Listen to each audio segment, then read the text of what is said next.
Performance comes from inside, not outside. Success is not something you pursue. Success is something you develop. You can have more than you've got because you can become more than you are. Unless you change how you are, you'll always have what you've got. The major key to your better future is you.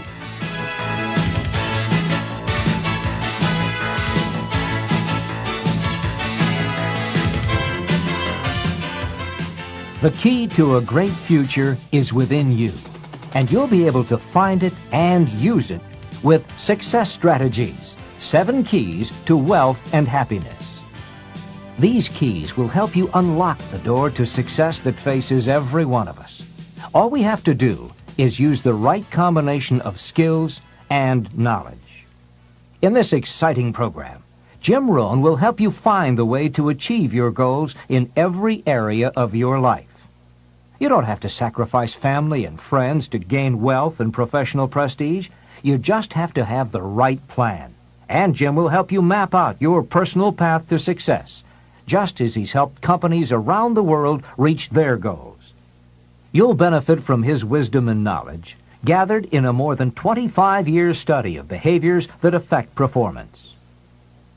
Jim Rohn has first-hand experience of what these behavioral factors can do. His is the story of a small-town boy made good, very good. With the help of a wise mentor to whom he'll introduce you, Jim forged his way right to the top. He'll show you how you can do the same by implementing a few key strategies.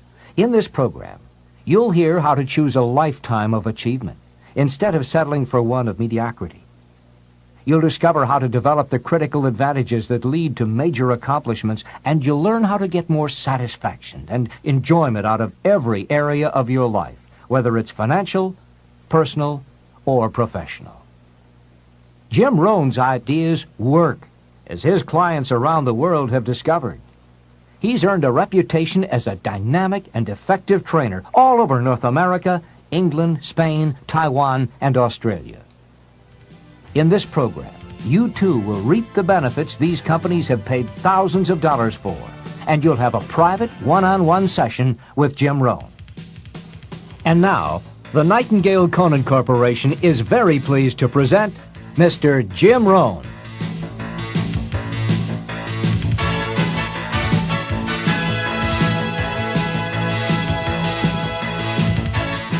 This is Jim Rohn. You're going to hear a great number of ideas as you go through the sessions on these 6 cassettes.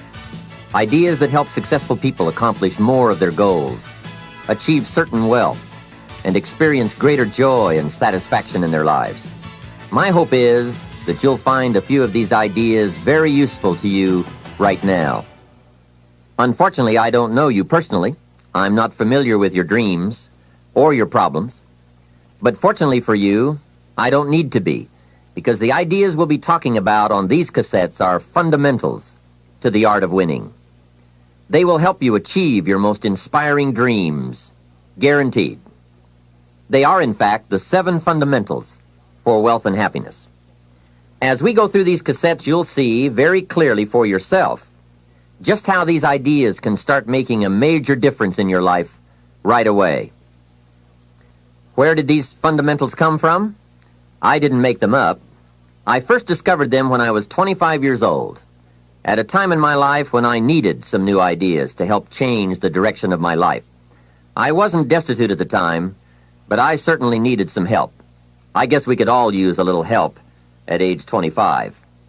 Let me take a minute to tell you how it happened. I had gotten off to a great start in life. I was raised in farm country in Idaho, a small community of about 5,000 people, not far from the Snake River, in the southwest corner of the state, a great place to grow up. In fact, my parents still live in this small farm community. My father is 82 years old, my mother 75, and they are still healthy and doing very well, as active now as they have ever been.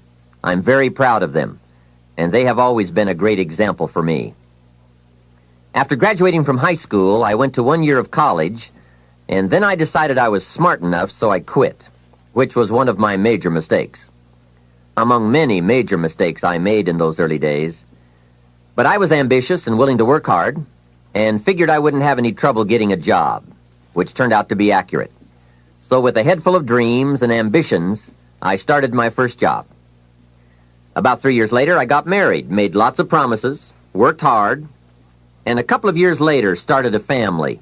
And at age 25, I started taking a new look at my life. My weekly paycheck amounted to the grand total of $57. I was far behind on my promises, behind on my bills, and discouraged. I was far from making the progress I thought I should have made. I was willing to work hard. That was not my problem. But it was clear that it was going to take more than hard work. And I didn't want to wind up at age 60 broke, needing assistance, like so many people I saw around me, not in the richest country in the world. So what do you do to change the direction of your life? I thought, well, I should go back to school. 1 year of college doesn't look that good on an application. But now with my family starting, going back to school seemed like a tough decision. I didn't have any money to start my own business. Money was one of my problems. I always had far too much month left over at the end of the money, if you've ever been in that position. I remember one time losing $10, and I was physically ill for 2 days over a $10 bill. Some of my friends tried to be cheerful. They said, look, maybe some poor person who needed it found it. But that was not really helpful. I must admit at that time in my life, benevolence had not yet seized me. I was the person who needed to find $10, not lose 10. So that's where I was at that time in my life, behind on my dreams, and constantly wondering what I could possibly do to change my life for the better. Well, at age 25, good fortune came my way. And many times it's difficult to explain good fortune. Why do unique things happen to you when they do? I don't know. Part of that is a mystery to me. However, my good fortune was meeting a man, a very unique and successful man. His name was Mr. Earl Schoaf. When I met him, I said to myself, I would give anything to be like him. I wonder what it would take. Well, to make a long story short, this very special gentleman took a liking to me, and a few months after I met him, he hired me, and I went to work for him. I spent the next 5 years working for him in several of his businesses, and then, unfortunately, he died. But I did get to spend 5 years with this remarkable man, and the best thing he gave me during that 5 years was not a job. The best thing he gave me was the benefit of his philosophy, the fundamentals of living successfully, how to be wealthy, how to be happy. And sure enough, his ideas worked for me. So I will always be grateful for meeting someone who made a difference in how my life worked out. I am sure if Mr. Schoaf were still alive, I would have called him one more time today and thanked him for sharing the ideas and inspiration that changed my life. For many years, I shared this philosophy for wealth and happiness with my business partners and met with equally exciting results. I am primarily a businessman, not a professional public speaker. But I have been intrigued with the challenge of trying to put into words the ideas that can make a difference in how a person's life works out. And now I have the chance to share these ideas with you. I don't claim to have all the answers on how to do well, but I do have some answers that have worked extremely well for me and thousands of others. Take these ideas and edit them all you wish. You certainly don't have to buy everything any one person says. But give me a chance. If something sounds good, try it. If it doesn't make sense, discard it. Remember, don't be a follower, be a student. All the ideas we'll discuss in these cassette sessions will stem from a group of very important key concepts. I'd like to begin this session by briefly but clearly looking at each of them. These key words are very important for us to understand if we're to get maximum value from this program and add significantly to our wealth and happiness.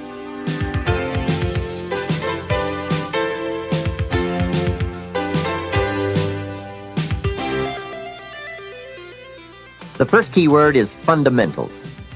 What a most important word, fundamentals. This word calls attention to the primary issue in our quest for greater success. It is the key word in making our lives work well. Fundamentals.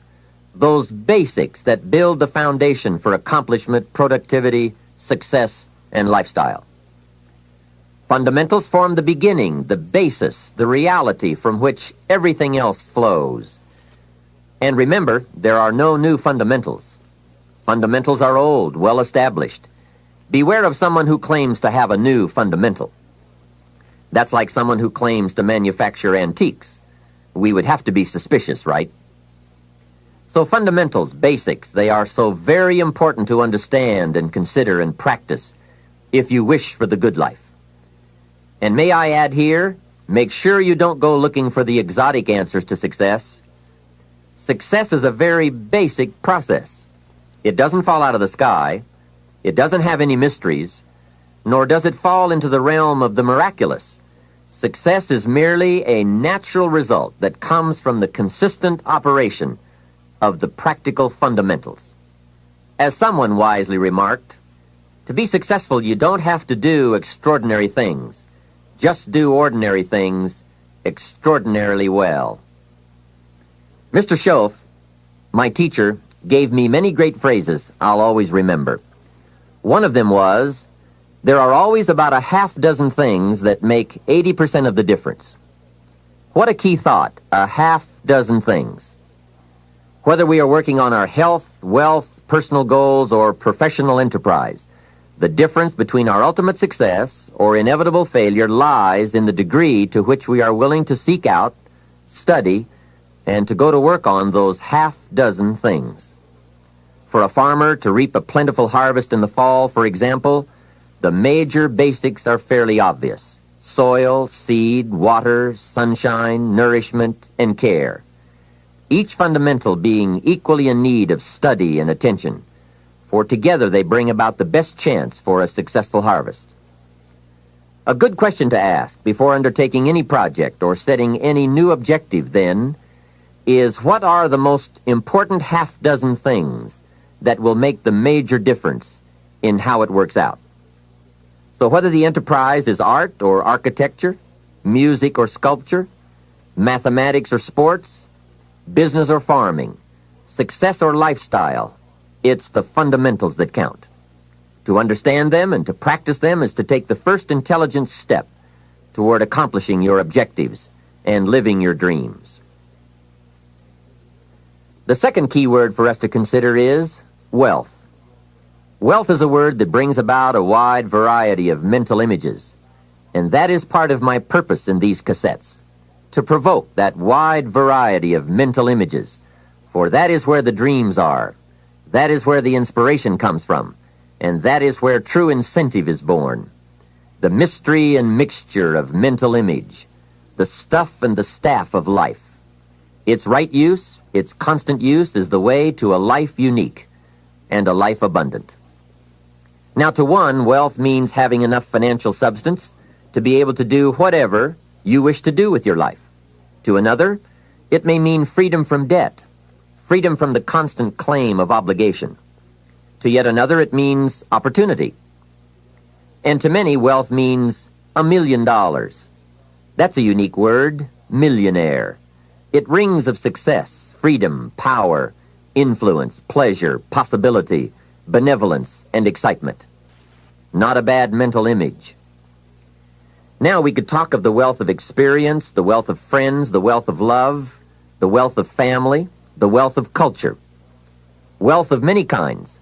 However, in this program, we are more specifically going to talk about wealth in the sense of financial freedom.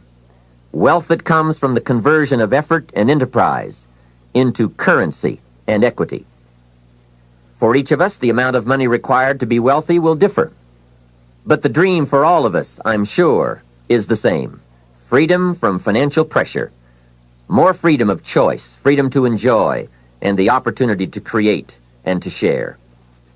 Wealth, the possession of great financial resources that improves the quality of your life and gives you added dignity and expanded lifestyle. So decide for yourself what wealth means to you. Latch on to your own mental image of wealth And let's see if the ideas I'm about to bring to you will make sense and perhaps provide you with the inspiration to put the plan into high action so that as the days pass, you will discover a growing sense of freedom and dignity, self-worth, substance, and lifestyle.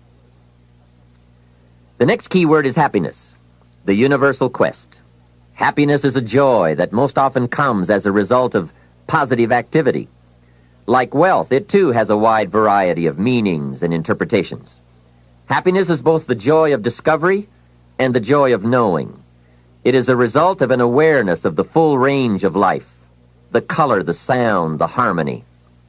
And it is the joy that comes from designing a life and practicing the fine art of living well. Happiness is being able to explore the offerings of life by perception, response, and enjoyment. Happiness is both receiving and sharing, reaping and bestowing. It is being able to feast on harmony as well as food, on ideas as well as bread. Happiness is the deliberate act to create a wider world of experience and awareness. Happiness is having a handle on disappointment. It is being in control of both emotion and circumstance. Happiness is freedom from the negative children of fear, such as worry, low self-esteem, envy, greed, anger, resentment, and so on.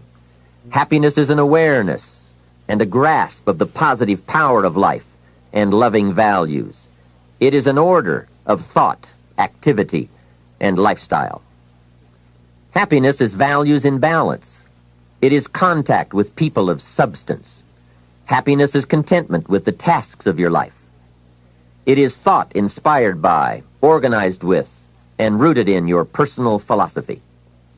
Happiness is a life well lived, in which a wide variety of experiences are deliberately captured to become an invaluable form of currency for you to spend and invest in your own better future. Happiness is activity with purpose. It's love in practice. Happiness is both a grasp of the obvious as well as an awe of the mysterious. But for most people around us, happiness seems to be either something left behind or something yet to be discovered. Like all the good things in life, happiness is elusive by nature, but not impossible to capture.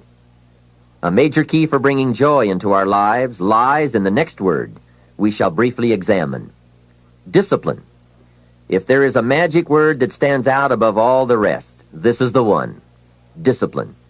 And in this program, you'll discover how positive this word is. Discipline is the bridge between thought and accomplishment, the bridge between inspiration and value achievement, the bridge between necessity and productivity. Remember, all good things are upstream. The passing of time takes us a-drifting, and drifting only brings us the negative, the disastrous, the disappointment, and the failure. Failure is not a cataclysmic event. It is not generally the result of one major incident, but rather a long list of accumulated little failings.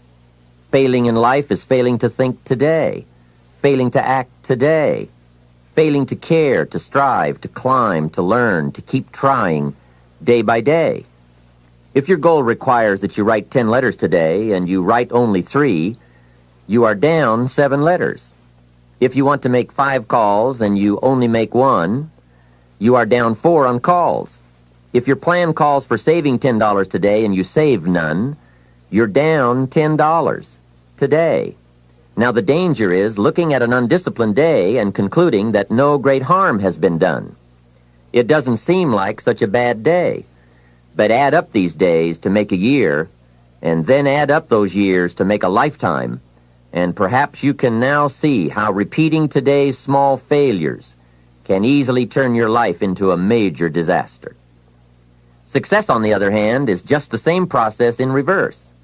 If you plan to make 10 calls, and you end the day making 15, now you're up 5 calls.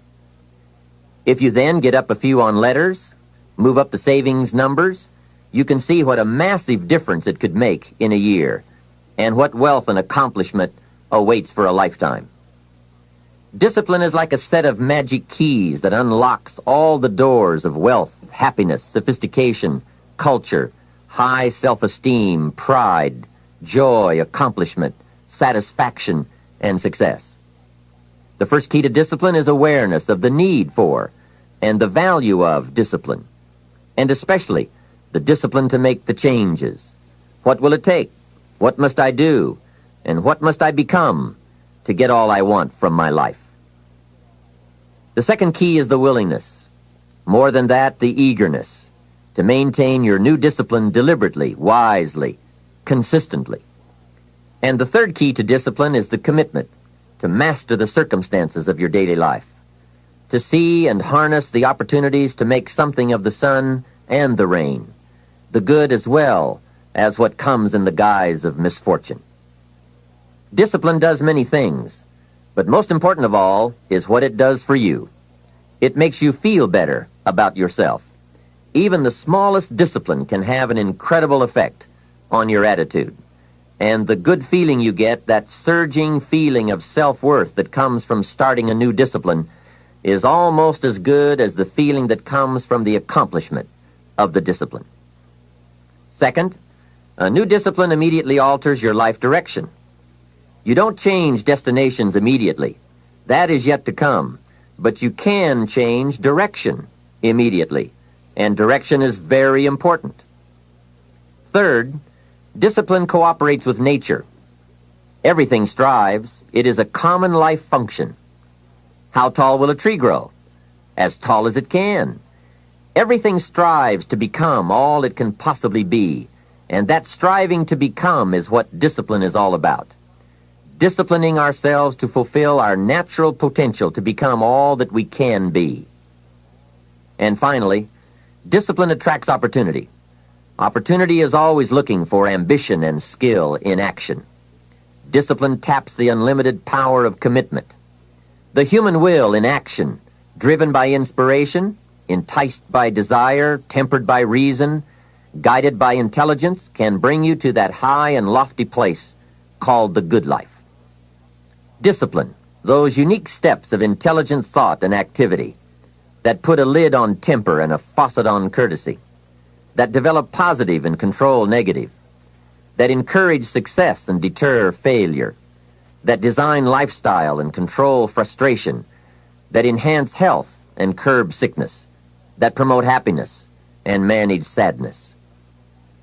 Discipline, the start and the continuing process that brings all good things. And remember, anyone can start the process. It's not if I could, I would. It's if I would, I could. If I will, I can. So start the new process. You can begin a new habit no matter how small it is. Small isn't important. Whether or not you start and whether or not you continue are all that is important. And don't be deluded by an affirmation. Only affirm what you are truly prepared to do. Many of us delude ourselves with our words into believing that we're making changes and making progress, when in fact our daily activity is taking us in the exact opposite direction of our affirmations. Why would you walk in the opposite direction of your dreams?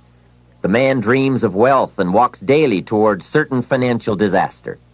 The man wishes for happiness and thinks the thoughts and commits the acts that take him to certain despair. So to have a prosperous life, start a prosperity plan. To become wealthy, start a wealth plan. Remember, you don't have to be wealthy to have a wealth plan. A person with no means can have a rich plan. If you are ill, start a health plan. If you don't have energy, start an energy plan. If you don't feel good, start a feel-good plan. If you're not smart, start a smart plan. If you can't, start a can plan. If you haven't, start a have plan. Anyone can. Even a bad person can start hearing good messages and reading good books. Recognize that the start of the better life, the happy life, the wealthy life, is today. This is exciting. Both the process and the result can begin today. Start the new journey today.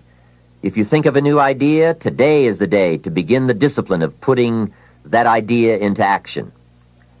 Set this day up as a long, busy, exciting start for your new life. Get your first book for your new library today. Begin your new practice of setting goals today.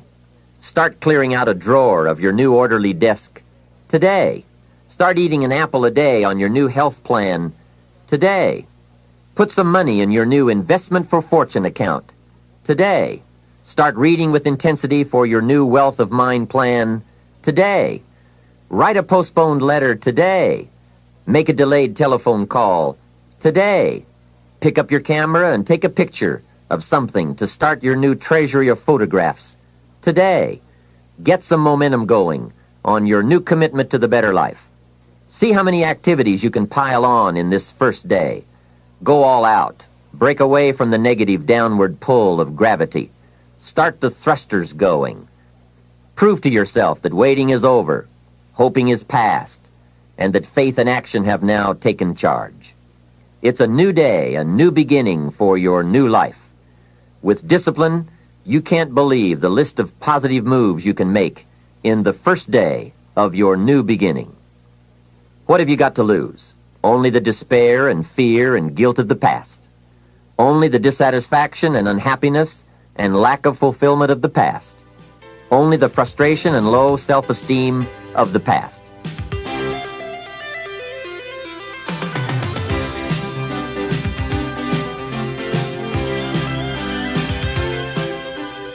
Take great pleasure in assisting in your own new birth, no matter how successful you may already be. Now I offer you the next challenge. Make this new first day a part of the week of new beginnings. See how many things you can continue and start in this week of new beginnings. Then make it the first month of the new beginnings.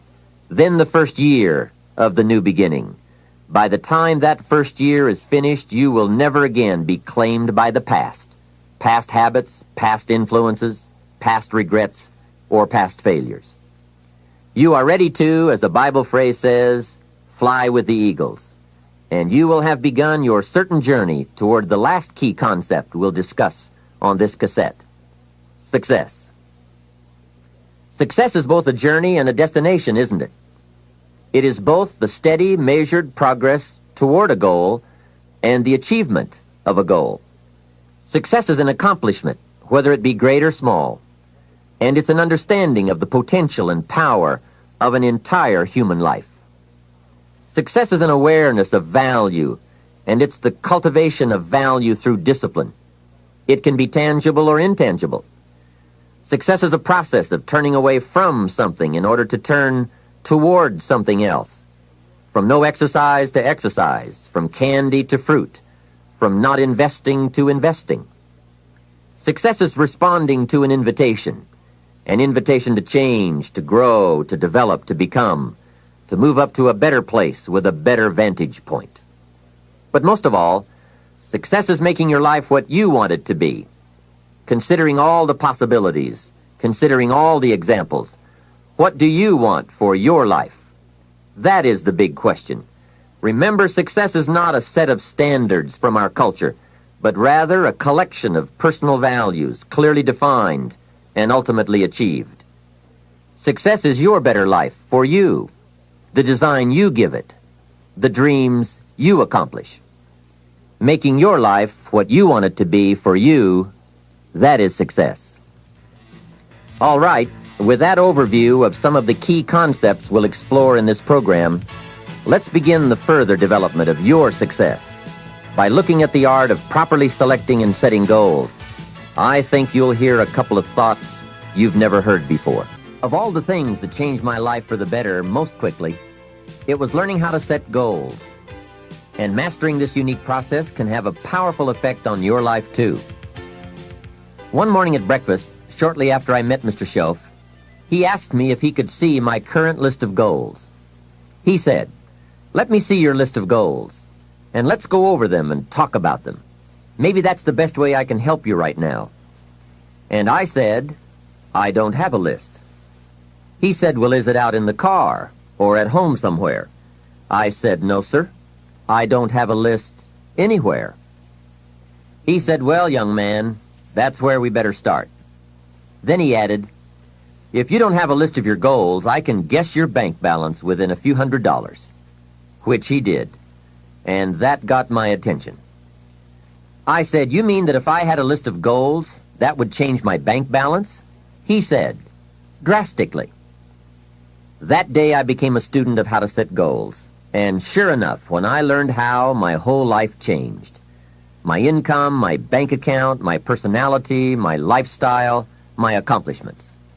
So I'd like to share with you the best I have learned and practiced on goal setting. First of all, I'd like to say that we are all affected by 5 factors. The first is environment. The second is events. The third is knowledge. The fourth is results.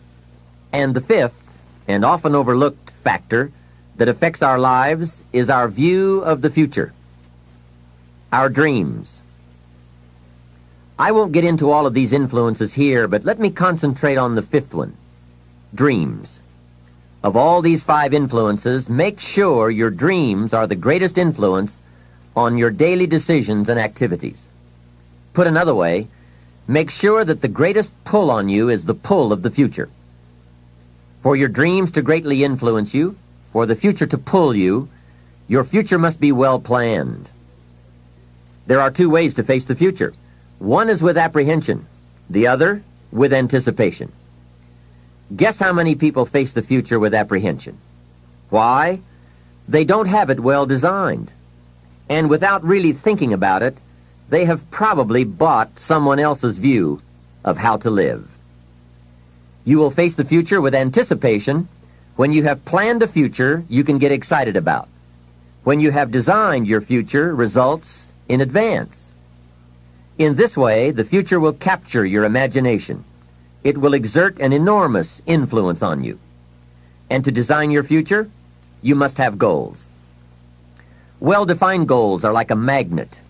They pull you in their direction, and the better you have defined them, the better you have described them, the harder you work on them, the stronger they pull. And they pull you through all kinds of difficulties, too. Without goals, it is easy to let life deteriorate to the point where you're just making a living. It is not difficult to get trapped by economic necessity and settle for existence rather than substance. We all have a choice. We can either make a living or design a life. Mr. Shove said to me, I don't think your current bank balance is a true indicator of your level of intelligence. I was happy to hear that. He said, I think you have plenty of talent and ability, and that you're much smarter than your bank balance indicates. And that turned out to be true. I was much smarter. My question to him was, then why isn't my bank balance bigger? And he said, you don't have enough reasons for accomplishing great things. If you had enough reasons, you could do incredible things. You have enough intelligence, but not enough reasons. That's the key. If you had enough reasons. In my years of study, I've also discovered this. Reasons come first, and answers come second. Life has a strange way of hiding all the answers and disclosing them only to people who have been inspired to look for them, who have reasons to look for them. Put another way, when you know what you want, and you want it badly enough, you will find ways to get it. The answers, the methods, the solutions will become evident to you. Hey, what if you had to be rich? Are there any books and tapes on the subject? The answer is yes. There are plenty of good ones. But if you don't have to be rich, you probably won't read the books or listen to the tapes. What drives us to find the answers is necessity. So work on your reasons first, answer second. Now, what are some of the reasons for doing well? It varies from person to person. I'm sure that if you did a little soul searching, you could come up with a fairly strong list of reasons why you want to accomplish great things. There are personal reasons, sometimes uniquely personal reasons. Some people do well for the recognition. Some do well because of the way it makes them feel.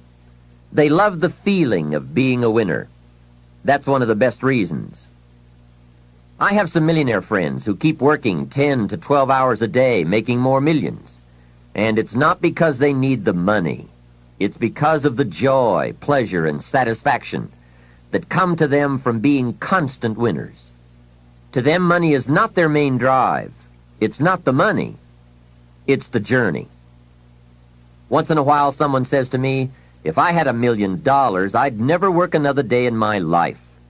Hey, that's probably why the good Lord sees to it that he doesn't get his million.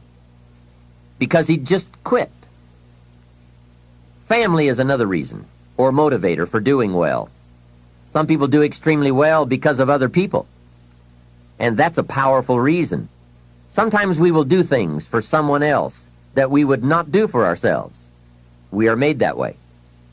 I met a man who once said to me, Mr. Rohn, to do everything I want to do around the world with my family, I need at least $250,000 a year. I thought, incredible. Could a man's family affect him that much? And the answer is, of course. How fortunate are the people who find themselves greatly affected by someone else. It's powerful. Benevolence, the desire to share, can be a powerful reason for wanting to achieve. Some people do extremely well gathering up resources, so they can then be benefactors. When Andrew Carnegie, the great steel magnate, died, his desk was opened, and in one of the desk drawers was found a slip of paper. On that slip of paper, Mr. Carnegie had written his goal for his life, and he wrote it when he was in his 20s.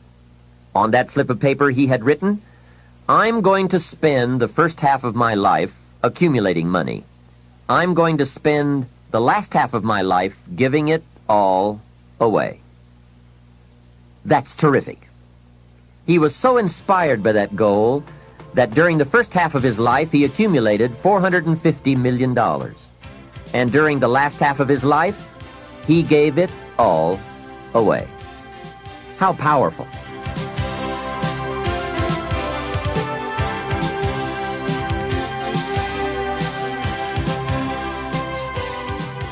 What has you turned on? What has you getting up early, hitting it hard all day and staying up late? What has you inspired? Next question, what's got you turned off? When I found the answers to those two questions, my life exploded into change. I finally found out what negative philosophy of life I had allowed to limit me and had me turned off, and I got that cured. Then I found a long enough list of reasons to turn me on, and once the lights went on for me, at age 25, they have never gone out. I've fallen out of the sky a few times, but I've never lost that drive to do something unique with my life. Now there's another list of reasons for doing well, called nitty-gritty. Those hard little reasons that can really affect your life. Sometimes it doesn't take much of a goal to start you in a brand new life direction. I now carry a few $100s in my money clip. It's only a few $100s, but the story behind why I do it reveals one of those reasons that greatly affected me. Just before I met Mr. Schoaf, I heard a knock at my door one day. When I opened it, there was a little girl selling Girl Scout cookies, and she gave me one of the finest sales presentations I've ever heard. A special deal, several flavors, and only $2, back when you could get a lot for $2. And with a big smile, she very politely asked me to buy. And I wanted to. Big problem. I didn't have $2. And to this day, I can still clearly remember the pain and the embarrassment. I was a father, I had been to college, I was working, and I didn't have $2. Now, since I didn't want to tell her that, I did what I thought was next best. I lied to her. I said, hey, I've already bought lots of Girl Scout cookies. I've still got plenty stacked in the house. Now, that wasn't true, but it seemed to get me off the hook for the moment. She said, that's wonderful, sir. Thank you very much. And she went away. After she had left, I closed the door, and that was the day I said, I don't want to live like this anymore. I've had it with being broke, and I've had it with lying. I've had it with being embarrassed over not having any money in my pocket. I promised myself that day that this would never happen again. I picked a day and an amount, and I said, I'll never carry less. It was one of those reasons that still affects my life after all these years.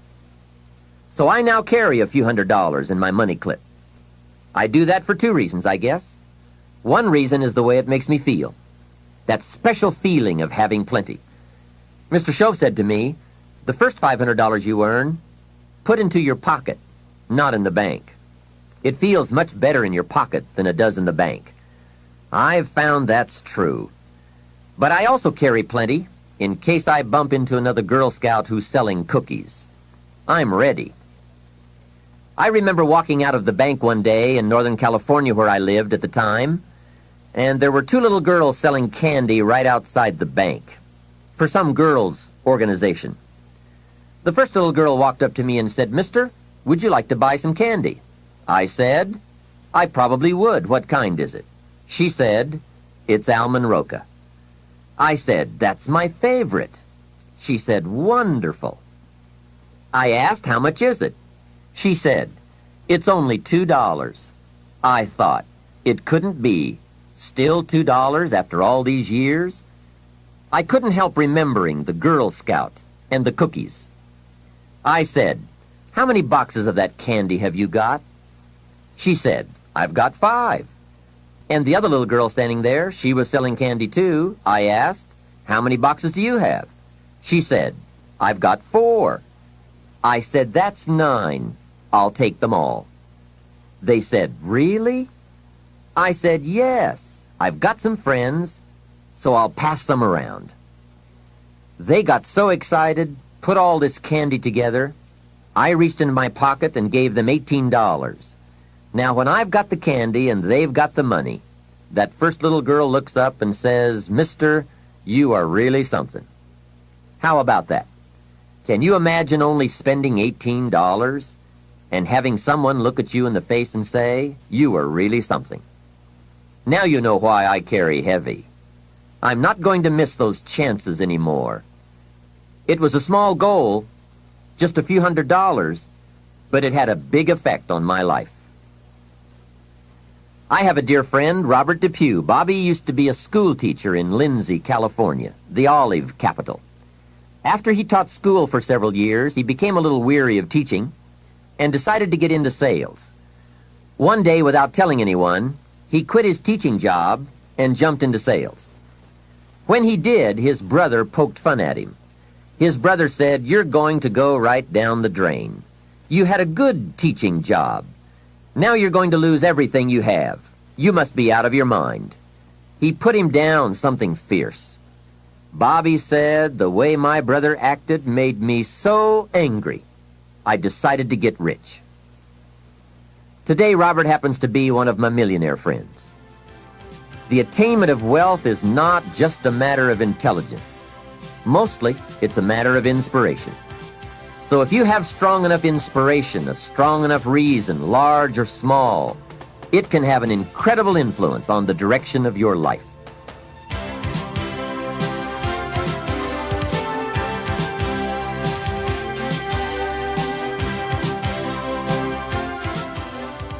Now, we're going to take some time to actually start designing the next 10 years of your life. We're going to start setting your goals. Goal setting is one of the most important skills to develop if you want to design your future. I'm going to give you enough homework not only to keep you busy for the rest of your life, but also to help you create the kind of life you may have always dreamed about living, but never believed possible. So let's get on with it. The sooner you exert the discipline, the sooner you will be enjoying the results. Once the results start to come, believe me, you won't mind the hard work and discipline it's going to take. Now, get a sheet of paper, and at the top of it, write the words, long-range goals. I'm going to ask you some questions, and I want you to jot down the answers. If you don't have paper and pen handy, follow along with me now anyway, just listening. Then, later, listen again when you can write down your ideas. After I've asked the questions, which is the first part of this exercise, you can stop the tape and work on your answers. All right, let's start this exercise. The basic question you are going to answer is, what do I want within the next 1 to 10 years? I want you to take about 12 to 15 minutes and make a list of at least 50 things you want within the next 1 to 10 years. These are long-range goals. To help you get started with your list, consider these questions. What do I want to do? What do I want to see? What do I want to be? What do I want to have? Where do I want to go? And what would I like to share? Now, with these thought-starter questions in mind, answer the basic question. What do I want within the next 1 to 10 years? See how many things you can write down. At this point, don't take the time to describe in detail everything you want. This is the time for you to let your thoughts pour, to write fast and to abbreviate.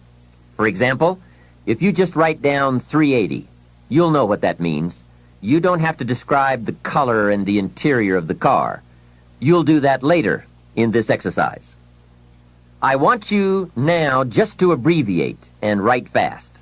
Make the list as long as you possibly can. Try to write down at least 50 items, 50 things you want within the next 1 to 10 years. These are long-range goals. Spend about 12 to 15 minutes on this. After you've completed your list, you're ready for the next part of the exercise. Go through your list, and next to the things you think you can accomplish or acquire a year from now, write a number 1. Next to the things you think it will take 3 years to realize, write a 3.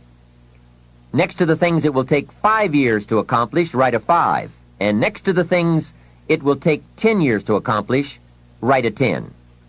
Go through this list now to the best of your ability and say, that looks like it will take me about a year, or 3 years, or 5 years, or 10 years. Some big goals might be out there 10 years from now. Once you complete this part of the exercise, you might come to the conclusion that you need a lot more 3-year goals and less 1-year goals, for example, or that you need more 10-year goals. You see, while you're working on one goal, you must have something else in the planning stages.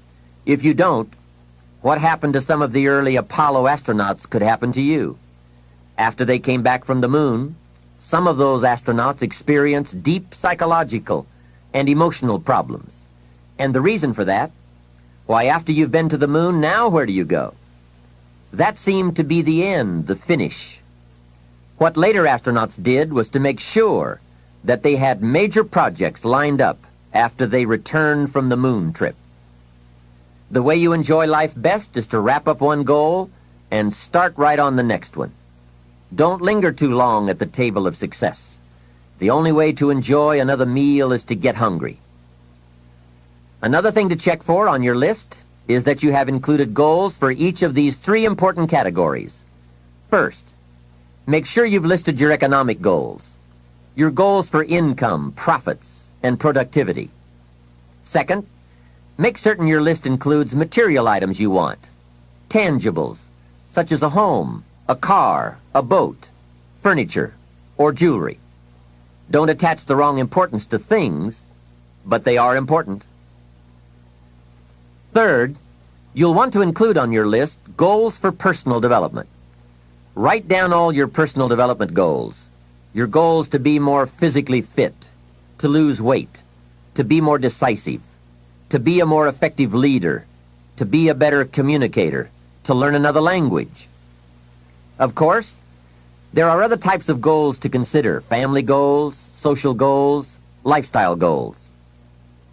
This is pretty heavy homework, but remember, whether or not you do your homework shows up in the marketplace as well as in the classroom. After you have determined which of your goals are 1 year, 3 year, 5 year, and 10 year, and after you've made certain your list includes economic goals, things, and personal development goals, I want you to go back to this list again. Now pick out the 4 most important 1-year goals, the 4 most important 3-year goals, the 4 most important 5-year goals, and the 4 most important 10-year goals. Those 16 goals will give you plenty of work for now. Get out some more paper, and in a brief paragraph, describe each goal. How high, how long, how much, what size, what model, what color, for example. Also describe why it is important to you. This is a process where you either talk yourself into it or talk yourself out of it, which is good. When you're unclear as to why something is important, usually you put only half-hearted effort into it. What you want is a powerful motivator, but the reason why you want it is an even more powerful motivator. It has greater pull. You may find that some of your goals you thought at first glance were important are not important after all. Do some reflecting, refining, and revising. The point is, right now, try to have approximately 4 one-year, 3-year, 5-year, and 10-year goals that you truly believe in, that inspire you, that you've sold yourself on. When these goals and the reasons you want to obtain them are each clearly described in a brief paragraph, transfer this information to a journal or some type of notebook that you can carry with you easily and refer to often. It's essential to set aside some time every week to review all of your goals, to rearrange them, redo them, restructure them, to add goals, or to tear up the whole list and start over. Goal setting is not something you do just once. It's a continual process. Also, you must constantly check your progress toward your goals. You don't want to fall too far behind on, or worse, lose sight of, your important goals. Now, just as important as your long-range goals are your short-range goals. Your goals for tomorrow, next week, next month, 6 months from now. These are goals you can accomplish within the next year, the immediate future. We call these goals confidence builders. When you work hard, burn the midnight oil, and accomplish these little things, it builds your confidence to go for your long-range goals. Write down in your notebook or journal all the little things you would like to have or accomplish in the next year. How you set up this list is up to you. You might want to break it down by week or by month. Set it up in whatever way works well for you. Part of the fun of having a list is being able to check off something as obtained or completed.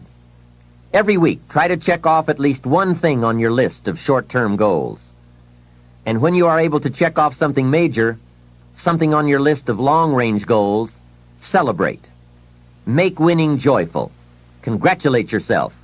It is very important to celebrate progress.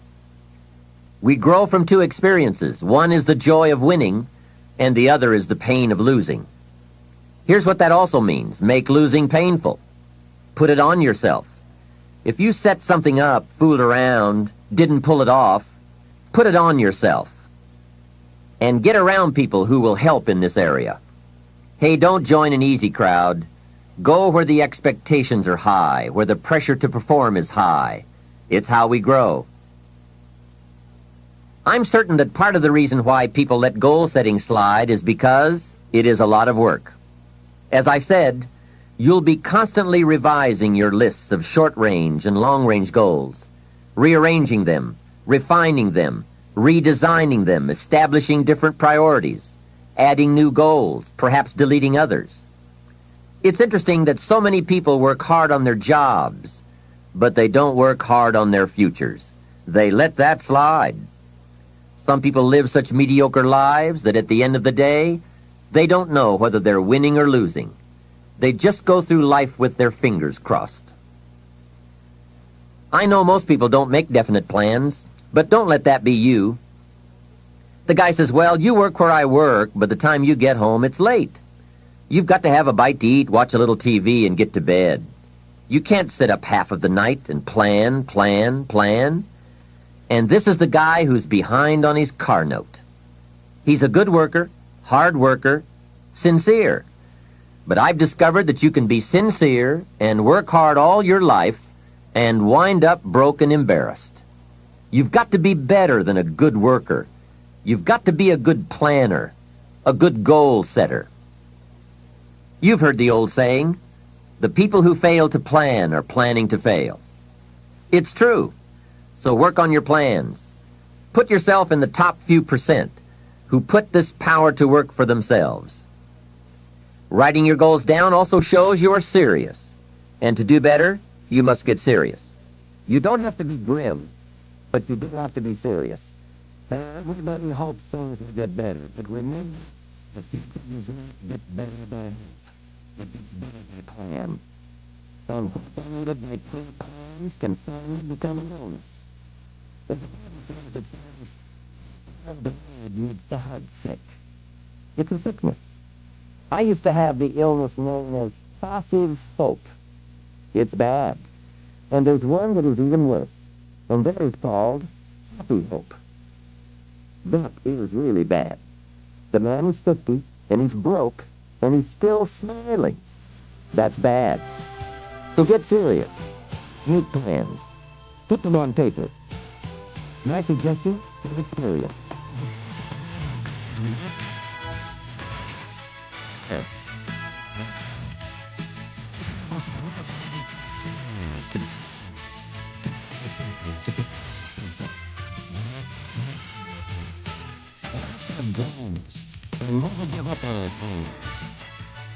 I'd like to share with you some further observations I've made on goal setting. Understand that your goals, whatever they are affecting you all day long. Your goals affect your handshake, your attitude, how you feel. Your goals affect how you look, how you dress, how you walk, how you talk, all day, every day. Your personality, conversation, activity, it's all affected by your goals. I asked a man one time, "What are your goals for this month?" And he said, "If I could just scrape up enough money to pay these lousy bills." That was his goal. Hey, I'm not saying it isn't a goal. It is, but it's such a poor goal. It certainly isn't inspiring. You don't jump out of bed on Monday morning and say, "Oh boy, another chance to go out and scrape up the money to pay these lousy bills." The point is that goals should be fun. They should be big, challenging, rewarding. They should allow you to grow. Remember, too, that the major purpose of having a goal is not just to acquire the goal. The major reason for setting goals is to compel yourself to become the person it takes to achieve them. In other words, attaining the goal is of secondary importance. What's far more important is what you become in the pursuit of it. The greatest value in becoming a millionaire, for example, is not the $1 million. The greatest value is the skills, the knowledge, the discipline, and the leadership qualities you acquired in becoming a millionaire. It's the experience you acquired in planning, development, strategy. It's other qualities you acquired, such as courage, commitment, and willpower, to attract $1 million. You could lose everything you attained, but you could not lose the skills, knowledge, and experience you have obtained. Even better than having is being. Here's a most important question to spend some time answering. What kind of person will I have to become to get all I want? Write down a few thoughts on that. Write down some skills you'll have to develop, for example, and some of the things you're going to have to learn. Just spend a little time writing a few sentences on this. What kind of person will I have to become to get all I want? The answer to this will give you some personal development goals. Remember that income does not far exceed personal development. All of us have to do this kind of self-examination. I have to look at my own life and say, well, here's what I want, but am I willing to become what it takes to get what I want? If I'm too lazy, if I don't want to learn, read, study, and grow to become that kind of person, then I cannot attract what I want. Now, either I have to change my wants, or I have to change myself. Here are a few more key points I'd like to share with you on goals and designing your future. First, if you don't right now feel as if you're equipped to get all you want, just remember, ability will grow to match your strong dreams. That's why the goal-setting process we've discussed is so important. The more you work on this, the more ideas you will get on how you can change, how you can grow. I am nowhere near the person I was when I met Mr. Schoaf 25 years ago. I'm not that person anymore. I've changed. There's nothing you can do about the past, but you can do a great deal about your future. You don't have to be the same person you were yesterday. You can make changes in your life, absolutely startling changes, in a fairly short period of time. You can make changes you can't even conceive of now, if you give yourself a chance. Your abilities will grow. You have untapped talents and potential that you haven't even reached for yet. And as time goes on, you'll be able to reach deeper and deeper. The first thing you'll know, you'll be able to do things you never thought you could do. You'll be able to handle things you never thought you could handle. You'll have ideas that you've never had before. All of this is sparked by the goal-setting process. When you know what you want, and you want it badly enough, the answers will come to you. I can't tell you why it works. All I know is, it works.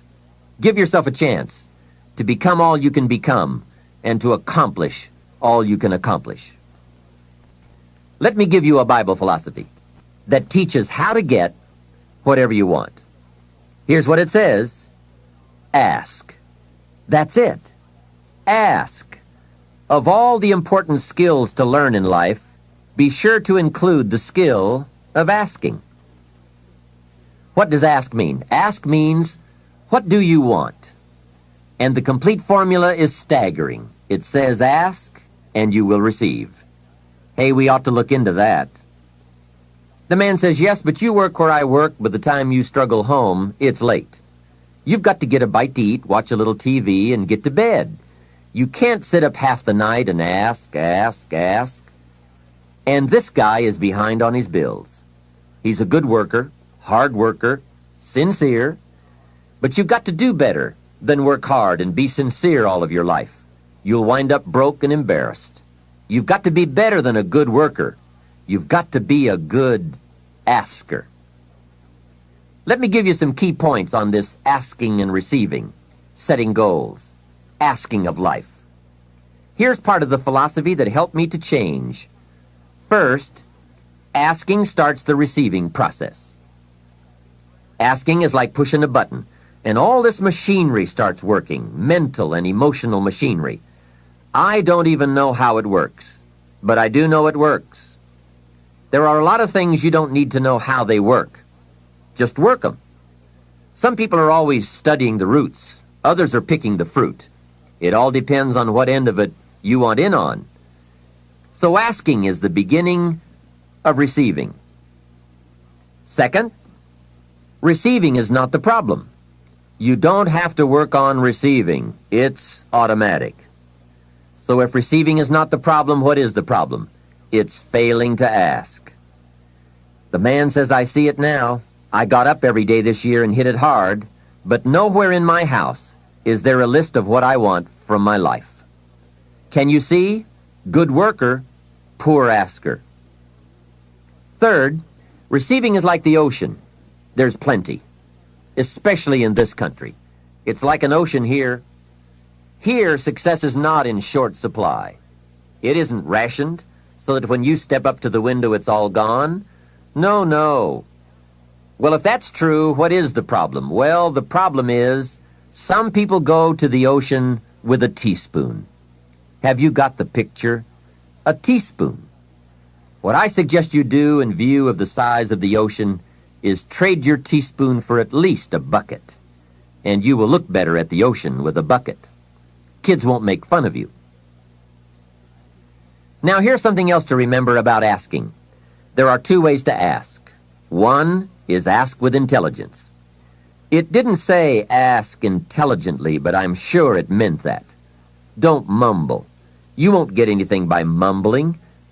Be clear, be specific. Intelligent asking means how high, how long, how much, when, what size, what model, what color.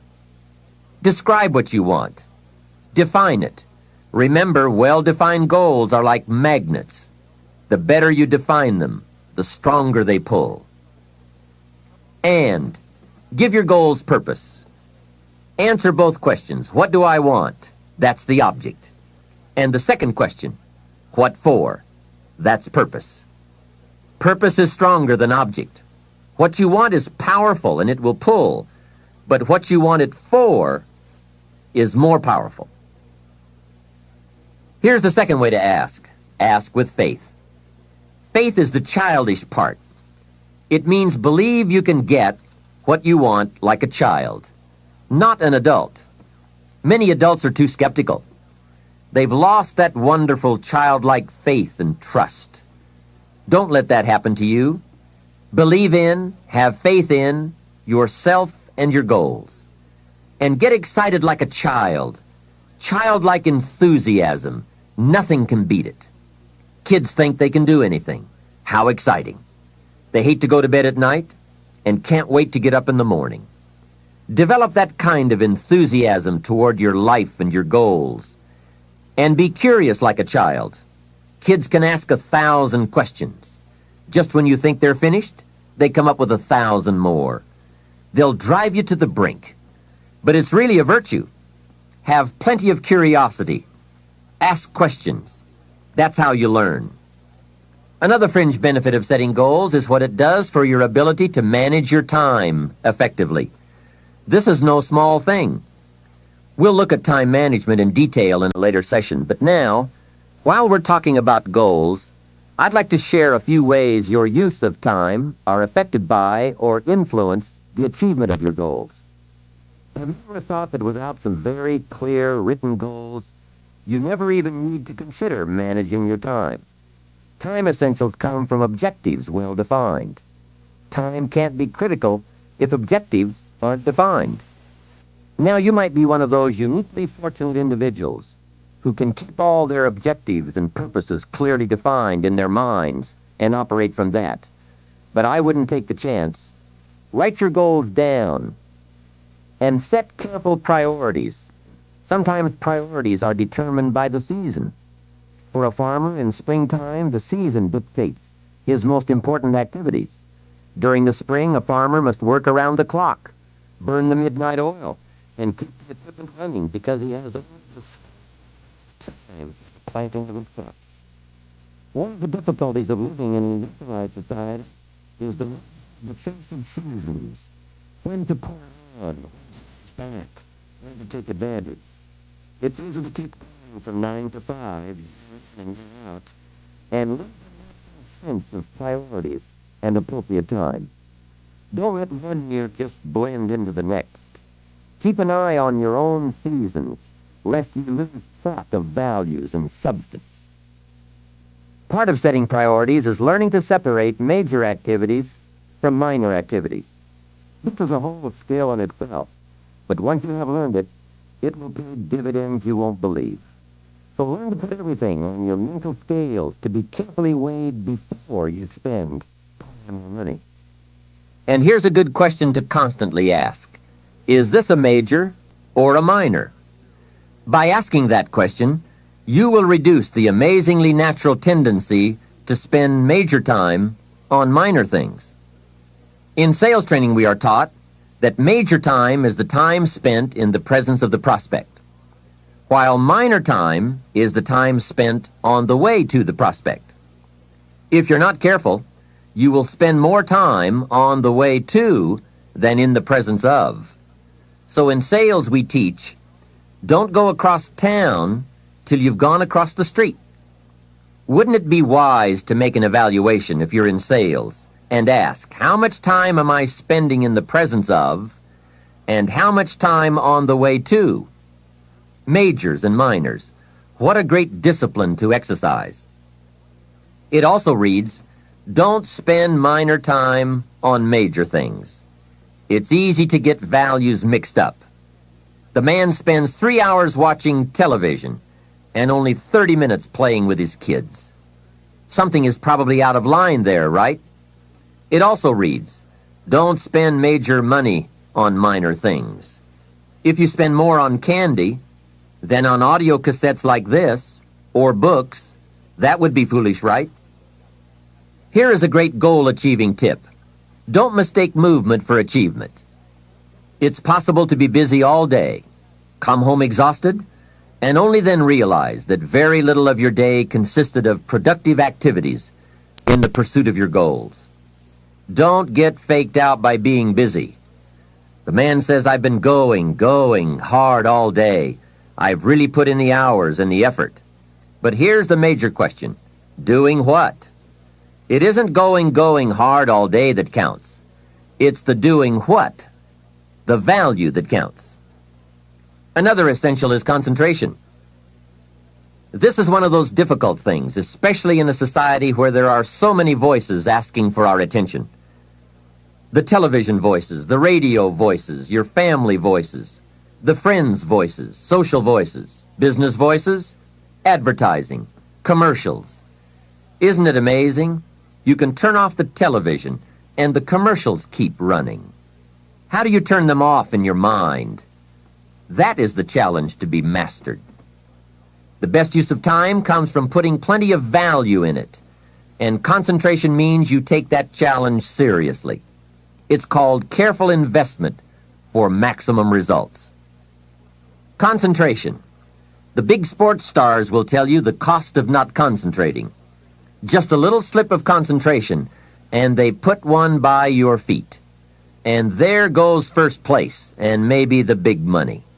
So writing a letter, concentrate. Making a call, having a conversation. Trying to solve a problem, concentrate. You won't believe the effect this will have on your life. Now, there is a time to let your mind wander, but it's a time you designate specifically for that purpose. At that appointed time, you can go off for that walk on the beach, or that drive to the mountains, away from business. Let the breezes blow and your mind soar. Do some dreaming. That's healthy. But do it at that pre-planned time. At all other tasks, concentrate. Another aspect of managing goals and time is constant review. There's just no way to keep on target with your priorities without this. Whether it's business goals, personal goals, family goals, or investment goals, they must all be reviewed to see if you are on track, which is all the more reason for writing them down. Careful goal setting could be the time management answer you've been looking for. Goals well defined and well described and well thought out make us look carefully at the time we have and how to get the most from it to make all of our dreams come true. The answers to do better come from the necessity to do better. You will undoubtedly be amazed at the ideas you can come up with for the use of your time when goals and purpose have you stimulated to the maximum. Now there is a last main point to consider. You won't get everything you want. What a statement to make after studying how to get whatever you want.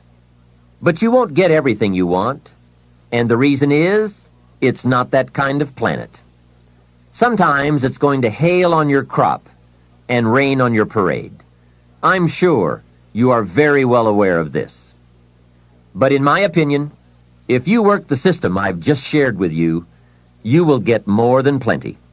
More often than not, you will get what you want. Those are good odds. There's no telling what you can do when you get inspired by results in advance. There's no telling what you can accomplish when you have goals and you believe in them. Just try this system for 90 days. Just try it. It may work even better for you than it has for me. I wish that for you. The fundamental process of knowing what information you need and gathering it is one of the keys to living the good life. Some of the best advice Mr. Schoaf gave me in those early years was why and how to study. That's a key word for life change, study. If you wish to be successful, study success. If you wish to be happy, study happiness. Happiness is not an accident. It is first a study and then a practice. If you wish to be wealthy, study wealth. Would you like to guess how many people make wealth a study? Right, very few. Surely, since wealth and happiness and success are all values to cultivate, you would naturally assume that most people would make a careful study of them. Why they do not is yet another example of those aspects of life that fall into the category of mysteries of the mind. Remember, major keys to your better future are going to be ideas and information. If we have any lack, it is not because we lack money or opportunity or resources. It is because we lack ideas that have taken form from information. Many years ago, I learned that some of the best advice ever given comes from the Bible. There's a phrase in that amazing book that says, "If you search, you will find." So that is the way to discover ideas and life-changing information. Search. In order to find, you must search. You must go to the seminars and to the training classes. You must listen to the cassette programs that can give you breakthrough ideas. You must go and engage in conversations with people of substance. You must go looking, go searching. Rarely does a good idea interrupt you. And as you make a diligent search, you will find just the ideas you need. Now, here is the next key word in the process of seeking information that can change your life, and that word is capture. When you find a good idea, capture it. Don't trust your memory. Capture everything. Write it down. Record it. This is one of the reasons why we have put this program on cassette tapes, to capture the ideas. As a serious student of wealth and happiness, I would encourage you to make use of a journal as a gathering place for all the ideas that come your way. I consider personal journals to be one of the 3 treasures a wise person will leave behind. Here are those 3 treasures. One is your photographs. Take a lot of pictures. Being able to capture the event in a fraction of a second is a phenomenon of the 20th century, and how easy it is to take phenomena for granted. I've gone to Taiwan to lecture 3 times in the last 3 years. On my last trip, there were about 1,000 people in attendance for a weekend seminar. Now, if there were 1,000 people in the room, guess how many cameras were also in the room? Right, 1,000. Everyone brings a camera to capture all the events and the people, new friends, new experiences. I spend a big part of my time having my picture taken with everyone. Have you ever looked at the pictures a couple of generations back? Unfortunately, there are only a handful. But wouldn't it be great if there were hundreds of pictures to tell the whole story? So make sure you leave behind your whole story in your treasure of pictures. The next treasure to leave behind is your library. All the books you have chosen. Books well read, well underlined, with notes and observations and reflections you have written in the margins. The books that have helped shape your philosophy and the values of your life. That is a treasure, your library. And your listening library, too. All these terrific cassettes. They are a treasure. The third treasure to leave behind is perhaps the most important. And that is your journals, containing all the ideas you have captured in your lifetime. Business ideas, social ideas, culture ideas, investment ideas, lifestyle ideas.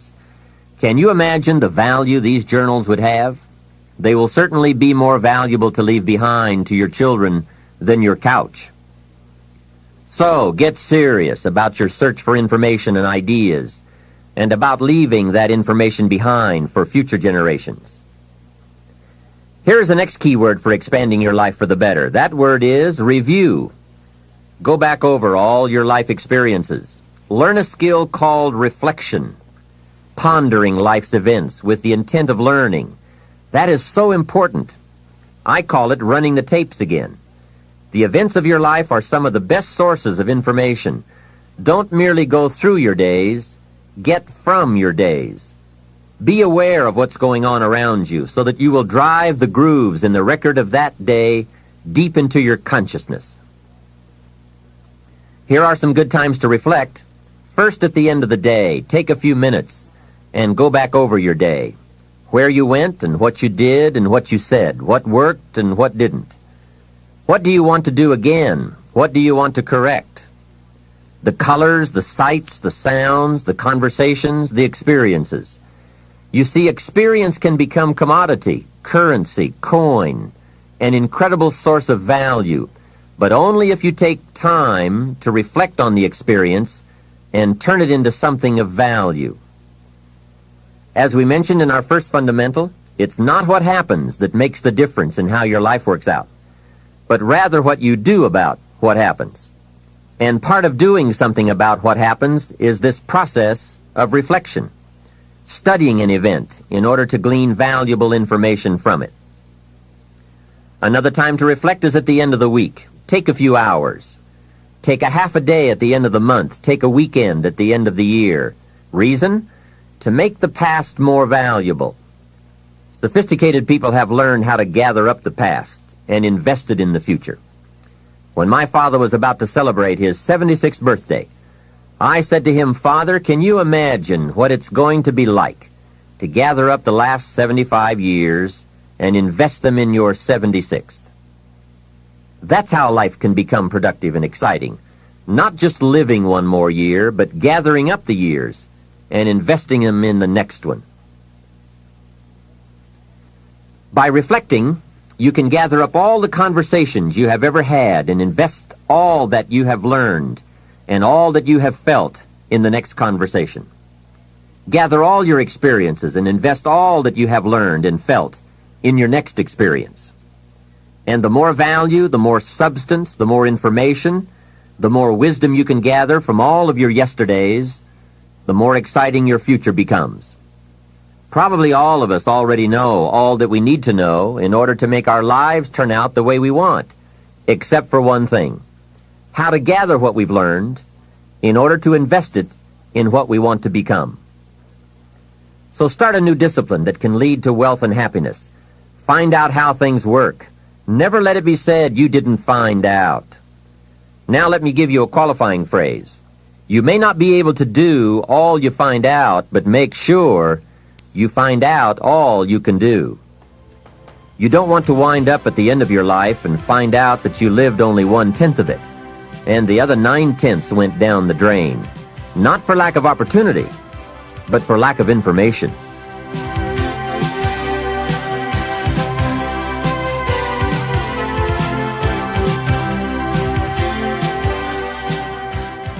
Let me share with you two of the best sources of information available.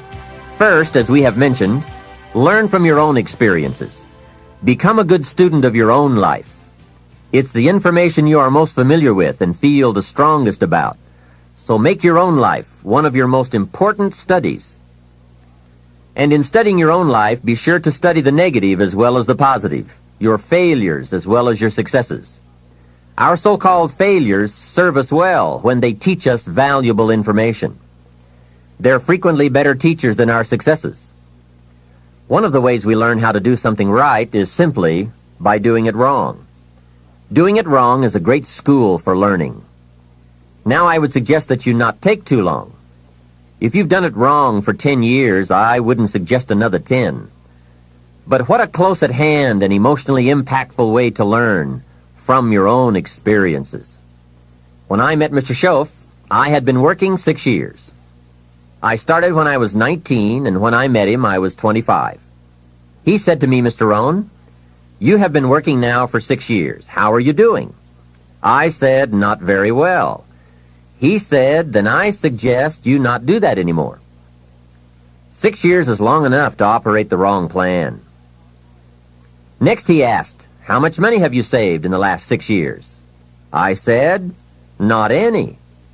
He said, "Who sold you on that plan 6 years ago?" What a fantastic question. Where did I get my present plan that wasn't working well? Hey, everyone has bought someone's plan. The question is, whose? Whose plan have you bought? Now, those initial confrontations as you come to grips with your own past experiences may be a little painful at first, especially if you have made as many errors as I did. But think of the progress you can make when you have finally confronted those errors by becoming a better student of your own life. Now, the next way to learn is from other people's experiences. And remember, you can learn from other people whether they have done it right or wrong. You can learn from negative as well as positive. The Bible is such a great book because it is a collection of human stories on both sides of the ledger. One list of human stories is called examples. Do what these people did. And the other list of human stories is called warnings. Don't do what these clods did. What a wealth of information. What to do and what not to do. I think it also means, however, that if your story ever gets in somebody's book, make sure they use it as an example, not a warning. There are 3 ways to learn from other people. The first is to listen to the cassettes and read the books by and about people who've accomplished great things. All the successful people I know and work with around the world are good readers. They just read. They are so curious that they are driven to read because they just have to know. It is one of the things they all have in common. Here's a good phrase: all leaders are readers. And they use cassette programs too, especially while they're in the car or during other times when they can't read. Cassettes can help all of us easily pick up new ideas and new skills.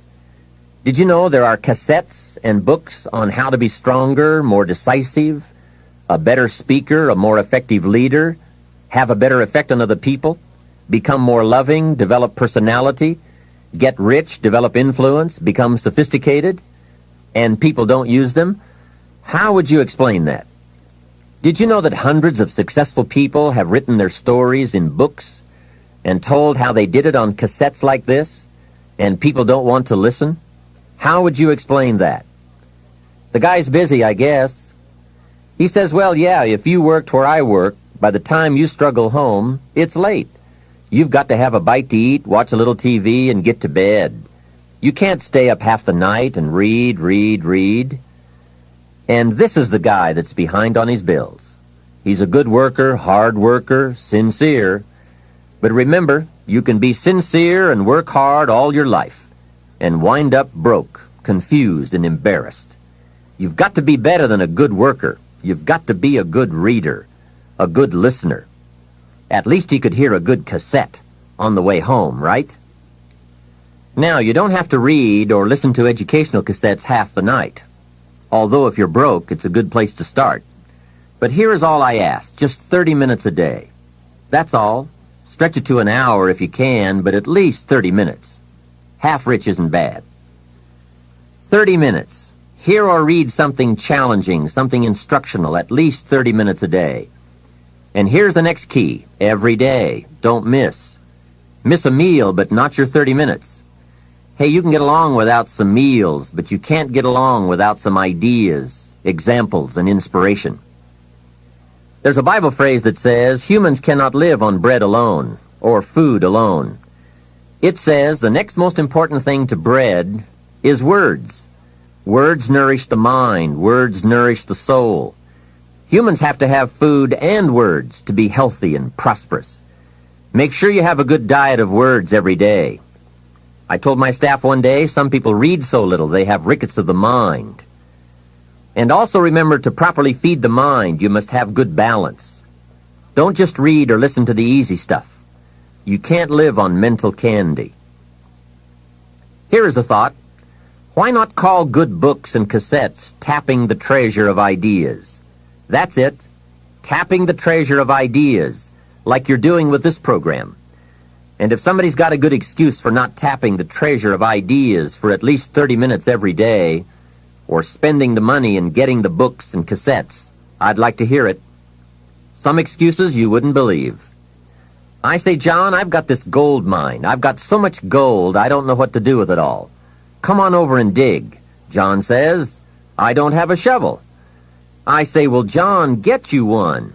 He says, do you know what they want for shovels? Hey, invest the money. Get the cassettes and books. The best money you can spend is money invested in your self-education.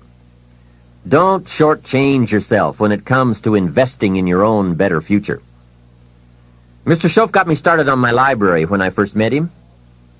He said to me, become self-educated. Standard education will get you standard results. Check those numbers and see if that's what you want. And if it isn't, if you want something better than standard, you must become self-educated. So I went to work on my library, and I now have one of the best. Schoaf recommended a couple of books in particular to get me started. Now, I had a Bible, that's 66 books, So that was a pretty good start, and my parents saw to it that I had a good study of the Bible. But the first book Mr. Schoaf told me to get was the book Think and Grow Rich by Napoleon Hill. If you don't already have it, it's a great one to add to your library. Earl Nightingale has put it on cassette. The title should intrigue you, Think and Grow Rich. I read it several dozen times. Schoaf said repetition is the mother of skill. And if you could have seen my bank account at the time, you would have known I needed lots of that kind of repetition. Some of the ideas in that book made major changes in my life. As I look back now, the book was worth thousands, and I bought it for pennies. I learned a very valuable lesson. There can be a great deal of difference between cost and value. Before I met Mr. Schoaf, I used to ask, how much does it cost? After I met him, however, I soon learned to ask, how much is it worth? I started basing my life on worth instead of cost, and everything changed. So that was one book he recommended, Think and Grow Rich. The next book he recommended I get was a book on nutrition. Schoaf said, study nutrition. Vitality plays an important part in doing well. Some people don't do well because they don't feel well. It's not that they're not intelligent. It's that they're ill. They don't have the fire and the vitality to do well. So he really got on me about nutrition. Now, some of those health books are a bit weird, but you can separate out the weird stuff. There are cassettes on nutrition, too. Remember, don't be a follower. Be a student. Someone says, I read this book. Should I follow? And the answer is no. Read at least 2 books and make up your own mind. Don't be a follower. Be a student. So take care of yourself. There's a Bible phrase that says, many times the spirit is willing, but the body's weak. So you have to work on both. You wake up in the morning and the mind says, let's go get 'em. And the body says, I can't even get out of bed. So work on your health. A person's library of books and cassettes reveals his or her most dominant desires. It's interesting to walk into someone's house and browse through the library. What does your library say about you? So read all the books. Now here's good news. You don't have to read them all at once. Try this. 2 books a week. In 10 years is 1,000 books.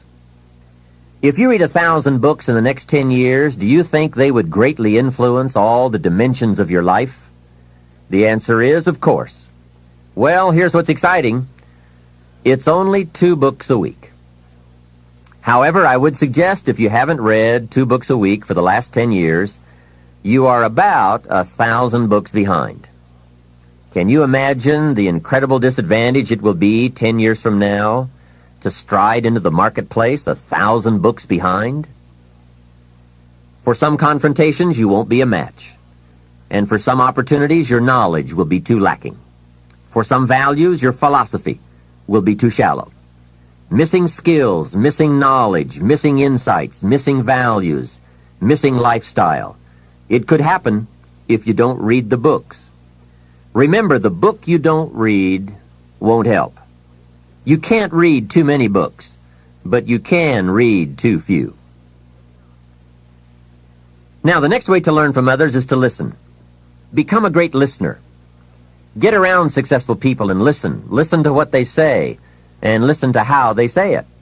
There is something to be said for style as well as content.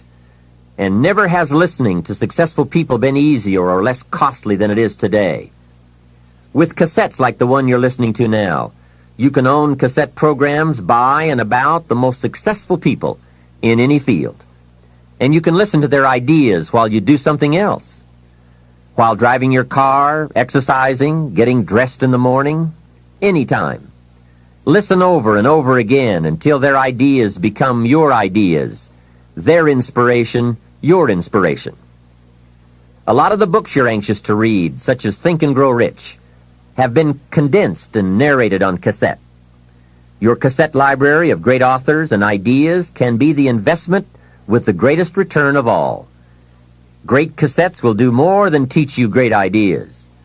They'll also remind you of the important things you already know but sometimes forget.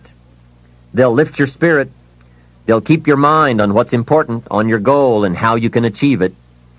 And what a modest investment for the seeds of fortune. Ideas well written, well spoken, well received, well learned, and well invested can be your driving life force for wealth and happiness. Here's another way to succeed by listening. Choose a really successful person and take him or her out to dinner and listen. Ask questions and listen. If a man is poor, he can really help himself by taking a rich person out to dinner and listening. Spend $50, $60, $80, or $100. Go for the full 9 courses. Start with the hors d'oeuvres. Ask questions. The salad takes 15 minutes. Keep the conversation going. The biggest steak in town takes 45 minutes. Keep it rolling. Ask more questions. Pour on the dessert. Stretch the meal about 2 hours. See, if you get someone successful to eat and talk for 2 hours, he or she may drop ideas in your lap that could change your life. Multiply your income by 2, by 3, by 5. But you're right. Poor people don't usually take rich people out to dinner. That's the problem. The man says if he's rich, let him buy his own dinner. I'm not coming up with any money. And besides, if you worked where I work, by the time you struggle home, it's late. You've got to have a bite to eat, watch a little TV, and get to bed. You can't spend all that time trying to find a rich man to feed. And this man's behind on his installment payments. Behind. He's a good worker, hard worker, sincere. But remember, you can work hard and be sincere all your life and wind up broke and unhappy. You've got to be better than a good worker. You've got to be a good listener. The third way to learn from others is to observe. Watch what successful people do. Here's why. Success leaves clues. Watch how the man shakes hands. People who do well do certain things over and over and over. And if you're clever, you can pick them up. Don't miss anything that could help you change your life for the better. Be a careful observer.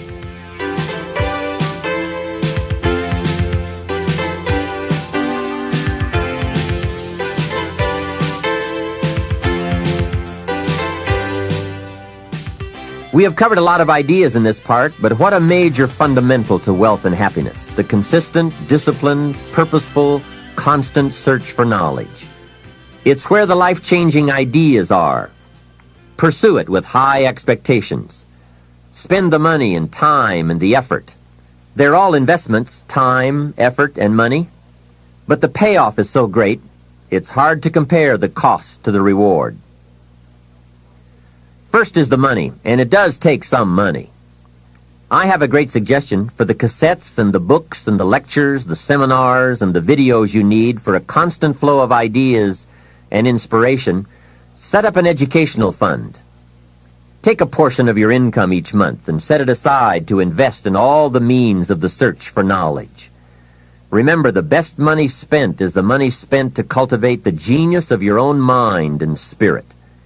Make sure you don't spend more for accommodation than you do for education. The money, small price. The promise, unlimited potential. Next is the time. That is a valuable expenditure. I understand that. To ask people for their money, that's one thing, but to ask them for their time, that's a major request. But I don't know any shortcuts to this. It takes time, precious time. The time you spend is that much less time you have to spend. You can get more money, but you can't get more time. However, life has a unique way of rewarding high investment with high return. This major investment you're making now, listening, could be that small fine-tuning you need for major accomplishment. And last, the investment in effort. There is a great deal of difference in casual listening and serious listening. Listening to know, listening to learn, listening that opens up the whole mental and spiritual process is truly an investment in effort. Bringing heavy attention to bear, that takes effort. A mental rifle shot to strike the idea target, that takes a great deal of concentrated effort. However, this effort, high-gear mental machinery, is the effort investment that opens the floodgates where ideas can work their magic for you in the marketplace. So, I do not hesitate to ask you to spend in deliberate, consistent fashion the money and the time and the effort. It's an investment that turns on the lights, opens the windows, sharpens the focus, and starts turning wishes into pride and product, wealth, and happiness. Of all the assignments Mr. Schoaf gave me in those early days when we were working together, personal development was probably my most challenging. Some things he taught me I caught on to right away, and some things took longer than I want to admit. This one I've been working on all these years, and I'm certainly not finished. I guess it is a lifetime project, seeing what you can become. Personal development is truly the key to the good life. You see, what you become is far more important than what you get. The most important question to ask on the job is not, what am I getting? The most important question is, what am I becoming? However, it is also true that what you become directly influences what you get. Most of what we have attracted by the person we have become. So here's the great challenge of life. You can have more than you've got because you can become more than you are. That is the great focus of attention for life change. Now, on the other side of the coin it reads, unless you change how you are, you'll always have what you've got.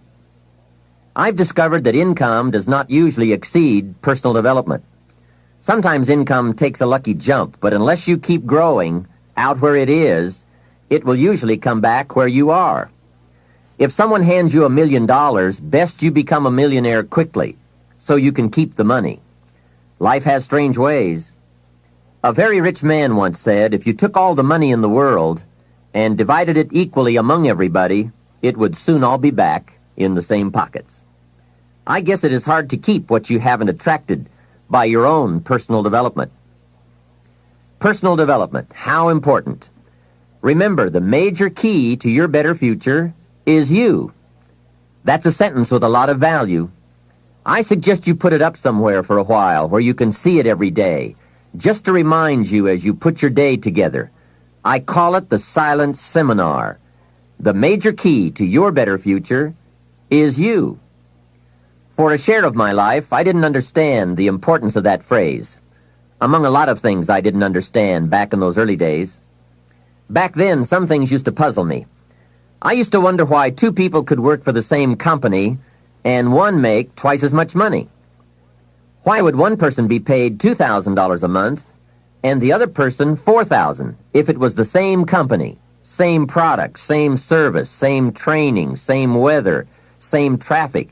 Maybe they were the same age and went to the same school. Wouldn't that be a puzzle? Why would one person do twice as well? Speaking economically, I know there are many ways to do well, but in this narrow area called compensation, what is the difference? What is the difference between $2,000 and $4,000 a month? And I don't mean $2,000. I could figure that out. Well, back then I tried to figure it out best I could. I thought time makes some of the difference. Some people do better because they have more time. I used to say, Harold ought to do well. He's got a lot of time. If I had all of Harold's time, I could do well. Now, that's got to be dumb, right? You can't get someone else's time. A man once said to me, if I had some extra time, I could make some extra money. I said, then you have to forget it. There isn't any more time. Where would you find any? Hey, when the clock strikes 12 midnight, that's about it. It's over. There isn't any more time. If you insist on finding more than 24 hours a day, they will come and take you away. So if we can't get more time, what could we get that would make the difference in economic results? And the answer is value. Value makes the difference. You can't get more time, but you can become more valuable. So value makes a major difference in how much money you earn. Now, here's a primary lesson in economics. We get paid for value. Bringing value to the marketplace is how we get paid. Whether you work on a job or whether you bring goods and services, we get paid for the value. Now, I know it takes time to bring value to the marketplace, but you don't get paid for the time. You get paid for the value. Mistakenly, the man says, I'm getting $20 an hour. And the correction is, no, not for the hour. If that was true, you could just stay home and have them send you your money. No, you don't get paid for an hour. You get paid for the value you put in an hour. An hour is simply a convenient way to measure the value. So one of the important questions to ask is it possible to become twice as valuable and make twice as much money in the same time? Could you become 3 times as valuable and make 3 times as much money in the same time?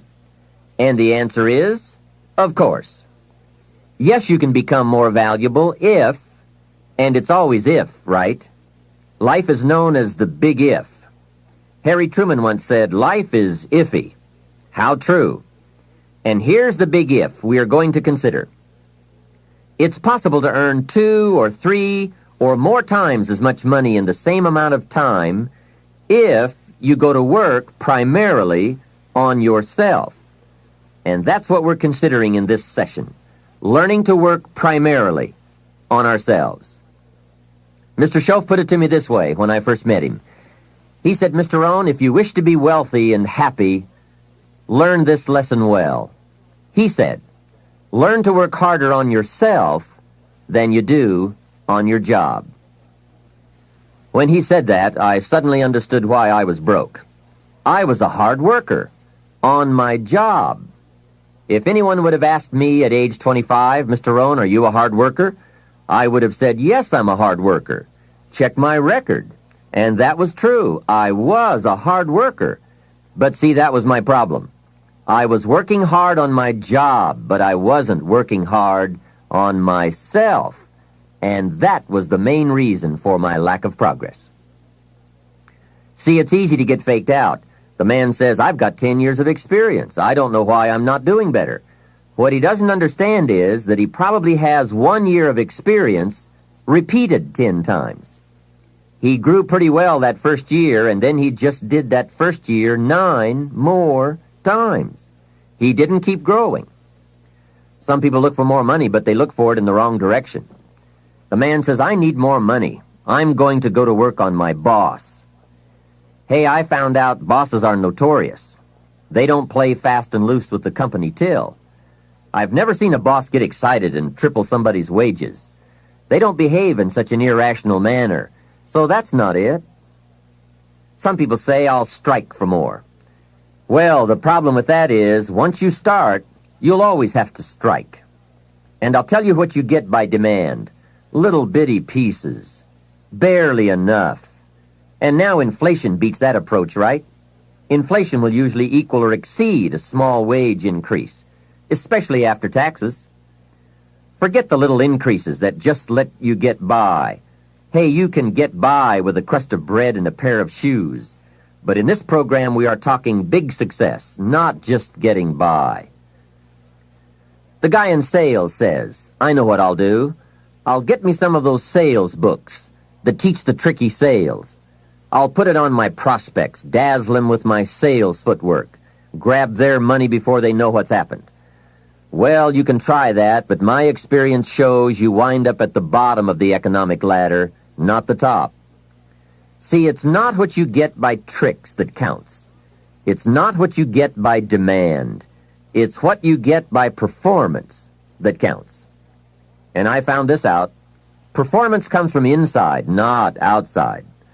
For the first part of my life, I was looking for the answers outside, before I finally discovered they were inside. Success is not something you pursue. Success is something you develop. People are often asking me, how do you develop an above-average income? And the answer is, become an above-average person. Develop an above-average handshake. Some people want to be successful, and they don't even work on their handshake. As easy as that would be to get started on. They let it slide. They don't understand. Develop an above-average smile. Develop an above-average intelligence. Develop an above-average interest in other people. Develop an above-average intensity to win. See, that will change everything. Probably one of the most frustrating experiences in life is looking for an above-average job with above-average pay without becoming an above-average person. It's called frustration. Mr. Schoaf one day gave me one of the most important statements of our entire association. I was giving him a rundown on how things hadn't worked out for me, and he said, "Mr. Rohn, I have an answer for you if you will listen carefully." And listen carefully I did that day and for the next 5 years. If someone is wealthy and happy, you've got to listen. He said, "Jim, I've only known you for a short time, but it is my honest opinion, for things to change for you, you've got to change." That was not quite the answer I was looking for, but that's the one he gave me. And now I bring it to you after pondering it all these years. For things to change for you, you've got to change, no matter what successes you've already achieved. Otherwise, it isn't going to change for you. Before I met Mr. Schoaf, I used to say, "I sure hope things will change." That seemed to be my only hope. If it wasn't going to change, I was in serious trouble. Then I found out it wasn't going to change, and I was in serious trouble. Hey, remember, it isn't going to change. Not long ago, I did a seminar for a group of oil company executives during their convention in Honolulu. Sitting around this conference table, one of them asked, "Mr. Rohn, you know some important people around the world. What do you think the next 10 years are going to be like?" I said, "Gentlemen, I do know the right people. I can tell you." So they all listened very carefully. I said, "Gentlemen, based on the people I know, and from the best of my own experience, I've concluded that in the coming 10 years, it's going to be about like it's always been." Aren't you glad you're listening? I don't share that with just everybody. Now, I said that to make a point, but I also said it because it's accurate. It's going to be about like it's always been. The tide comes in, and then what? It goes out.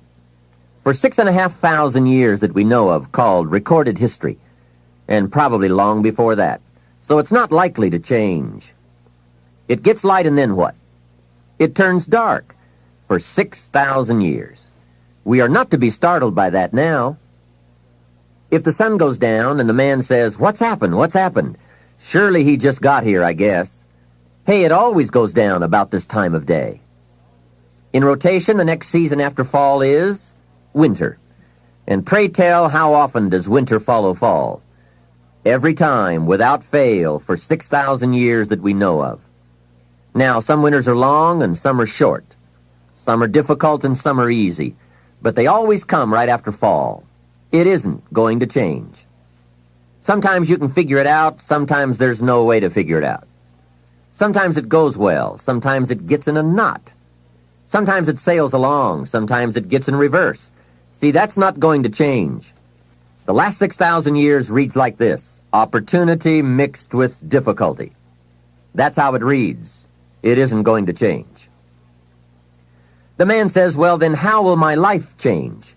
And the answer is, when you change. Whether I'm talking to high school kids or business executives, my message is always the same. The only way it gets better for you is when you get better. Better is not something you wish. Better is something you become.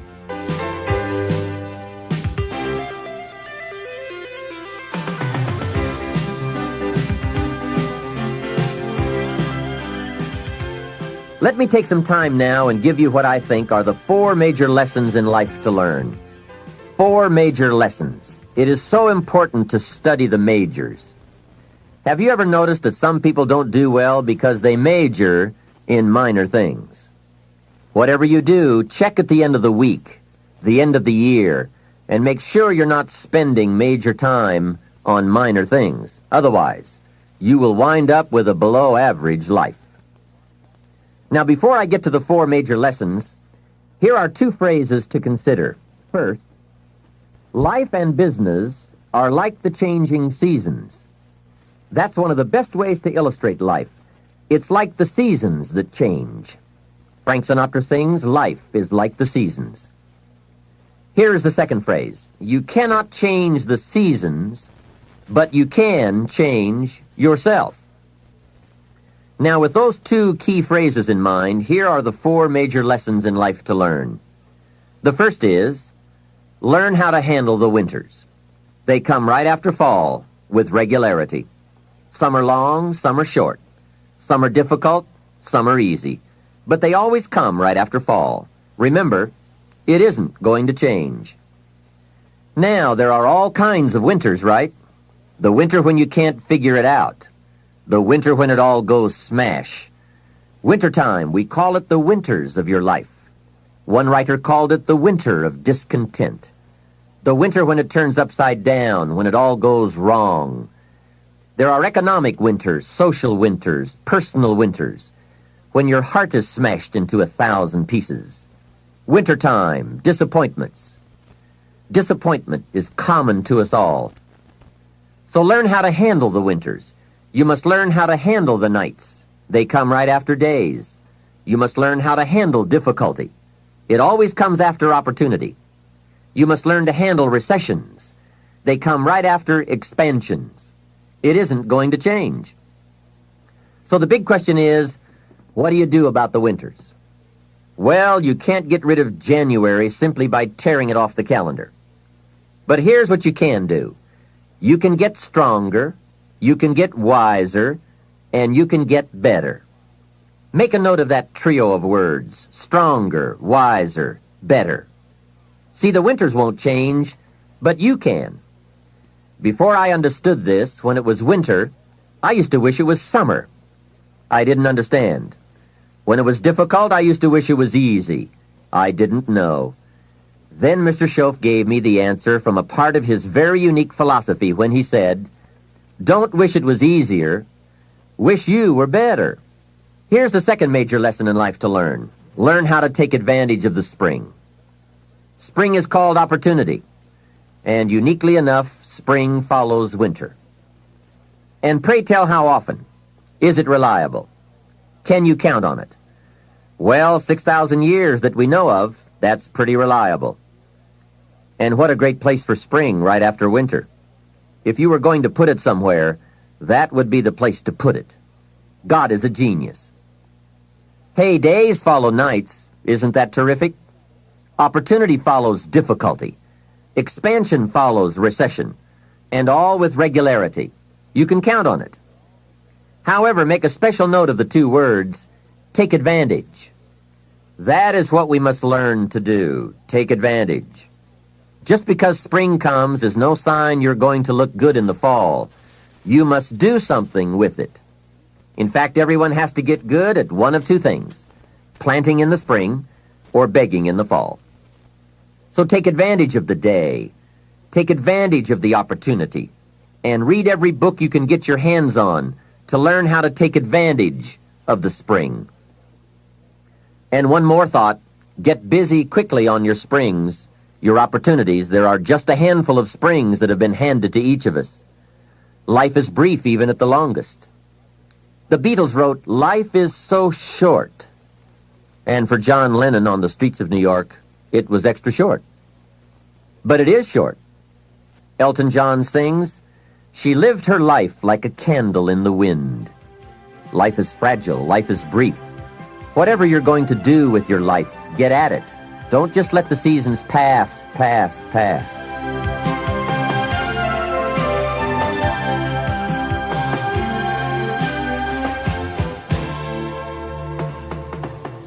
The third major lesson in life to learn is, learn how to nourish and protect your crops all summer.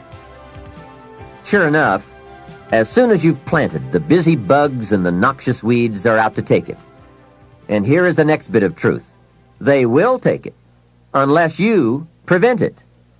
And that is the third major lesson to learn, major skill to develop, preventing the intruder from taking the good. Here are 2 key phrases to consider under the third major lesson. Number 1, all good will be attacked.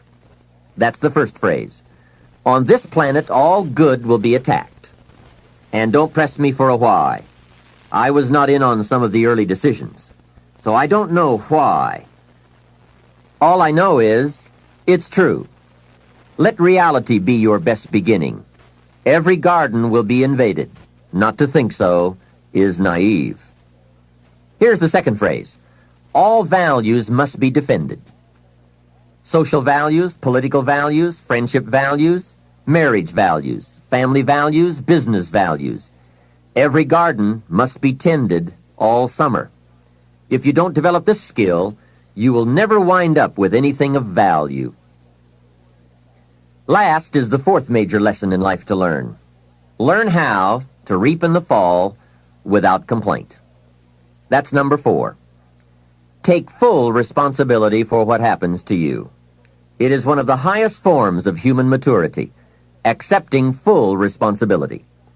It's the day you know you have passed from childhood to adulthood, accepting full responsibility. And learn how to reap in the fall without apology. Without apology if you have done well, and without complaint if you have not. That's the best of human maturity. I'm not saying it's easy. I'm saying it's the best. Now, I used to have some problems in this area, way back in those early days. I used to have this list of reasons why I wasn't doing well. To explain, right? Otherwise, you're going to look bad. I used to have this funny list called Reasons for Not Looking Good. I really did. I used to blame the government. You can believe that or not. It was at the top of my list. I had a lecture second to none. The government. I blamed taxes. Look what you've got left after they take everything out. Taxes, that was on my list. I blamed prices. That's easy, right? You walk into a supermarket with $20 and come out with this little half bag of groceries. That was on my list. I blamed the weather. I blamed the traffic. I blamed my car. I blamed the manufacturers. I blamed my negative relatives. They were always putting me down. I blamed my cynical neighbors. They were just selfish, looking out for themselves. Wouldn't loan me any money. I blamed the community. I blamed the economy. Hey, that's a pretty good list for not doing well, isn't it? I thought it was a good list. I will never forget this one day. Mr. Schoaf was very kind, but he was also very blunt, which was helpful for me. If he hadn't been blunt, I would have missed some things. On this particular day, with a kind of question mark look on his face, he said, "Jim, just out of curiosity, tell me how come you haven't done well up until now?" Excellent question, right? Well, so I wouldn't look too bad, I decided to go through my list. How I ever had the nerve to do that, I don't know, but I did. I went through the whole list. The government, taxes, prices, everything. He was very patient, and let me go through it all. When I finished, he looked over my list very carefully and said, "Mr. Rohn, big problem with your list. You aren't on it." How brilliant, and how true. When I went to work for him a few months later, I learned very quickly to tear up my list of reasons for not looking good and threw it away. And then I got a fresh piece of paper, and I put one word on it: me. There's a Black Heritage spiritual that says, "It's not my mother nor my father, nor my brother nor my sister, but it's me, O Lord, standing in the need of prayer." See, I used to blame everything outside for my lack of progress, until I found the problem was inside. For a big share of my life, I kept looking for the answers to do well outside, and I found out the answers were inside. Success is not something you pursue. Success is something you become. You see, it's not what happens that determines the quality or the quantity of your life. It's not what happens. And the reason is because what happens to about everybody. The sun went down on all of us last night. A common event. And I found out the same things can happen to two different people, but one gets rich and the other stays poor. Why is that? It's because it's not what happens, but rather it's what you do about it. That is an important phrase for your written and mental notes. It's not what happens. It's what you do that makes the difference in how your life works out. What happens is about the same for everybody. It's what people do that makes the difference. Anything can happen, right? I've heard all of the stories. Hey, I've been one of the stories. We could all tell stories for days on end. Anything can happen. Have you heard of Murphy's Laws? Surely you have. Murph had these laws. One of the laws was, if anything can go wrong, it will. That's one of Murphy's laws. Anything can happen. I've fallen out of the sky so many times, once to the tune of a couple of million. Devastating. Took me a while to get over that one. Now, it wasn't all that much, but it was all I had. That's much, right? When it's all you've got. If you've got 3 and 2 go and you've got 1 left, you aren't looking that bad, but when it all goes. I'm sure you've had that kind of experience. Of course, a long time ago, when you ran out of money and got to 0, you were all through. Heck, now you can whistle right on by 0, right? They will bury you these days. But those are happenings. Everyone's got the same happenings. The big question is, what are you going to do about it? Someone says, yes, but you don't understand the disappointments I've had. Come on. Everyone has disappointments. Disappointments are not special gifts reserved for the poor. Everybody has them. The question is, what are you going to do about it? While we're talking about personal development and letting go of limitations, here are what I consider to be the biggest self-imposed limitations any man or woman has ever had to deal with. First, procrastination. Procrastination is particularly life-threatening because when we put something off, it doesn't seem, at the moment, to be all that important. At the end of the day, if you have let a few things slide, it doesn't seem like such a bad day. However, enough of those days piled up will make a disastrous year, and eventually, a disastrous life. Our inability to come to grips with a natural tendency to procrastinate will surely send us drifting in the wrong direction. Before you reach the final session of this program, you'll have left procrastination behind, if you're still troubled by it. You'll have discovered that it's simply too costly to put up with any longer. Besides, you'll be too excited about where you're going to postpone the activities taking you there. Self-imposed limitation number 2. Blame. All of us have blamed others for our troubles from time to time. In fact, the tendency to blame someone or something goes back a long way. When there were only 2 people on earth, it wasn't long before they started blaming. The man said, "It was the woman. She got me into this." And the woman blamed the serpent. Blame seems to be one of those negative tendencies that just comes naturally. The ego striving to defend itself. Remember the list I came up with to explain why I wasn't doing well? One of the items that was high on my list was prices. I told Mr. Schoaf that my problem was everything costs too much. However, he soon set me straight on that by saying, "Mr. Rohn, that is not the problem. Let me tell you the real problem. You can't afford it." It's not it. If you keep dealing in its, you will always be broke, unhappy, and disillusioned because you will never have enough. Don't deal in its. Deal in you. When I finally learned to change my thinking from it to me, I changed my whole life. What a life-changing experience to finally meet someone who doesn't hesitate to put it on you or on your tendency to indulge in blame or procrastination. That is indeed a banner day when you meet someone who has learned how to skillfully and carefully attack the same problem that has kept you from doing very well, or kept you beneath your potential, or kept you off balance as to your own self-worth. It is so easy to mistake appearances for reality, to confuse the symptom with the real cause. Along with blame comes the third negative tendency we want to eliminate: excuses. Guess how many excuses we have? 1 million. And in the course of a lifetime, we will probably use them all, unless somebody finally comes along and blows all those excuses apart to make us come face to face with the real reasons for our current dilemma. Until that time, we will probably use another 1 million excuses to prevent ourselves from having $1 million. Here's one of the major questions I'll pose to you during this program. What are you going to do, starting today, that will make a difference in how your life works out? Good question, right? What are you going to do? See, if you don't do something starting today that will make a difference, guess what? it's going to be the same. And you can guess what the next 5 years are going to be like. Just look at the last 5. The next 5 years will be like the last 5 unless you, major key, make all the changes. Now here's another key question. What can you do starting today that will make a difference? That's a good question. What can you do? What can you do with economic chaos? What can you do with massive disappointment when it's all gone wrong?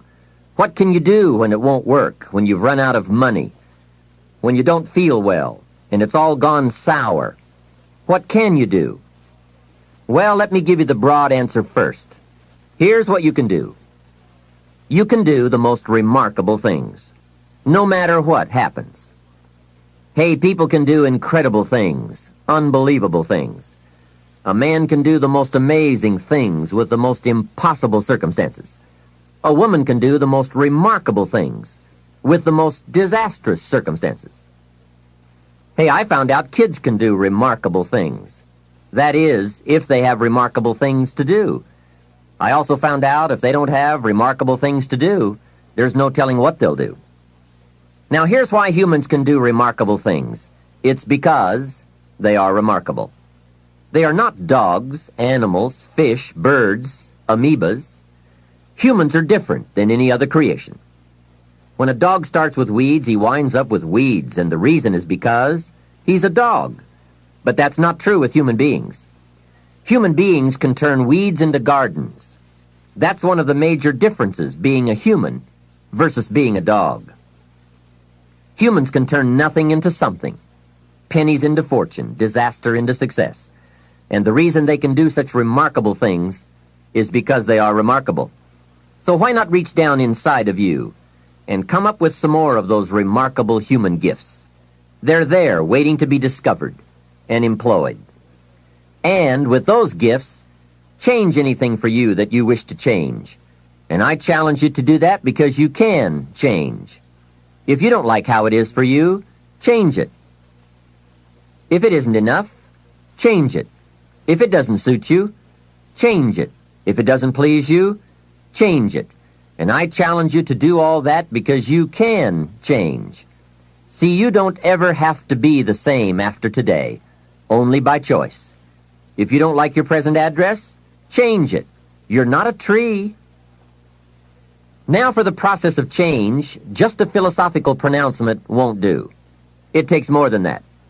And it takes more than enthusiasm. I know we are hearing a lot about enthusiasm these days. We're still hearing the old cliche of the 30s, to be enthusiastic, you must act enthusiastic. But see, that won't help. I'm sorry. Hey, after you have leaped about, there are some things you've got to do, or it isn't going to change for you. You can get all excited about lifting 200 pounds until you get to the gym. Then you need a new excitement. And the new excitement is discipline. Discipline, the major step to human progress. If there is one thing to get excited about, this is it. Get excited about your ability to make yourself do the necessary things to get a desired result. That's true excitement, not just optimistic panic. True excitement. Hey, what could you do starting today that would make a big difference in your life? Answer, no telling. What will some people do starting today? That's what's disappointing. It's not what we can do that's in question. What we can do is fantastic. What we can do is unbelievable. What we can do, it's what we settle for that's disappointing. Remember, the major question to ask on the job is not, what are you getting? The major question to ask is, what are you becoming? What we become is what leads to all the good things. And the habits we form, habits of mind, attitude, and behavior, are a dominant part of what we are becoming. Now, I understand as well as anyone that forming new habits doesn't come easy. But new habits will come when we change. It is usually not in one cataclysmic explosion, but rather by changing small pieces and parts at a time. I think that's how most of us change. We just keep nudging ourselves in the right direction, forming 1 or 2 new habits at a time, little by little, until finally we've made the turn. And this is where the good life comes from, those personal changes. There's nothing you can do with the seasons, but there's everything you can do with yourself. Don't wish for the winters to change. Wish for your own attitudes, strength, and capabilities to change in order to handle the winters. Really making personal changes calls for 10% inspiration and 90% perspiration. Wishing we could change is a beginning, but now wish must be translated into activity, and inspiration and affirmation must lead to discipline. We can affirm that we are going to change, but we must now form new habits and develop new disciplines for the affirmation to come true. Make sure your activities are not going in the opposite direction of your affirmation. Make sure your daily thoughts and activities take you in the direction of your affirmation.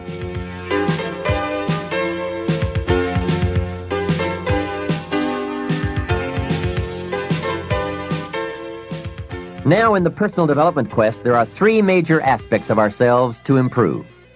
We can look at developing ourselves spiritually, physically, and mentally. With respect to our spiritual development, this may be a major or a minor issue for you depending on your values and your goals. I confess to being an amateur in this field, but I think it's very wise for you and me to look at the spiritual side of our lives and decide what growth we want to experience here. Come to your own decisions as to what it will take to nourish your spiritual nature. Next, let's look at physical development. The body and the mind work together and depend on each other, so they both need attention. There's a Bible phrase that says, treat your body like a temple. So just put it in your notes, body like temple. Not a bad suggestion. Treat your body like a temple, not a woodshed.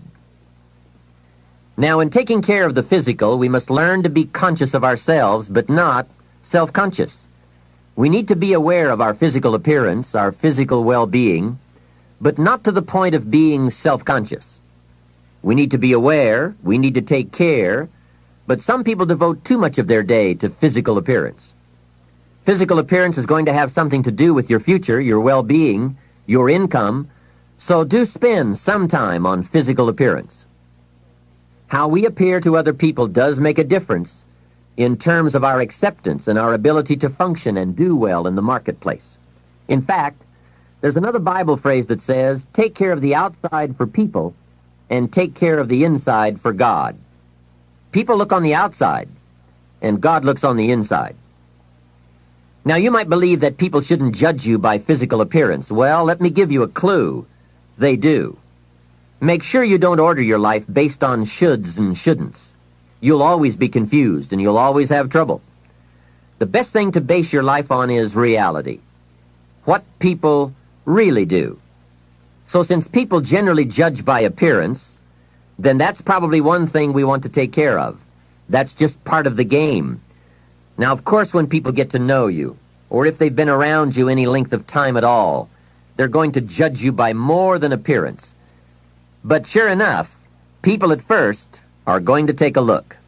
So taking care of yourself in personal appearance is a consideration. Now, physical development also includes your good health and your well-being. You've got to spend some time on that so that you feel good in the marketplace. Get involved in some form of disciplined exercise. Keeping fit and feeling good has a positive effect on your attitude, not just your appearance. Even if you're not into sports, there are some cassette programs and books on how to stay in excellent shape in only 20 to 30 minutes a day. Get the tapes and find your best way to stay physically fit. Just develop a bit of consciousness about taking care of yourself physically. Physical fitness pays great dividends in terms of your energy level, your ability to live a long, healthy life, and your general sense of well-being.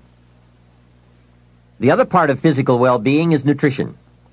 There are some excellent cassettes and books on this subject for you to investigate as well. Do all you can to stay fit, to stay healthy, and to stay well, because physical health and fitness affect how you feel about yourself and how you perform in the marketplace. When you feel good about yourself, other people will feel good about you too. Appearance vigor, vitality, and well-being have a lot to do with how your life works out. That's the physical side. Now, the mental exercise and nourishment are just as important as physical and spiritual exercise and nourishment.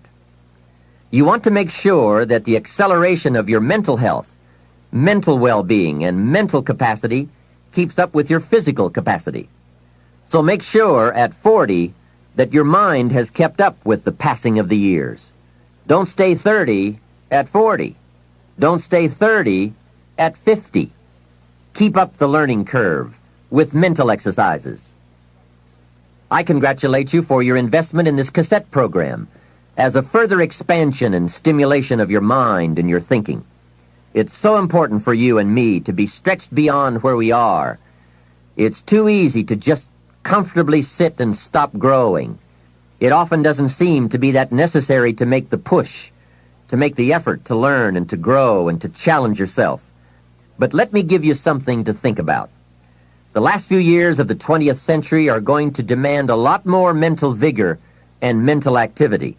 The competition and complications of life are going to truly challenge the full capacity of our mentality.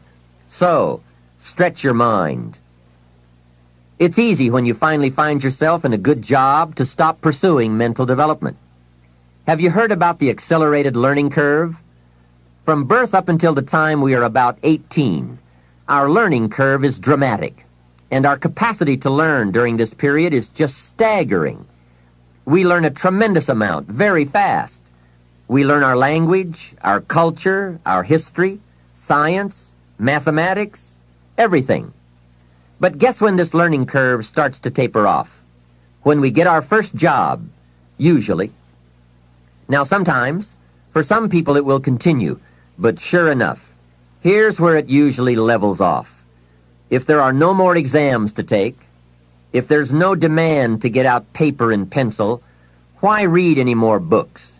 Now you will just learn by some experience, just getting out there and by doing it wrong and doing it right and stumbling around. You learn some. But can you imagine what would happen if you kept an accelerated learning curve all the rest of your life? Can you imagine what you could learn to do, the skills you could develop, the capacities you could have? So here's what I'm asking you to do. Be that unusual person who keeps up his learning curve. Succeeding in life is not usual. It's unusual. You need to develop some unusual habits to earn the outstanding rewards. A friend of mine said, a standard education will get you standard results. You want a lot more than standard results? You need to become a lot more than a standard person. And now I've got some more good news for you. Never before in the history of the world has it been easier for someone like you or me to become educated, skilled, highly creative, innovative, and spilling over with profitable ways of thinking. I'm talking about making full use of audio cassettes like the one you're listening to now. You can turn your automobile into a professional growth seminar on wheels. I'm serious. Cassettes can turn the time you spend driving your car, dressing in the morning, or exercising into solid, effective personal development.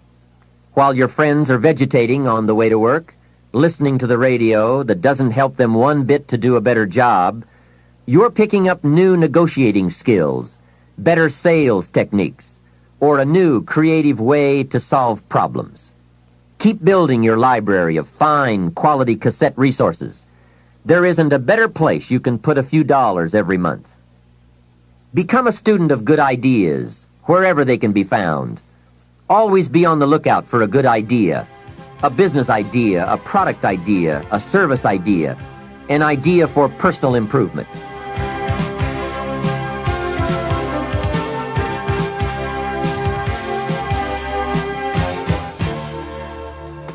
Now, since forming these new habits of personal growth will require some discipline in the beginning, let me give you a key to discipline.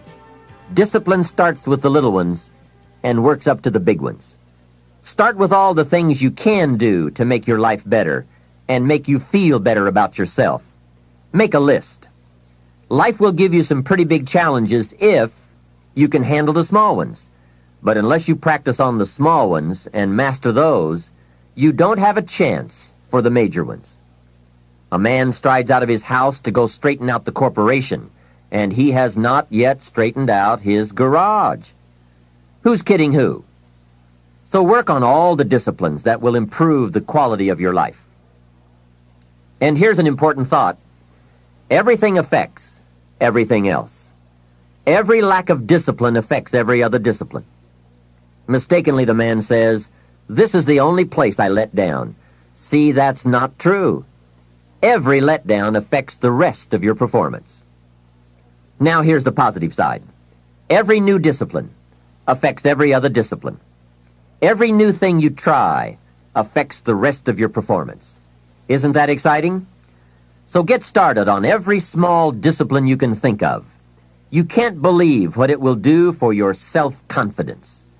And remember, the greatest deterrent to success is lack of self-confidence. And lack of self-confidence comes from not doing what you could do. Next comes self-motivation. And really, it's the only kind of motivation there is. Self-motivation. I was on a lecture tour in Australia not long ago, and the press interviewed me. And they asked me, "Mr. Rohn, are you one of those American motivators?" I said, "No, I'm a businessman. I can share my ideas and my experiences, but people have to motivate themselves." Hey, I found out you can't change people. They can change themselves, but you can't change them. Lord knows, I've tried. I had a super group of salespeople back in those early days, and I said, "I'm going to make them successful if it kills me." Guess what? I almost died. You can't do that. In management, we learn good people are found, not changed. If you want good people, you have to find them. That's the best answer I can give you. If you want motivated people, you have to find them, not motivate them. The first rule of management is don't send your ducks to Eagle School. Why? Because it won't work. I've tried it all. I picked up a magazine not long ago in New York, which had a full-page ad in it for a hotel chain. The first line of the ad read, "We do not teach our people to be nice." Now that got my attention. And the second line said, "We simply hire nice people." I thought, what a clever shortcut. Motivation is a mystery. Why some people are and some are not. Why does one person in sales see his first prospect at 7 in the morning, and the other salesperson sees his first prospect at 11 in the morning? Why would one start at 7 and the other start at 11? I don't know. I call it mysteries of the mind. I give a lecture to 1,000 people. One walks out and says, "I'm going to change my life." Someone else walks out with a yawn and says, "I've heard all this stuff before." Why is that? Why aren't they both affected the same? I don't know. I call it mysteries of the mind. A wealthy man says to 1,000 people, "I read this book, and it started me on the road to wealth." Guess how many people of the 1,000 go out and get the book? Answer, very few. Isn't that incredible? Why wouldn't everyone go get the book? It's called Mysteries of the Mind. To one person you say, "You better slow down. You can't work that many hours, do that many things, go, go, go. You're going to have a heart attack and die." And to another person you say, "When are you ever going to get off the couch?" What is the difference? It's called mysteries of the mind. Why wouldn't everyone strive to be wealthy and happy? I don't know. It's a mystery. So, be self-motivated. Don't give that job away to someone else. The guy says, "Boy, if someone will just come by and turn me on." Hey, what if he doesn't show up? You've got to have a better plan for your life. Since you're self-motivated, and I would assume that you are since you've invested your money, and now you're investing your time to gather good ideas for more success, I want to share the best of what I've learned and experienced in my life. You deserve the best I have to give, and more. Now, I'm sure you'll agree that this fundamental personal development is a major part of the platform, the foundation, on which you can build. So let's get on now with the rest of the fundamentals for wealth and happiness. Of all the subjects that stir the imagination, this has to be one of the major ones: financial independence. Freedom from financial concerns. Owning the financial resources that give you the means to really do what you want to do, to make your life all that you want it to be. We don't have time to go through all the interesting ideas that have been written and discussed on the subject of financial wealth, but I will offer you a few major ideas that have really made a difference in my life, financially and otherwise. Mr. Shope said to me that he thought it was a worthy goal to become financially independent for three major reasons. First, with money no longer a time-consuming consideration, I could then begin devoting heavy time to all the other dimensions of my life. Second, he suggested I become financially independent because it would tremendously increase my ability to help others. Only from positions of strength, including financial strength, can we help someone else. Finally, and most important, he said, I believe it is worthwhile to become financially independent for the sake of developing the person you must become to achieve that goal. What a major secret he taught me. Set a goal to entice you to become the person it takes to achieve it. Reaching the goal is the lesser value. The primary value lies in the person you become by reaching it. You see, it's not the $1 million that's most important. It's what you must do and become in order to be a millionaire. We're all aware that many people feel that we must be careful of focusing on money or affluence or abundance, that in it or in the pursuit of it there is danger. We often hear quoted from the Bible, the love of money is the root of all evil. And I do agree. If you make money your love, and you pursue affluence to the exclusion of or at the expense of other values of life, you have lost, not won. However, let us consider this question. If you could do better, should you? That's not a bad question. In the time allotted to labor, in the time given to economics, care for family, success, achievement, productivity, the creation of value, the development of skills and creativity, if you could do better, should you? I think that one of the greatest satisfactions of living life to the fullest is doing the best you can with whatever you have. Doing less than your best has ways of eroding the psyche. We seem to be creatures of enterprise. Surely it is the reason for the seasons. The soil and the sun and the rain and the seed all say, "What can you do with us?" The seasons say, "Do you have the genius to make something unique of us?" Life says, "Here's the raw material. What splendid things can you produce from all there is?"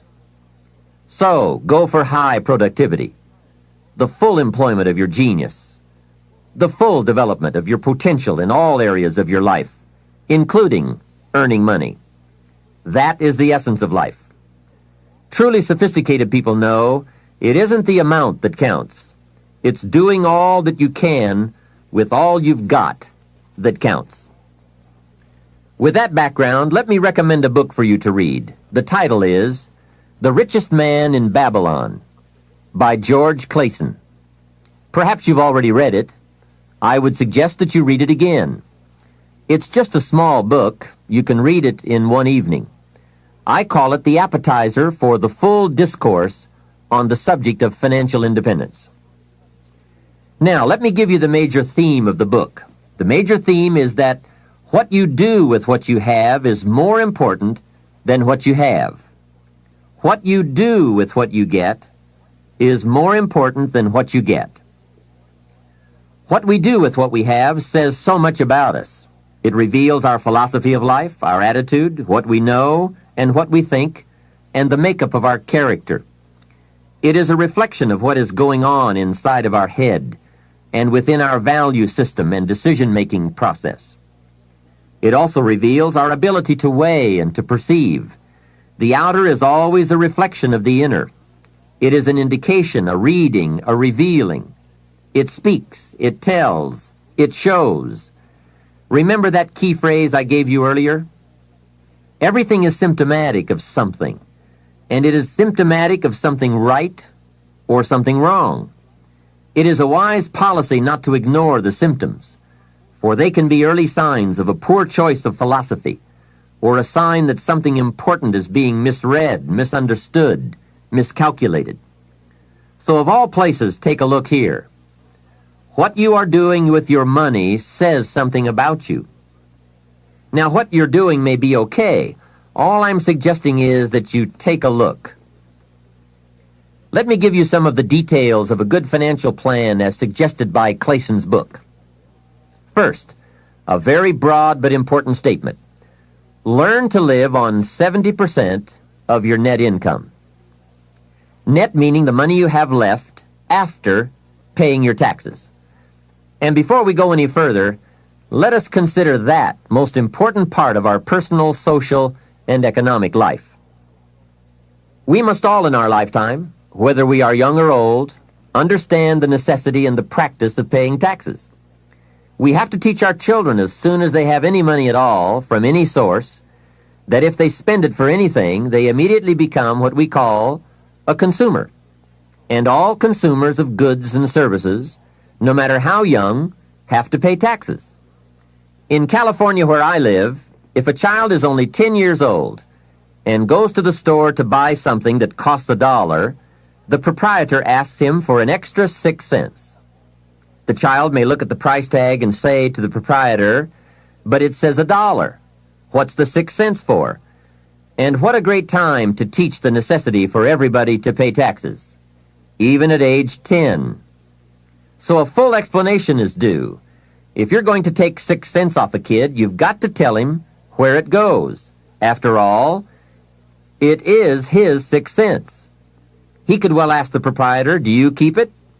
The proprietor, of course, would explain that it's for taxes, that he doesn't get to keep it, that he merely collects it. The next obvious questions are, who gets it? And what is it used for? And with these very intelligent questions come some very important answers. To the child we explain, since we all have decided to live together, we call ourselves a society. And for that society to function, there are some things we cannot individually do for ourselves. We cannot each build a piece of the street. The machinery would be too expensive, and it would take too long to learn how to use it and then to do it. So we have a government, and government is people we have put to work doing those things for us as a community that we cannot do for ourselves. The streets, the sidewalks, the police, all of this must be paid for. So we have agreed to take some of the money when all of us buy something and give it to the government so that it can do things for us. This is such an important subject. Kids have to learn it. We all have to learn it. We then move up to federal taxes and all that those tax dollars are meant to do. Here's a pretty good way to explain federal taxes. I call paying taxes the care and feeding of the goose that lays the golden eggs. It is so very important to feed the goose, not abuse the goose, not tear off a wing of the goose, but to feed and care for it.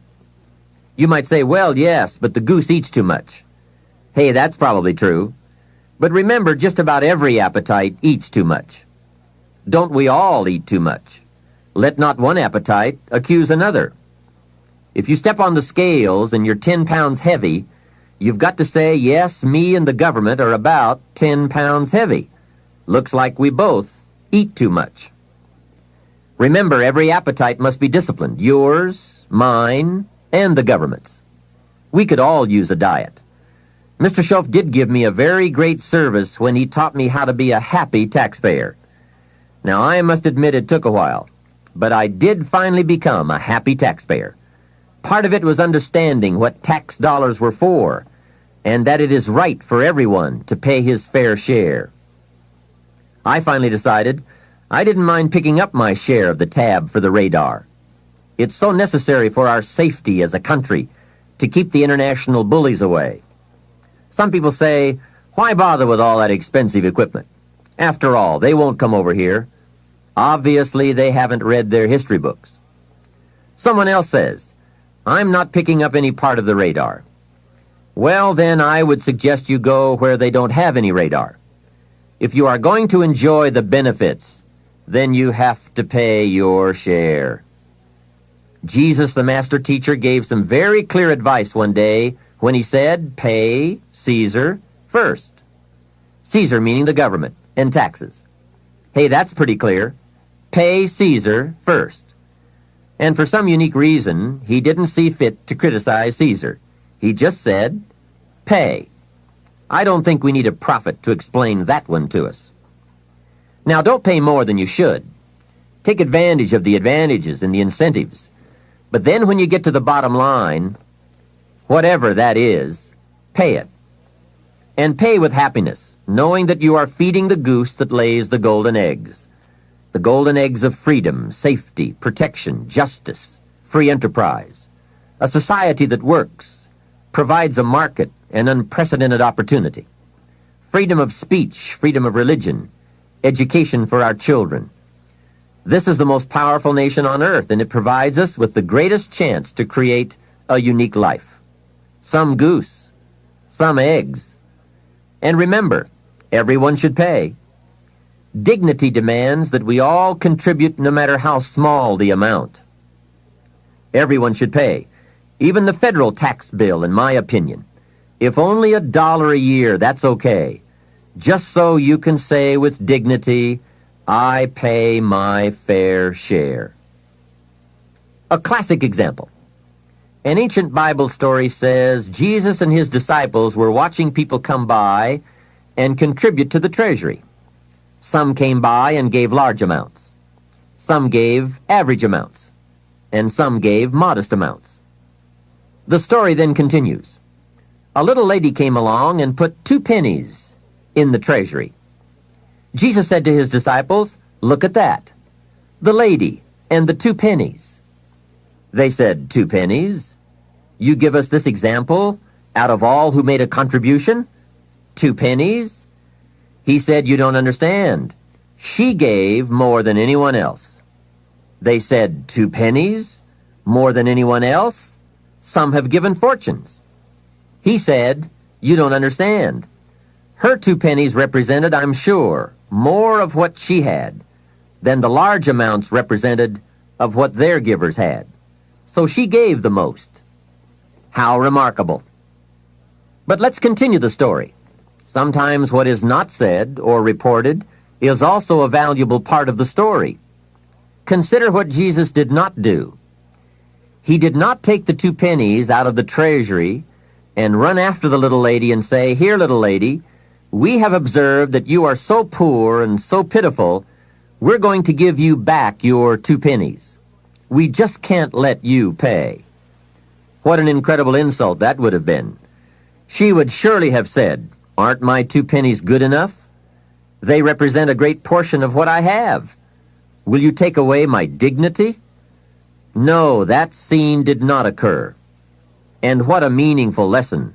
We learn from what did not happen as well. Let me give you the eloquence of silence, the eloquence of what was not reported but certainly must have been true. And it reads, Jesus left her 2 pennies in the treasury. What an important silent statement. It's of the highest philosophy. It best explains our earthly experience. Life is conditional. Value is on the other side of price. And of first importance is the act, not the amount. Everyone must pay, even if it is only 2 pennies. Now, after taxes, and I said all that to get to this, learn to live on 70%. The reason it's 70 is because you're going to be doing some very special things with the 30%. So what's left, 70%, is yours to spend. Now let's talk about the all-important subject of how you allocate the 30%. I remember one day saying to Mr. Schoaf, if I had more money, I would have a better plan.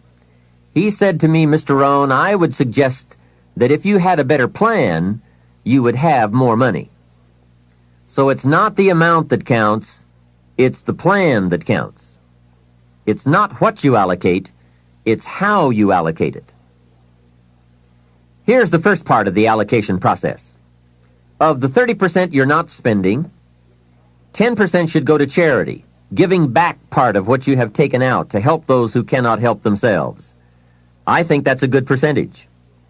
Now, you can pick your own percentage. It's your life, and it's your plan. But giving your money to a church or to an institution is a good idea. More often than not, they can find the people who are in need. But whether you administer it yourself or give it to an institution to distribute, 10% should be given to charity. And by the way, the best time to teach this allocation process is when a child gets his first dollar. Take him on a visual tour. There's nothing better than visual to illustrate what you're trying to teach. Take him to where some very unfortunate people live who cannot take care of themselves. Kids have big hearts. If they see the problem, they won't have any trouble giving a dime out of every dollar. And one more thing. The time to start this is when the amounts are small. It's pretty easy to flip a dime out of a dollar, and it's a little more difficult to give away 100,000 out of a million. You say, oh, if I had 1,000,000, I'd give 100,000. I'm not so sure. That's a lot of money. Best we start you early, so you will have the habit before the big money comes your way. Now, here is what to do with the next 10%. Set aside 10% for capital you manage. That is, capital you find ways to utilize. Do some buying and selling yourself. Buy something, fix it, and sell it. Engage in commerce, even if it's only a part-time venture. Your home is a major capital project. In my opinion, we should all engage in capitalism in this country. Here, we believe capital belongs in the hands of the people. Communism teaches that capital belongs in the hands of the state. That's a great difference in ideology. I guess communism feels that humans are too dumb and stupid to know what to do with capital, so it should all be given to the state. Let the state run everything, and let the people meekly show up for their work assignments. In our country, we believe the genius to know what to do with capital resides in the populace, the people, the genius to come up with ideas for goods and services brought to the marketplace.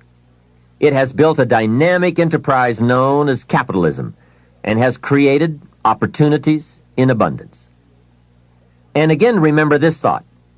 The best time to teach capitalism is when a child is old enough to be stimulated by ideas for goods and services. Kids learn the concept of performing services in exchange for capital early, right? They mow the lawn, help in the house, earn an allowance.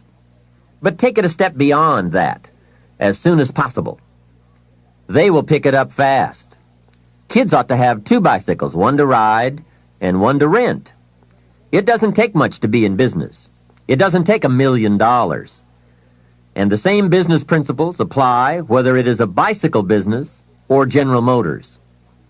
Show kids how to buy a bottle of soap for $2 and sell it for $3. Right in the neighborhood. It's called capitalism in action. Profits, products, and services brought to the marketplace. It is most exciting once you understand the mechanics and the dynamics. It's the stuff of which fortunes are made. And teach kids the advantage of being kids. Some people will buy from you just because you're little. So you must get on with it. You won't be little forever. So Johnny goes a few doors down from your home in the neighborhood and knocks on a door. Mrs. Jones answers, and Johnny says, Mrs. Jones, I have this bottle of soap. It is the best there is. My mother uses it, and lots of people I know wouldn't use anything else. You should really have some. It only costs $3, and I'm your neighbor, so I can take care of you. And besides, I'm little. There, isn't that simple? Commerce in action. Capitalism at its foundation. You see, the only danger in capitalism is if capital gets in the hands of too few people.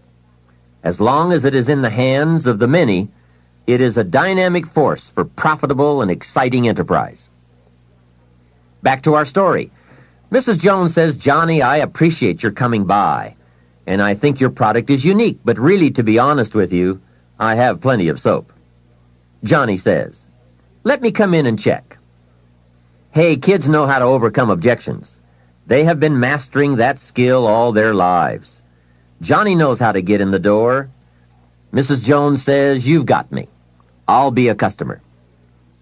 Now, when he comes home, you must get ready to teach all the other principles of enterprise and successful living. The two should go together. First, Johnny says, "I've got $3 to spend," and you point out the obvious.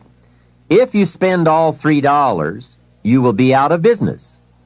He says, "I can see that." Then you explain, you must set aside $2 to invest in another bottle of soap. You can't spend your capital. Capital must be carefully preserved. What would you think of a farmer who ate his seed corn? Dumb farmer, right? So capital must be defended. It is your only chance for another harvest. Now here's another thought for your notes. Make sure you turn part of your income into capital. I would suggest 10%. And use that 10% yourself to give your own skill a chance to do something remarkable in the marketplace. No telling what genius lies, unused, waiting for the spark of opportunity. It is part of the path of fortune. Use this thought. Why not work full-time on your job and part-time on your fortune? You can, you know. It's up to you. And you can't believe the feelings every day when you can honestly say, "I'm working to become wealthy. I'm not just working to pay my bills." It makes a different kind of day. You will find it hard to go to bed at night and exciting to get out of bed in the morning.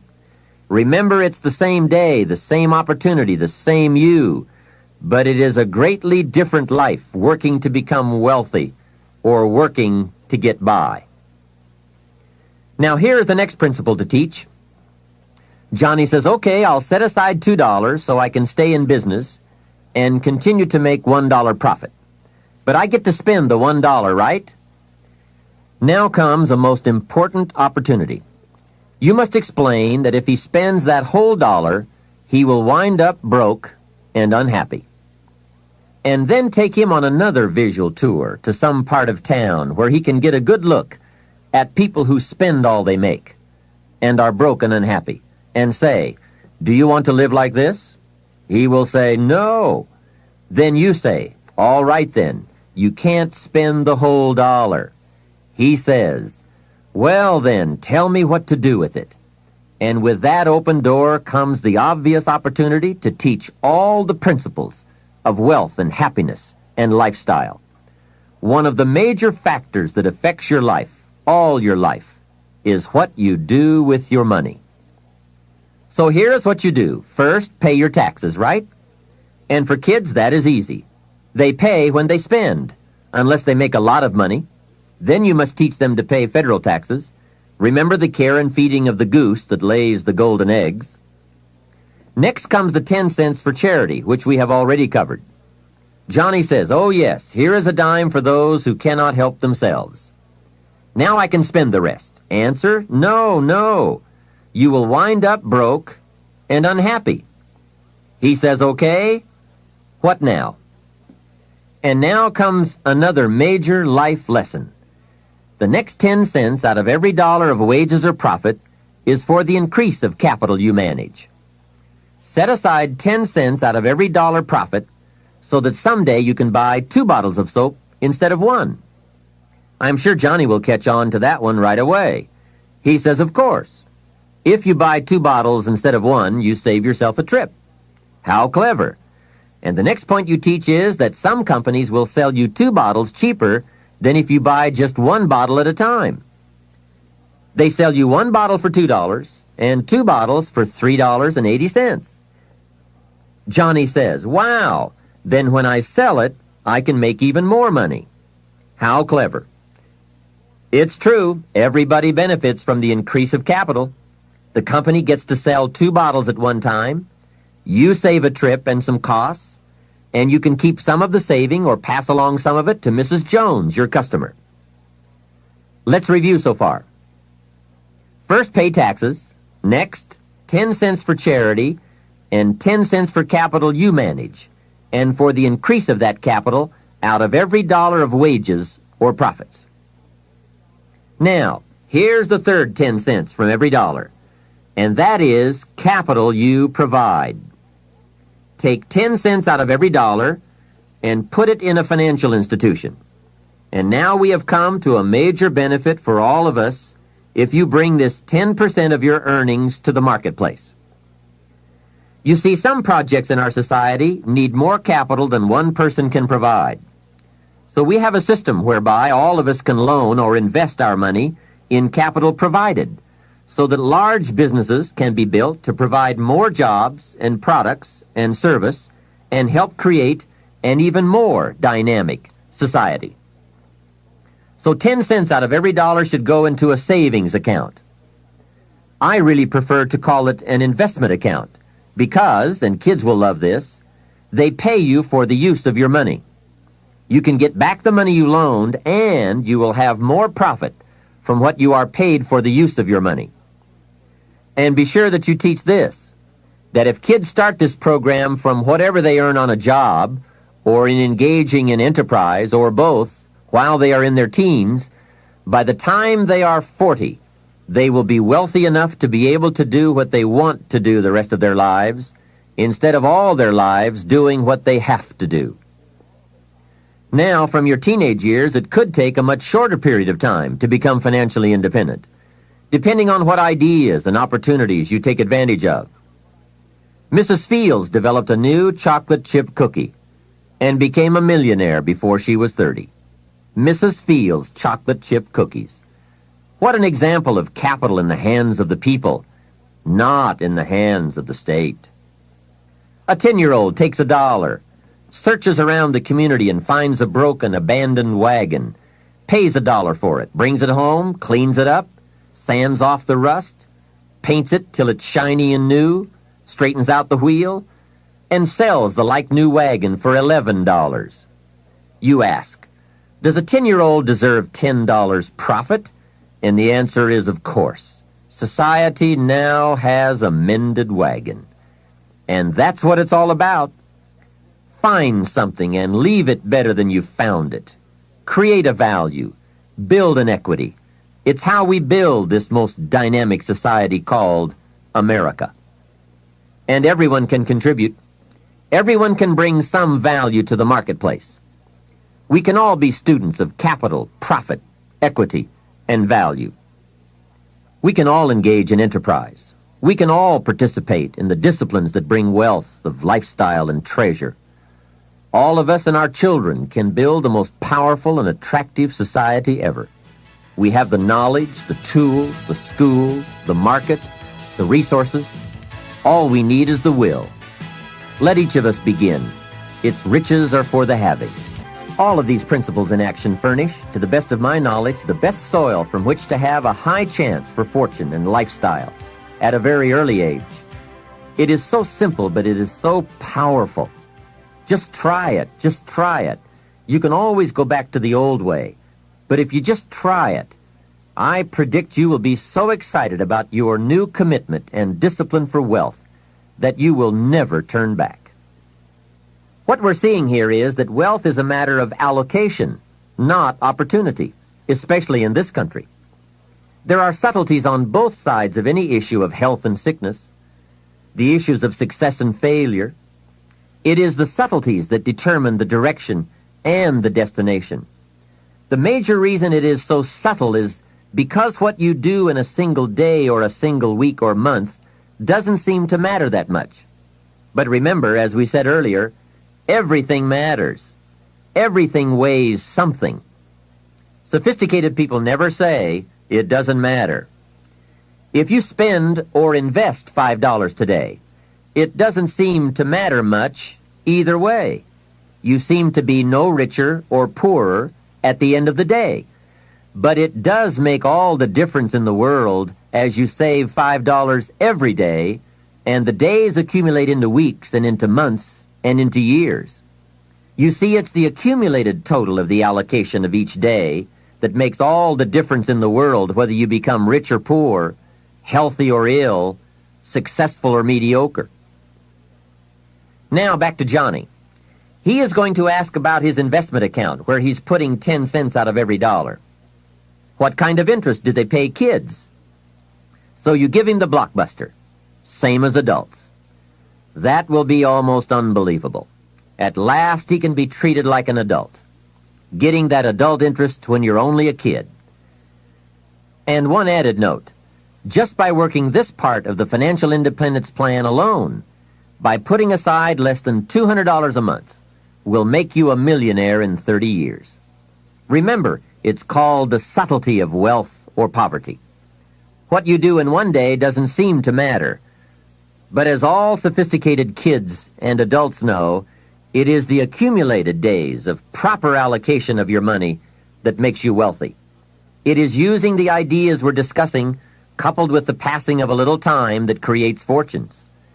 Now, the passing of time is automatic, but using the ideas is a matter of your own discipline. Whether you want to or not, or whether you care or not, bottom line, it's all up to you. Let me give you the definition of rich and poor.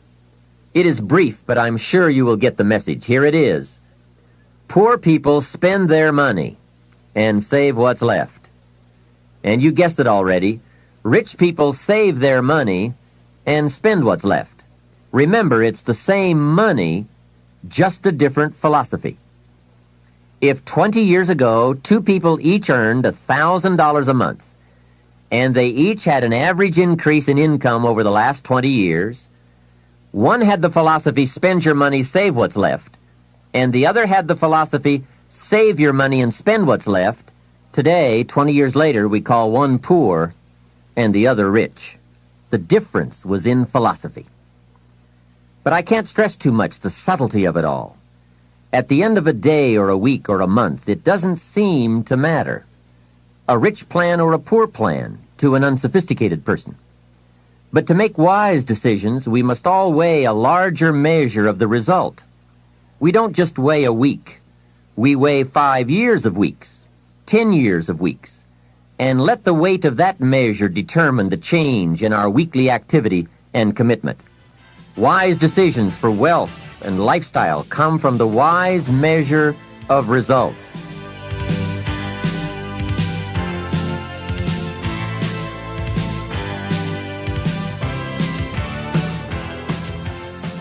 Hey, here is a great philosophy to learn and to teach, especially to your kids. They will love it. It is called the ant philosophy. You know, little ants. There's a Bible phrase that says, everyone, especially lazy people, should study ants. Ants are unique. Consider this. First, an ant will never quit. If he is headed somewhere, and you put your hand in his way, he will try to climb over, climb under, climb around. He keeps trying. If you let him go on his way, away he goes. And if you put something in his way again, he will try again to go over, under, around. And guess how long an ant will try? Answer, until he dies. So, an ant will never quit. What a philosophy. Next part of the ant philosophy. Guess what an ant has in the back of his mind all summer? Answer, winter. Ants prepare for winter all summer. How very bright. Now, some adults aren't that smart. They think summer all summer. That philosophy we call fatal. Now, here's another piece of ant philosophy. Question. How much will an ant gather in the summer to prepare for the winter? Answer, all he possibly can. That's it. The secret to the higher life, doing all you possibly can. That is the great life quest, seeing what all you can become. A man says to me, Mr. Rohn, I'm making about $50,000 a year. Isn't that enough? I'm taking care of my family, and we are comfortable. Isn't $50,000 enough? And my answer is, yes, it is enough, if it's the best you can do in the time allotted to labor and enterprise.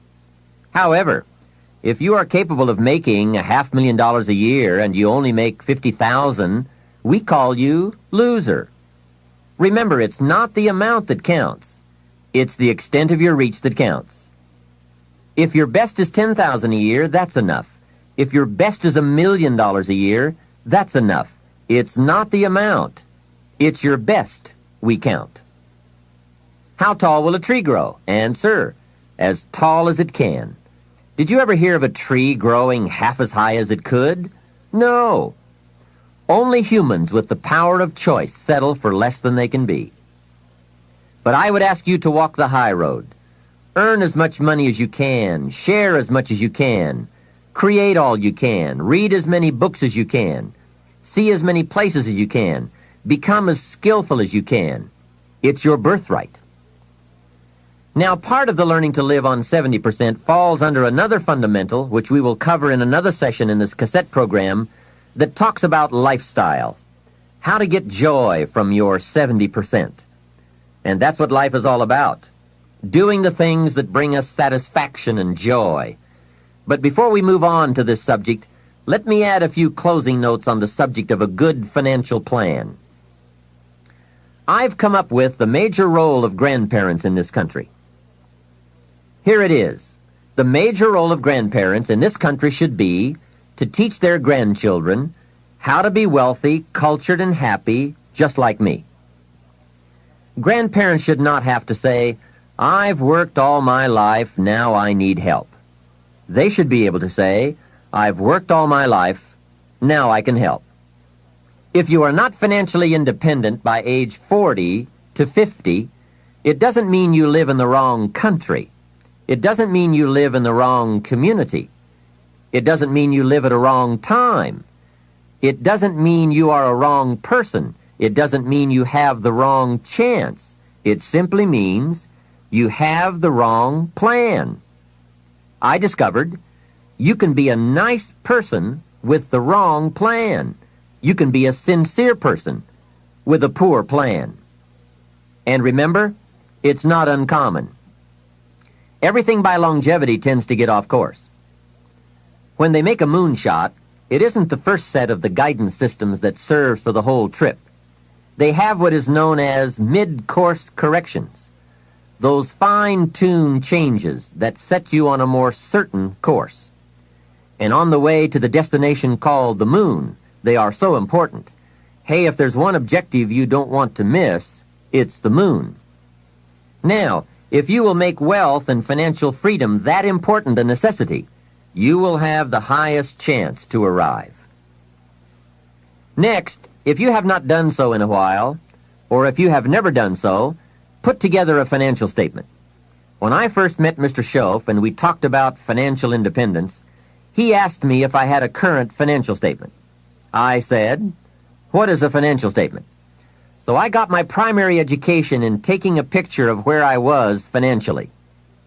Mr. Schoaf explained that it is very important to know exactly where you are without kidding yourself, so that you can then come up with a good plan for going from where you are to where you want to be. It turned out to be fairly easy to put one together. You merely list the value of your assets on one side of a piece of paper and the total of what you owe, called your liabilities, on the other side of the paper. Then by subtracting one from the other, you come up with what we call your current net worth. Now, it doesn't tell you what you are worth as a person, but rather what you are worth in money. I said to Mr. Schoaf, "My financial statement isn't going to look that good." He said, "It is not important how good it looks. What is important is that you do it." So I put that first financial statement together. I had plenty of liabilities, money I owed my parents, budget finance, my car, and all kinds of other debts. Now on the asset side, I really had to scrape the bottom of the barrel. I even put my shoes on the asset side. They were worth something. Wow, how embarrassing after 6 years of working. But it must be done. You don't have to put the results on a public bulletin board, because it's not important that the community knows how you are doing. It's not important that I know how you're doing, but it's desperately important that you know how you're doing.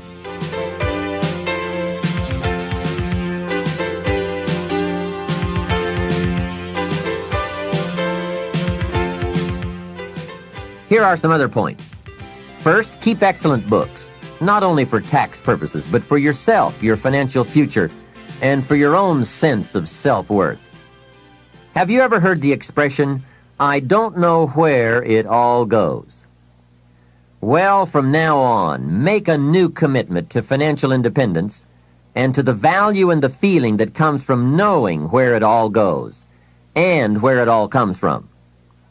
It is just one of those important disciplines that cause you to prove to yourself that you are on a new road, walking in a new direction, becoming a new person, and arriving at a new destination. Without that effort, you will keep falling back. Hey, I found out you can make $5,000 a month and still go broke. You say, how could you go broke making $5,000 a month? It's easy. Spend $6,000. And when you make $5,000, spending $6,000 is not that difficult. Someone once said, if your outgo exceeds your income, your upkeep becomes your downfall. So, be the master over whatever you have and whatever you are. That's where the seeds of greatness are sown. Great wealth, great health, great results, great influence, and great lifestyle. Take interest and even delight in doing all the small things well. It makes you a sophisticated person who knows where the beginnings of wealth and happiness are. There's a Bible phrase that we could quote here that would be appropriate. It says, if you will be faithful over a few things, the small things, you will someday be ruler over many things and major things. That's it. That's the philosophy that counts. Surely life is reluctant to hand a fortune to someone who constantly messes up his paycheck. It's not the amount that counts. It's the plan and the faithful discipline of that plan that counts. The disciplines are those ingenious keys that unlock the door to the kind of person we really want to become. And becoming attracts all those treasures and values that most anyone would call the good life. Life in abundance, life in productivity, life in enterprise, life in influence, life in style. Now, to wind up this rather lengthy subject, let me close with this. Mr. Schultz's best instructions to me in those early years were to develop a new attitude about myself, and a new attitude about all the principles that it takes to make life unique. Develop a new attitude about taxes, about paying your bills, about the marketplace, opportunity, your chances, wealth, activity, prosperity, service, productivity. Let me give you a good example of my old attitude. I used to say, I hate to pay my taxes. Schultz said, well, you can live that way if you want to. That's one attitude. I was a bit perplexed. I thought it was the only attitude. How strange. I used to say, I hate to pay my bills. And he said, well, you can live that way if you want to. I thought it was the only way. I used to say, I hate to part with my money. He said, that's one choice for lifestyle and attitude. I thought, could it be that there is another way to feel about it? He said, what if you said, I love to pay my taxes, knowing it's the care and feeding of the goose that lays the golden eggs? What if you said, I love to pay my bills, reduce my liabilities, and increase my assets? What if you said, I love to part with my money, put it into circulation, help build this dynamic society? Wouldn't that be a better way to live if you loved to instead of hated to? What an incredible way to look at it. I bought the idea and started the practice. I will admit that it took me a while to actually say truthfully, I love to. But when I did, I found a completely unique new way to live. To love to instead of hate to. Schof even taught me to pay my bills with enthusiasm.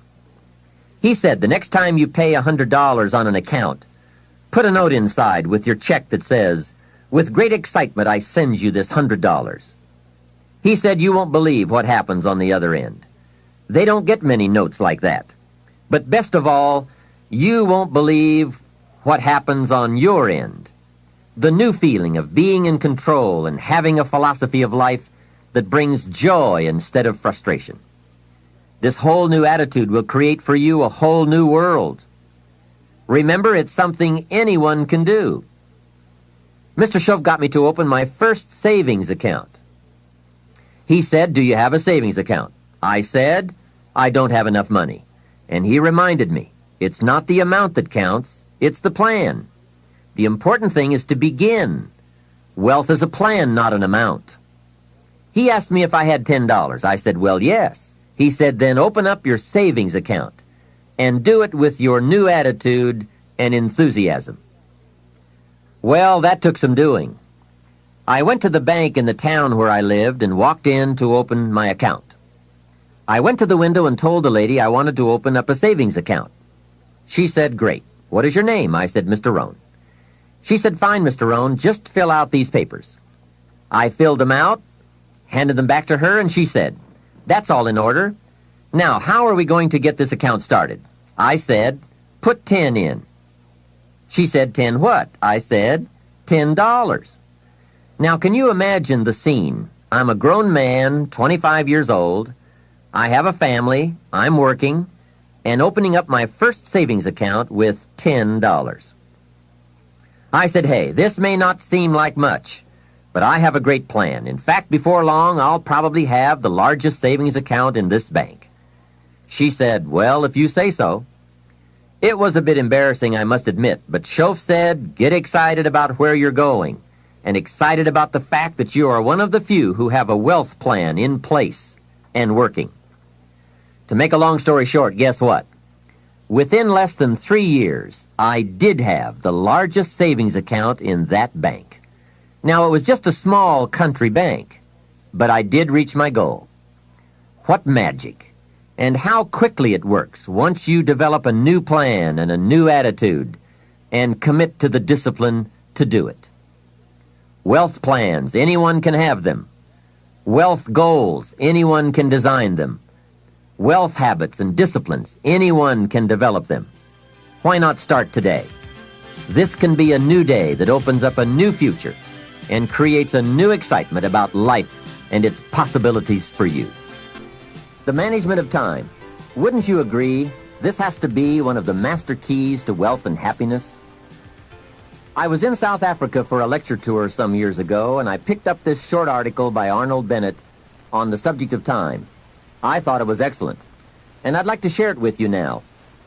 Time, he wrote, is the inexplicable raw material of everything. With it, all is possible. Without it, nothing.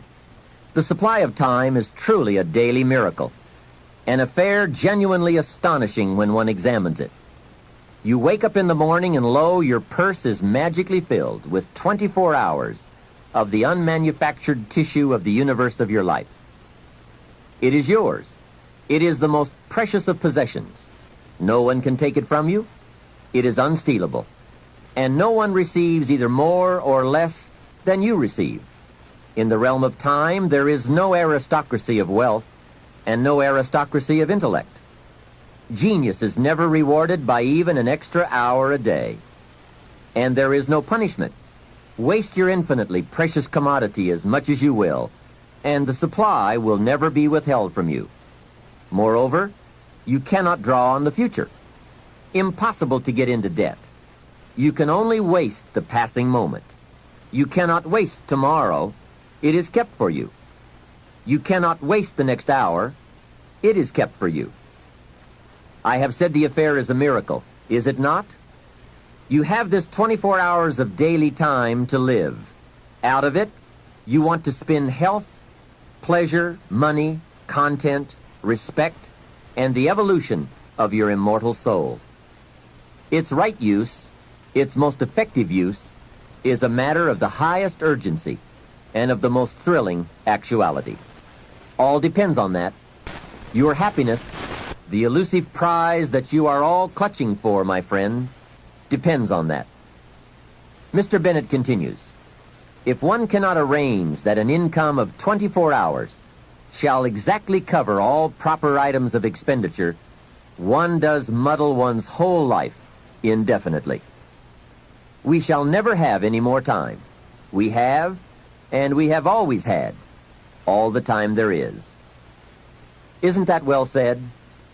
Let's consider some approaches to managing our time most effectively. The first approach is to ignore the subject altogether. The man says, I've been late all my life. I can't ever seem to get a handle on my time. Heck with it. I'll just struggle along the best I can. That's okay. It's your life, right? You can do with it as you please. But consider what this attitude might be costing you. Here's the second approach. Step down to something easier. Again, that's okay too. A man works for a company, then decides he wants to own one. When he gets that responsibility, comes to work before everyone else, leaves after everyone else, he now says, I would rather work for someone else's company. Hey, again, it's your life. Success is not a stereotype. There isn't just one model. Know clearly what success means to you and be comfortable with the price you pay for it. You might have heard the story of the little girl who complained to her mother that her daddy never had time to play with her. She said, why doesn't my daddy play with me? He comes home from work, goes to the study and works, comes out for dinner, goes back to work again. I want to play with my daddy. So her mother explained to her, your daddy is very busy.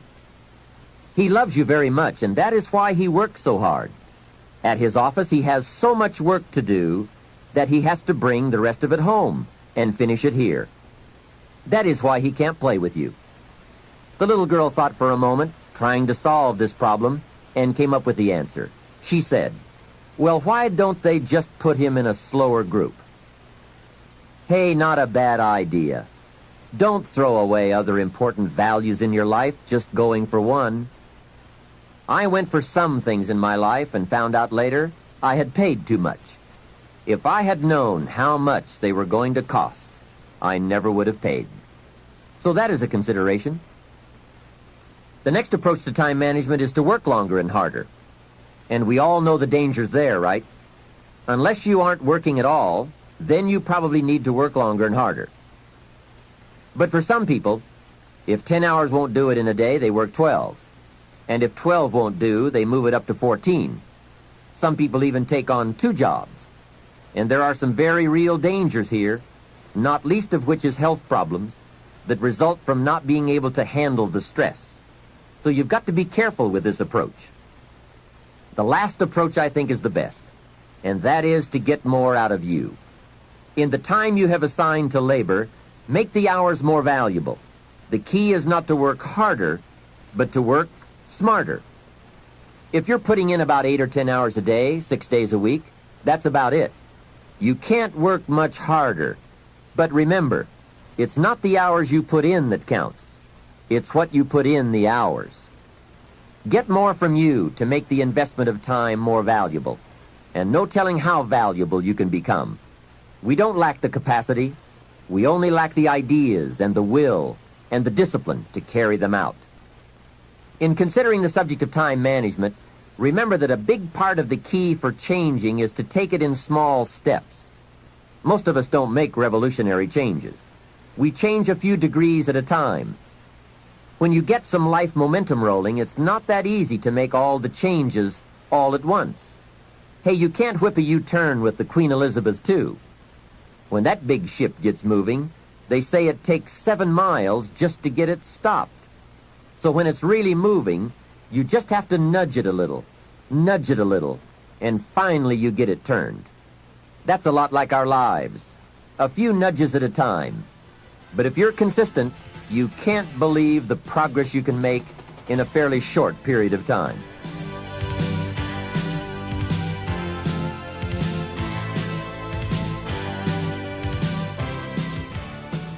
Here is my first key point on the management of time. Either you run the day, or it runs you. That's fairly simply put, but it is so true. Everything in life is a lot like that. Emotions are a good example. Either you master them, or they will master you. Something is always going to master, and something is always going to serve, whether it's your emotions, your enterprise, or your project. Difficulty will serve or master. Fear, anxiety, inclinations, they all serve or master. We must learn to send our inclinations to school, to teach them how to behave, how best to serve, and to learn their true value. So that is key 1. Get in charge. You be the master. It pays to take a look often and examine all the parts of your life and all the things that you are involved in and all the things that are affecting you so that you can get an intelligent answer to the question, who's in charge here? It's so easy when you get something started to unwittingly relinquish the reins of authority so that it begins to subtly but surely take over. Soon you become the servant. It dictates, it demands, and you respond. So let's turn this whole challenge around. You take over the reins of authority. You subtly but surely take charge. You dictate, you demand, and you will be delighted to see early signs of positive response from your enterprise, your business, and your life. The next time management essential is to learn to say no. I had some difficulty here. It is so easy to say yes to everything, trying to be a nice person, and then have to spend all that time trying to come up with excuses to get out of the obligation. It's one of the great time wasters. How much better to say, no, I don't think I can, but if that changes, I'll give you a call. And isn't it a better feeling to call someone with the good news, I can come, than with the bad news, guess what? I can't come. When in doubt, learn to say no. A friend of mine, Ron Reynolds, has a good saying, don't let your mouth overload your back. That's a great thought to keep in mind when scheduling your time. Here's the next tip. When you work, work, and when you play, play. For time efficiency and for that good feeling that comes from doing something without any guilt feeling, don't mix the two. Many years ago, I used to say, I've got to get my family to the beach. I've been promising to take them to the beach. What are they going to think if I don't take them? Now guess where I am while I'm thinking about the beach. Right, at the office. Now I finally get my family to the beach, but at the beach I'm saying, I should be at the office. I have so much to do. Now I've messed up my beach time with the family by thinking about the office. So I learned this lesson. Make a play day and a work day a work day. Don't mix the two. Sure enough, if you say I'm going to take off at 3 o'clock and go play, guess what you are thinking about all morning? Taking off to go play. So don't play at work and don't work at play. It's a great rule to follow to ensure that your time is used more effectively. Now, I know all of this has to be modified to fit your particular situation. No one rule will apply to all, but keep the main thought in mind. Separate work and play. When I take a lecture tour to Spain or Africa or Australia, I make it a work trip. Every day is filled with lectures, speeches, and business conferences. Then I arrange a play trip, because when I play, I really want to play. A builder friend of mine now has the luxury of working a week and taking off a week. That's what he calls it, work a week, play a week. However, with weekends on either side of his play week, it's really 9 days. So he works 5 and takes off 9. That is luxury, right? However, the 5 days he works, he really works. Secretaries, accountants, architects, superintendents, long days, around the clock, into the night. 5 heavy, full days. Then he's off to play. So when he works, he really works, so that he can save all the playtime for a longer stretch. Now, perhaps we can't all do that, but we can learn to practice the skill of separating work and play. The next time management essential is to analyze how you are. Then, if the challenge calls for it, you must either change how you are or change your procedure. That is productivity waiting to make time pay. Self-analyzing. The first thing to analyze is your periods of greatest productivity throughout the day. If you are a morning person who wakes up early, ready to start the day, that is the best time to do your creative work. You can get more done when you're at your best. Some people are night people, fuzzy in the morning, late to get started, but alert and awake long into the evening. If that's the way you are, then this is the best time to pack in the activity and creativity. The key is to find your best time and use it to its fullest. Next, analyze your habits. If, for example, you're not good at keeping records, get someone to do it for you. If you have promised yourself that you're going to keep your records or balance your checkbook, and this has been going on for a few years, it looks like you aren't that kind of person. Nor are you likely to become that kind of person. You may say, no, I'm really going to do it this time. Hey, I would suggest that a few years is long enough. Don't promise yourself any more. Just say, maybe the smart thing to do is to get someone to do this and make me look good. You would be surprised at how often you can remain a lot like you are in many areas if you will just make the arrangements to have it covered. Some years ago, my office came to the conclusion that I was a poor courier. Someone would ask me to take a check to San Francisco, since I was going there anyway. I would say, sure, no problem. Put the check in my pocket and fly off to San Francisco. Guess when I would next hear about that check? From my dry cleaners.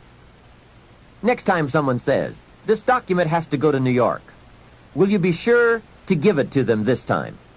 I'd say, of course, you can count on me this time. I'm not flaky. So I put the document in my briefcase and head off for New York. Guess what? Right, it would still be in my briefcase when I got back to the office the following week. So there is a saying now in my office, don't give the chairman anything. He's good at some things, but he's a poor courier. Make other arrangements. And that is my point. There is nothing wrong with admitting that you just aren't going to do certain things as long as you are clever enough to make arrangements to have them done. It's much better than continually promising that you will when the chances are good that you won't. Next time management essential, the telephone. What an incredible instrument for business, social, and emergency situations. The job it can do for you is unbelievable. However, there are some tips for using the telephone so that it won't use you. Here's the first one. Before you make a call, make an agenda. An agenda is simply a list of the items you want to talk about, especially if it's a business call. It is one of the better habits to develop. Did you ever make a call and toward the end of the conversation say, let's see, there was something else I was going to talk to you about. I just can't think of it right now, but if I think of it later, I'll call you back. A great time waster, and for a business call, not very sophisticated on your part. Making an agenda before you make a call serves to keep your conversation on course, so that you cover the essentials without missing any of them. Also, it helps to keep the conversation on track and control the tendency to wander into non-essential chit-chat. It is also a money saver. The extra minutes saved by keeping to an agenda and a few pleasantries is major. I know. My business telephone bill just in California got up to $13,000 a month. And this was one of the problems. Doing business internationally, we have learned the incredible savings of both time and money by taking the time to write down an agenda before we begin to dial. And here's another benefit. If you have made an agenda, when it comes time to recall that conversation you had, you've now got the details in writing. When you say, John, how are you doing on those 4 things we talked about the other day? And John says, what 4 things? We didn't talk about that. You now have a written record to show that you did. Remember, people can talk you out of what's in your head, but it's hard to talk you out of what's in your book. Next, if you can afford the luxury, have your calls screened. Then when you pick up the messages, you can decide who to call and when to call, and have the time to formulate the important information before you make the call. Now, this is a luxury, I will admit. It may be that you just have to answer the phone when the call comes in, but at least file this idea away for the future, when you might be able to use it. And one more, the telephone at home. Here you have to exercise great care to not let the telephone intrude. During social time with family or friends, my suggestion is that you shut the phone off. They have all those neat devices now, so you can. Put on the recorder to take messages or just pull the plug. Family is a high priority. Take care that valuable family time is not subject to frequent intrusions. If you set up this rule, you will not only have uninterrupted time with your family and friends, but also they will give you high marks for caring about them enough to make them a priority. Every situation calls for an evaluation of values. You've just got to weigh everything and make the necessary adjustments if you want to get full time and full value out of your life.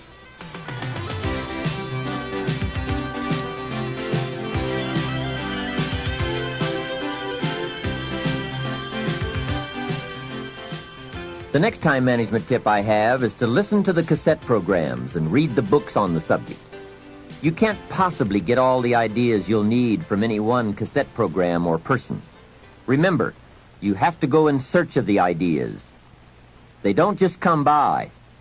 Make a thorough investigation of the subject on your own. Sort out the ideas. Choose those that you think are most valid and put them to work in your life.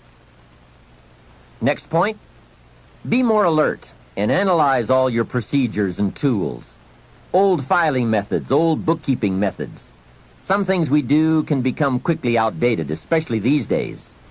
Check for all the new tools that can help you to use your time more efficiently. Dictating machines, tape recorders, answering devices, computers, calculators. There is just about every tool imaginable in today's marketplace. I now have a fabulous computer in my office that can do the most amazing things and save a great deal of time. I also have a portable computer typewriter that I can take on an airplane or in my motorhome. Then I merely transfer what I have typed onto special cassettes or send the information via telephone back to the main terminal.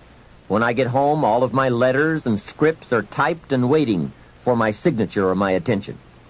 So take a look. Do some research, do some shopping, find out. No telling how much you can improve your efficiency or multiply your skills by eliminating the barriers and the hindrances so that you are now free to do all the creative things that make for fortune and lifestyle. Now here's an important time saver. Learn to ask questions. This habit will serve in so many ways. Have you ever talked to someone for an hour and then asked some questions and found out that you just wasted the last hour? Make a note. Almost everything is symptomatic of what's really wrong. Surface details don't usually give us enough information to effectively communicate. So, ask questions before. If John isn't making sales, we say, okay, let's get on him about making sales. But perhaps we should ask, why isn't he making sales? Someone says, he isn't making enough calls. We say, okay, let's get on him about making calls. Well, maybe we should ask another question first. Why isn't he making calls? Well, it's because he isn't getting up early and getting out into the marketplace. We say, okay, let's get on him about getting up early and getting out into the marketplace. Well, perhaps we should ask just one more question. Why isn't he getting up early and getting out into the marketplace? Now we have probably gotten to the heart of the problem. Perhaps it's something personal, problems at home, not his sales skills. The real problems are usually about 3 or 4 questions deep. So if you get good at asking questions, you can save yourself a lot of time by getting right at the heart of the matter when dealing with other people. Otherwise, you tend to waste valuable time just finding out what the problem really is. Now here's the last part of time management. Learn to think on paper. From all of my experience working on many projects and in many countries, one of the major time savers is thinking on paper. It is so important to take things out of your head and put them on paper, then work from the paper. Building your business is a lot like building a house. You take the ideas out of your head, put them on paper, and then build from the plan. We have a saying on this idea: operate from document, not from thought. It's just about over when a person wakes up in the morning and says, let's see, what shall I do today? Too late, right? The best thing you can do now is to take today off and at least plan tomorrow. Let me give you 4 major ways to think on paper. The first is a journal. I spend a lot of time talking about journals in my lectures and programs, primarily because it is such an invaluable tool for the serious student of the better life. A journal is merely a gathering place for all the good information that comes your way, from sermons, from books, from lectures, from business conferences, magazines, thinking time, research, any source of information that you feel is worth keeping. Don't let the good ideas of life escape you. Remember, most good ideas usually only come by once. Get into the habit of capturing them with pen and paper by making daily use of your journal. Now maybe you won't write in it every day, but at least make sure it's with you every day.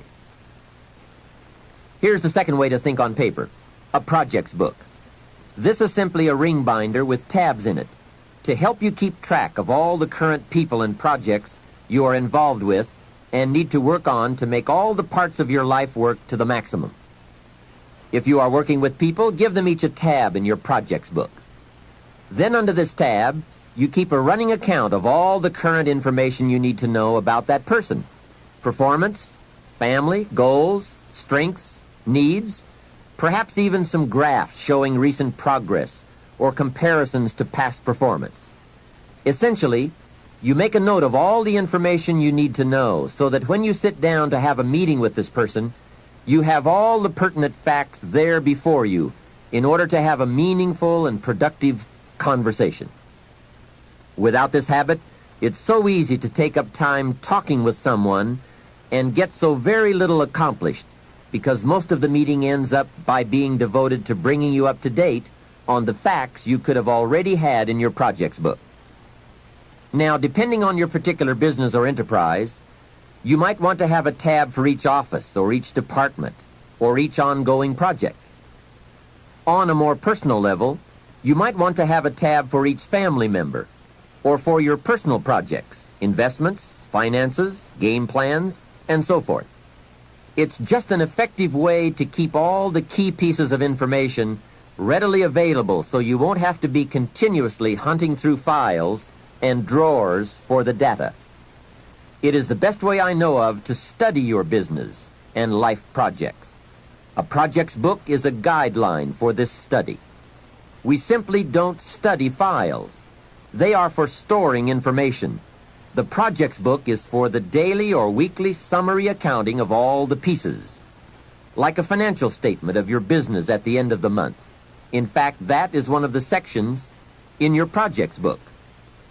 And another secret, with a guideline to study, it keeps you on good mental track. If you try to study your business and your life in your head, you will for sure miss something, miscalculate, or let your mind go undisciplined in those high thought areas where the ideas and plans and inspiration for fortune lie. It's the organized, better disciplined thought that produces abundance. Everyone is thinking, but mostly about how to get by. I'm asking you to develop these tools and disciplines to think about how to become wealthy and happy, powerful and influential, sophisticated and unique. The next way to think on paper is to keep a day timer, a daily log of your list of things to do and your appointments and schedules. This is where I also keep the agenda for my telephone calls. It becomes a clear and useful record. If you have a business and need to keep track of expenses for income tax purposes, your day timer should also accommodate this need. A day timer is also a good place to record telephone numbers and other key information that you need on a daily basis. Basically, it's a way of keeping a record of your daily activities. Your day timer can also be used as a gathering place for all the details or highlights from your day which need to be logged into your journal or projects book at a later time. It's just an efficient means of keeping track of your days and scheduling your projects and appointments. I strongly recommend that you develop the day timer habit. It only takes a few minutes a day to keep your records up to date, and the time and information you save by using one is massive. Now here's the fourth way to think on paper, the all-important game plan. A game plan can make all the difference in the world in how your months and years work out for you in terms of both accomplishment and satisfaction. Whether you do business at home, down the street, within the community, or around the world, game plans are essential for maximizing productivity. Here's a phrase worth remembering, and that is, don't start the day until you have it finished. That idea is worth the money. A plan before you start. A day is a major piece of the whole strategy of your wealth plan, your success plan. I know it is laborious, but it's labor and effort that pays in cash and accomplishment. And remember, value is on the other side of effort, not hope. Now, if you want to make a lot more progress and income, here's the key. Don't start the week until you have it finished. Of course, it is more challenging to finish a week than to finish a day, but the pay and the results are so exciting, you won't mind the challenge. And if you want to make a lot of money and big success, don't start the month until you have it finished. That one is a stretch, but high in reward. Now, if you want to start walking among the heavyweights, here's the key. Don't start the year until you have it finished. I don't want to kid you. This one is difficult. It's reserved for those few who do and become the superstars in accomplishment, enterprise, wealth, influence, and lifestyle. It's a high road of sophisticated disciplines, but I'm positive you will like the view and the taste and the company. A game plan is merely a spreadsheet for your activities. It can be a game plan for a day, a week, a month, a year, several months, or several years. And a game plan can be for a single project or for a variety of concurrent projects. Here's how it works. On a sheet of graph paper, you make vertical columns for the weeks or months that this plan is to cover. Then, on the left side of the paper, you make a heading called Activities. Under this heading, you list all of the activities to be performed within that time frame. Let's say that part of your business requires providing ongoing training programs for your employees. Under the column marked Activities, you merely list the various training programs you wish to conduct for the next 12 months. Then under the vertical columns for each month, you block off particular periods of time for these training classes. Game plans can be used to help you plan almost any aspect of your business or enterprise. They can also be used to help you organize all areas of your life, from investment plans to reading plans. Game plans are particularly useful when it comes to scheduling family time, vacations, special weekends and trips, and so forth. Everyone who is important to you wants to see where he or she is on your game plan, especially if your business often requires you to spend a lot of time away from home. And remember, there's nothing like a visual plan. It's so much more effective to be able to show members of your family where they are on your game plan, as opposed to merely telling them in conversation. Now, a game plan can be as detailed as you wish. And please be forewarned now that you are probably going to tear up several before you get what you want. This is something you have to work with. Every game plan must be tailored to fit a particular need. The chart you use for your personal plans may not necessarily be suitable as a chart for your business plans. Here is another key benefit of using game plans.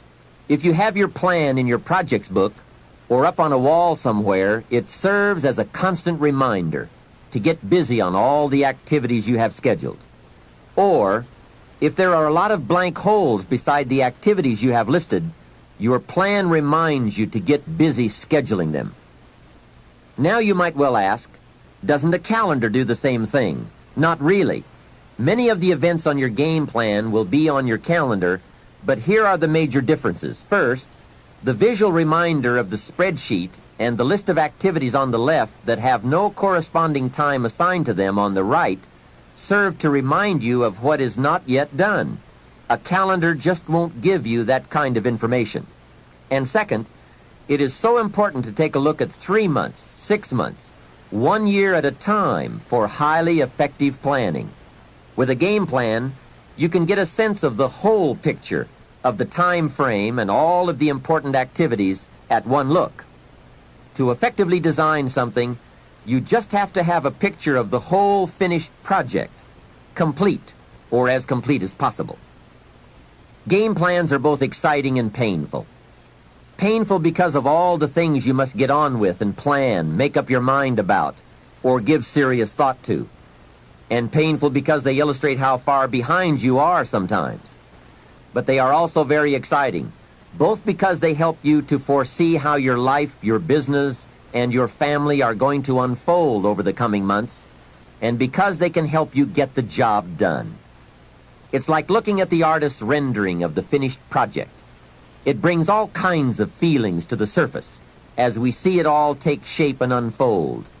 And it also gives you that incredible feeling of being in charge. You have your life in hand and in order and well designed.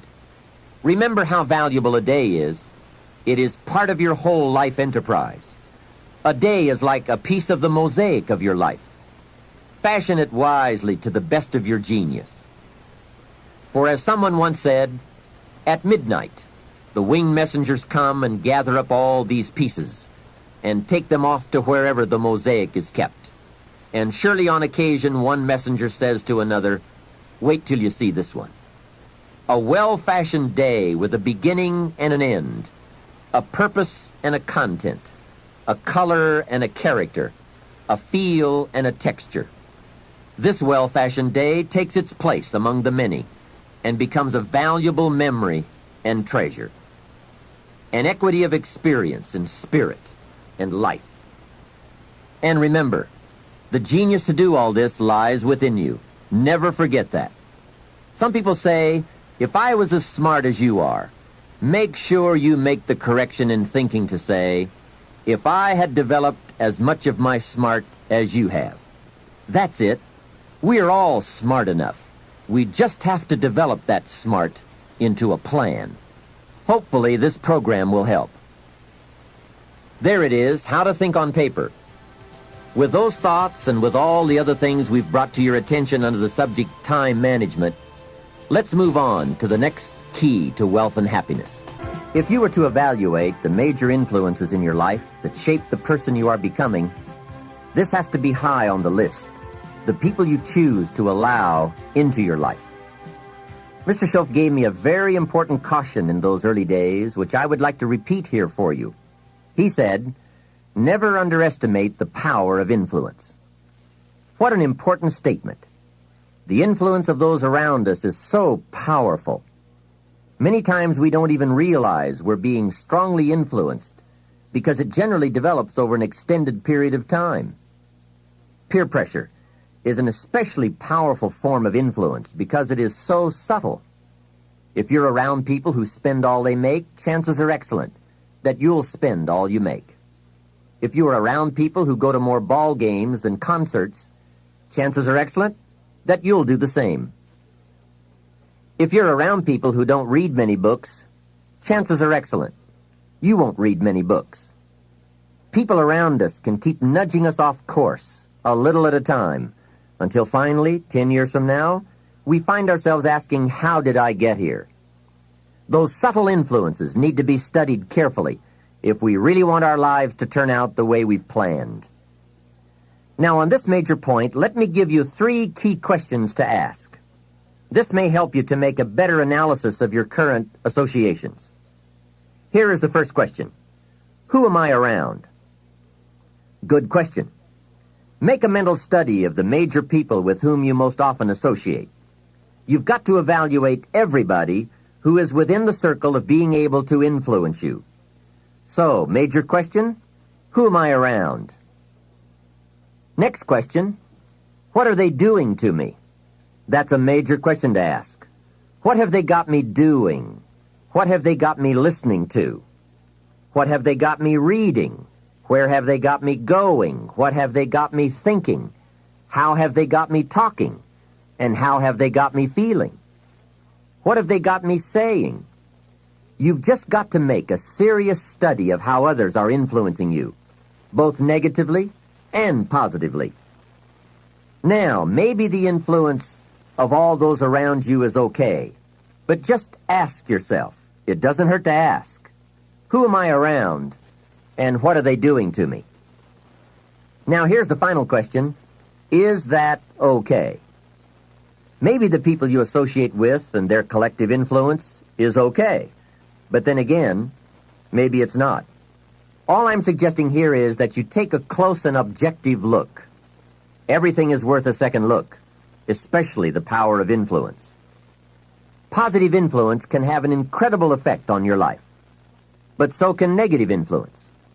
Both will take you somewhere, but only one will take you in the direction you truly wish to go. It's so easy just to dismiss the things that influence our lives. The man says, I live here, but I don't think it matters. I'm around these people, but I don't think it hurts. I would take another look at that. I've got a good phrase for you. Everything matters. Now, sure, some things matter more than others, but everything matters. Everything weighs something. So you've got to keep checking to find out whether associations are tipping the scales toward the positive or toward the negative. It doesn't hurt to look, right? Ignorance is never the best policy. Finding out is the best policy. Remember, part of the purpose of this program is to get us to say, the days of kidding myself are over. I really want to know what I have become and what I am becoming. I want to know where my strengths and my weaknesses lie. What has power over me? What's influencing me? What have I allowed to affect my life? Perhaps you've heard the story of the little bird. He had his wing over his eye and he was crying. The owl said to the little bird, "You're crying." "Yes," said the little bird, and he pulled his wing away from his eye. "Oh, I see," said the owl. "You're crying because the big bird pecked out your eye." And the little bird said, "No, I'm not crying because the big bird pecked out my eye. I'm crying because I let him." Hey, it's easy to let influences shape our lives, to let associations determine our direction, to let persuasions overwhelm us, to let tides take us, to let pressures make us. The big question is, are we letting ourselves become what we wish to become? In this most important subject of association, here are some actions you may want to take. First, disassociation. You may, after a study of those 3 questions, who am I around, what are they doing to me, and is that okay, you may come to the serious conclusion that there are some people you just have to break away from. I'm not saying that it's an easy step to take, and it's not to be taken lightly. However, I am saying it may be an essential task. You may just have to make that hard choice not to let certain negative influences affect you anymore. Remember, it could be a choice that saves the quality of your life. The second action you may want to take is limited association. It could well be that you are spending too much time in a certain area of your life with a certain group of people. It's easy to put time and effort in the wrong place. The guy spends 3 hours at the ball game and 30 minutes listening to the sermon. See, that's called out of balance. 30 minutes for spirituality, 3 hours for entertainment. That doesn't weigh well 5 years from now, 10 years from now, when you take a look at the sum total of your values in your life. Here's one of the easy ways to end up with a mediocre average life: spending major time on minor things. Sophisticated people learn to weigh everything before they spend time or money. You've got to weigh before you pay. Whether you're going to spend heavy time or light time, you've just got to weigh. Otherwise, if you're not careful, you can get trapped into spending heavyweight time with lightweight people. Now, it's okay to have casual friends as long as you give them casual time, not serious time. Spend major time with major influence and minor time with minor influence. It's so easy to do just the opposite, but don't let it be said that you fell into that trap. So maybe all you need to do to change some of the influences in your life is not to eliminate them, but merely limit them. Say, I have a good time with these people, but I'm not going to spend days and days with them anymore. I'm just going to cut that down and save some of that time for more major people and more major enterprises. Remember, it's your life. You can spend your time with whomever you want and whenever you want. But you didn't invest in this program for me to kid you. Take a look at your priorities and your values. We have so little time at our disposal. Wouldn't it make sense to invest it wisely? If you have only $100 in your pocket, it's okay to spend $20 for fun and put $80 toward your important values and commitments. But would you be happy reversing those percentages? Better to put the majority of your money where you know it will get you a positive return, rather than put it where the taste is brief and the results are poor. Of course, you must be the judge. You must determine whether the situation and the people call for disassociation or limited association. But remember, if it isn't taking you where you want to be 5 years from now, 10 years from now, now is the time to fix it. The third process is the one I most strongly suggest you begin, and that is called expanded association. That is, spending more time with the right people, people of substance and culture, people who understand philosophy and discipline, people of accomplishment and character.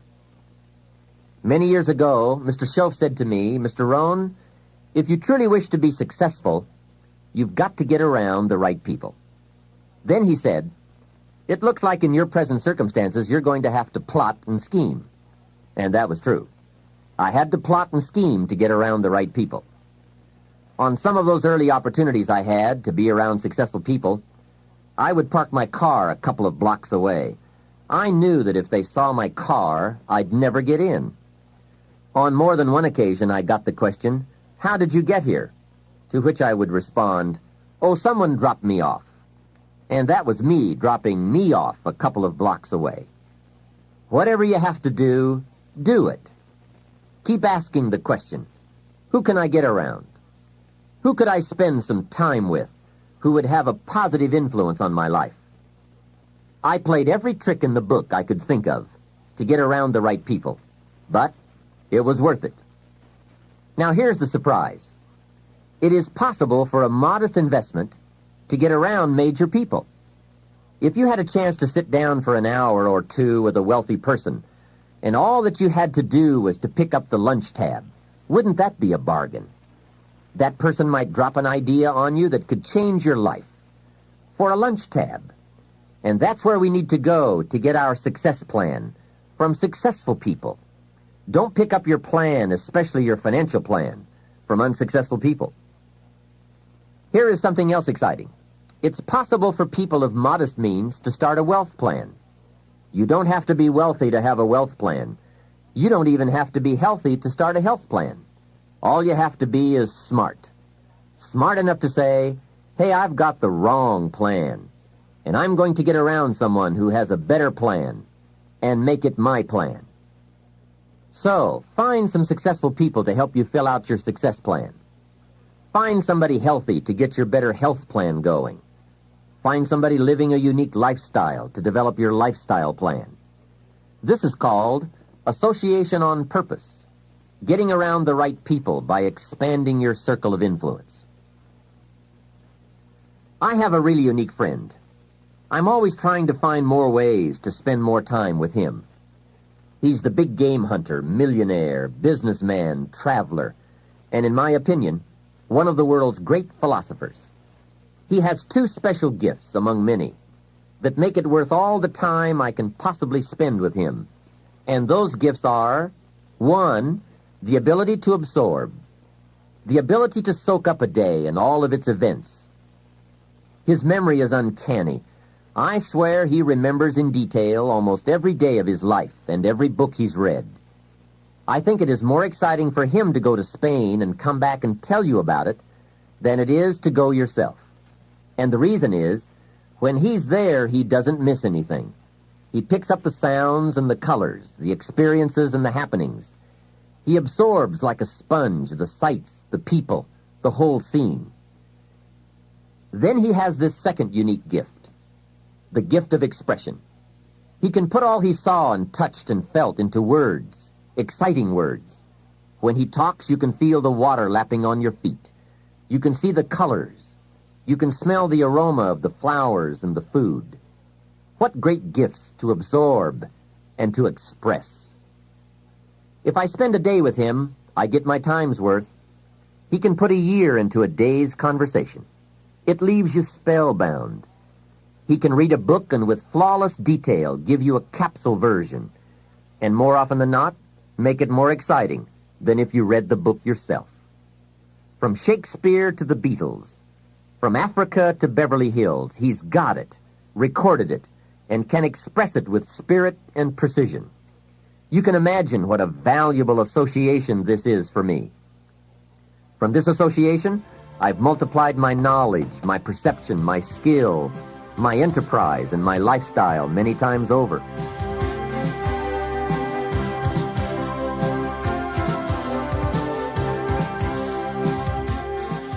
Here's another good question for you. Where do you go for your intellectual feast? Where do you go? Pity the man who has a favorite restaurant, but not a favorite thinker. He's picked out a favorite place to feed his body, but he doesn't have a favorite place to feed his mind. One way to associate with people of influence is through their writings, books, cassette tapes, whatever you can pick up. Maybe you can't meet the person, but you can read his books or listen to his cassettes.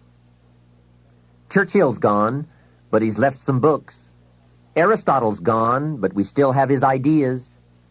Search the catalog for cassettes and libraries for books. Search the magazines, search the documentaries. They are full of chances for association and intellectual feasting.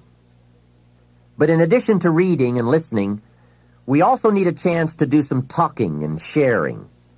I have some people in my life with whom I spend time on a regular basis, who help me with important life questions, who help me refine my own philosophy, weigh values, and ponder questions about success and lifestyle.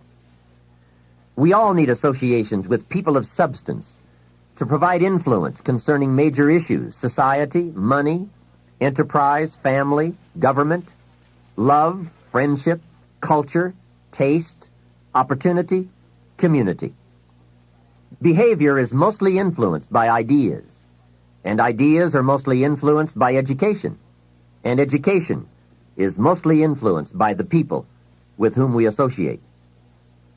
So don't join an easy crowd. Make sure you get around people who can ask the right questions about the latest ideas you've discovered, about your philosophy, your enterprise, your goals, your lifestyle. Go where the demands are high, where the expectations are high, where the spotlight is on to grow, to produce, and to become more than you currently are. One of the great good fortunes of my life was being around Mr. Schoaf those 5 years. During that time, he shared with me, at dinner, on an airplane, at a business conference, in private conversation, with a group, all those ideas that caused me to make the helpful and necessary adjustments in my thoughts and activities.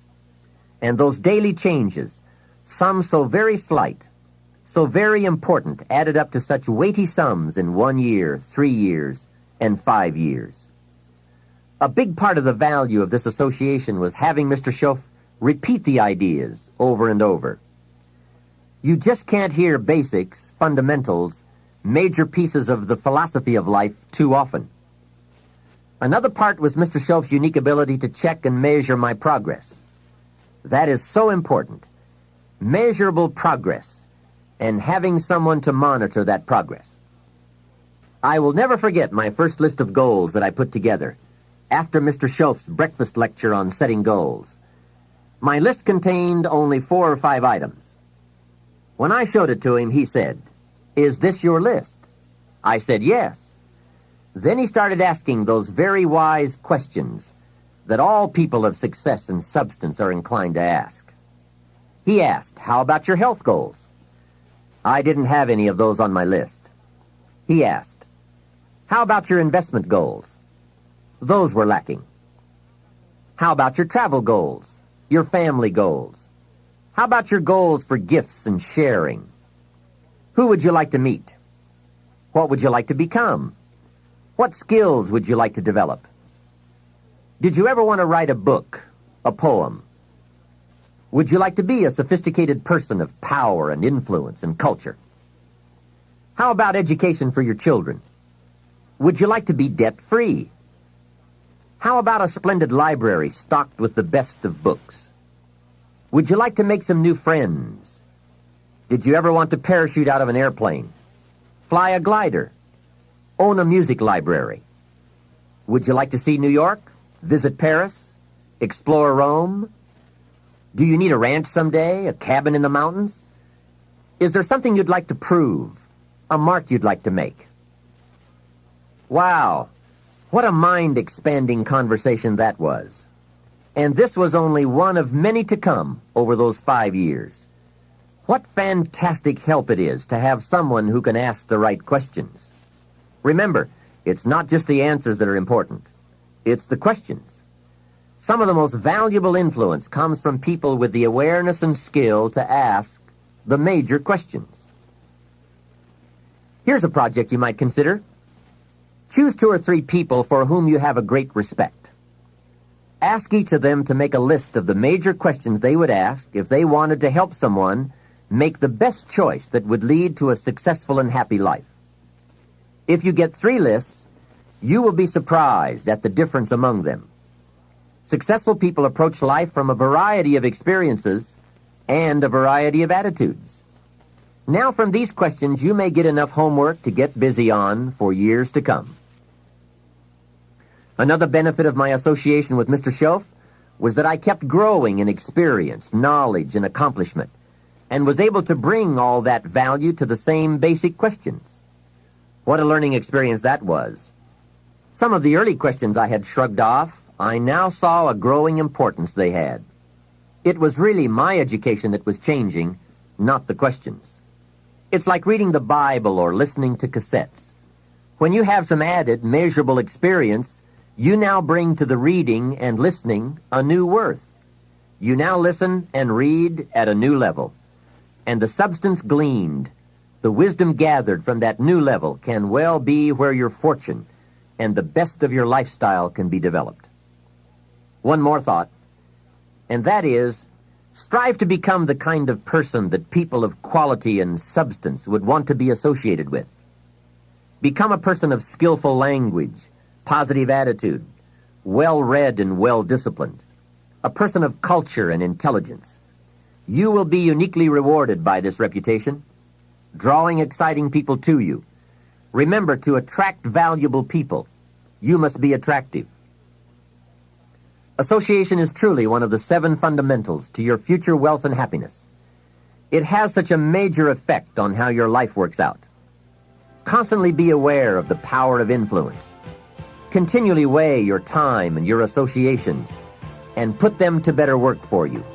Of all the parts of our life we want to work well, perhaps the most important is lifestyle.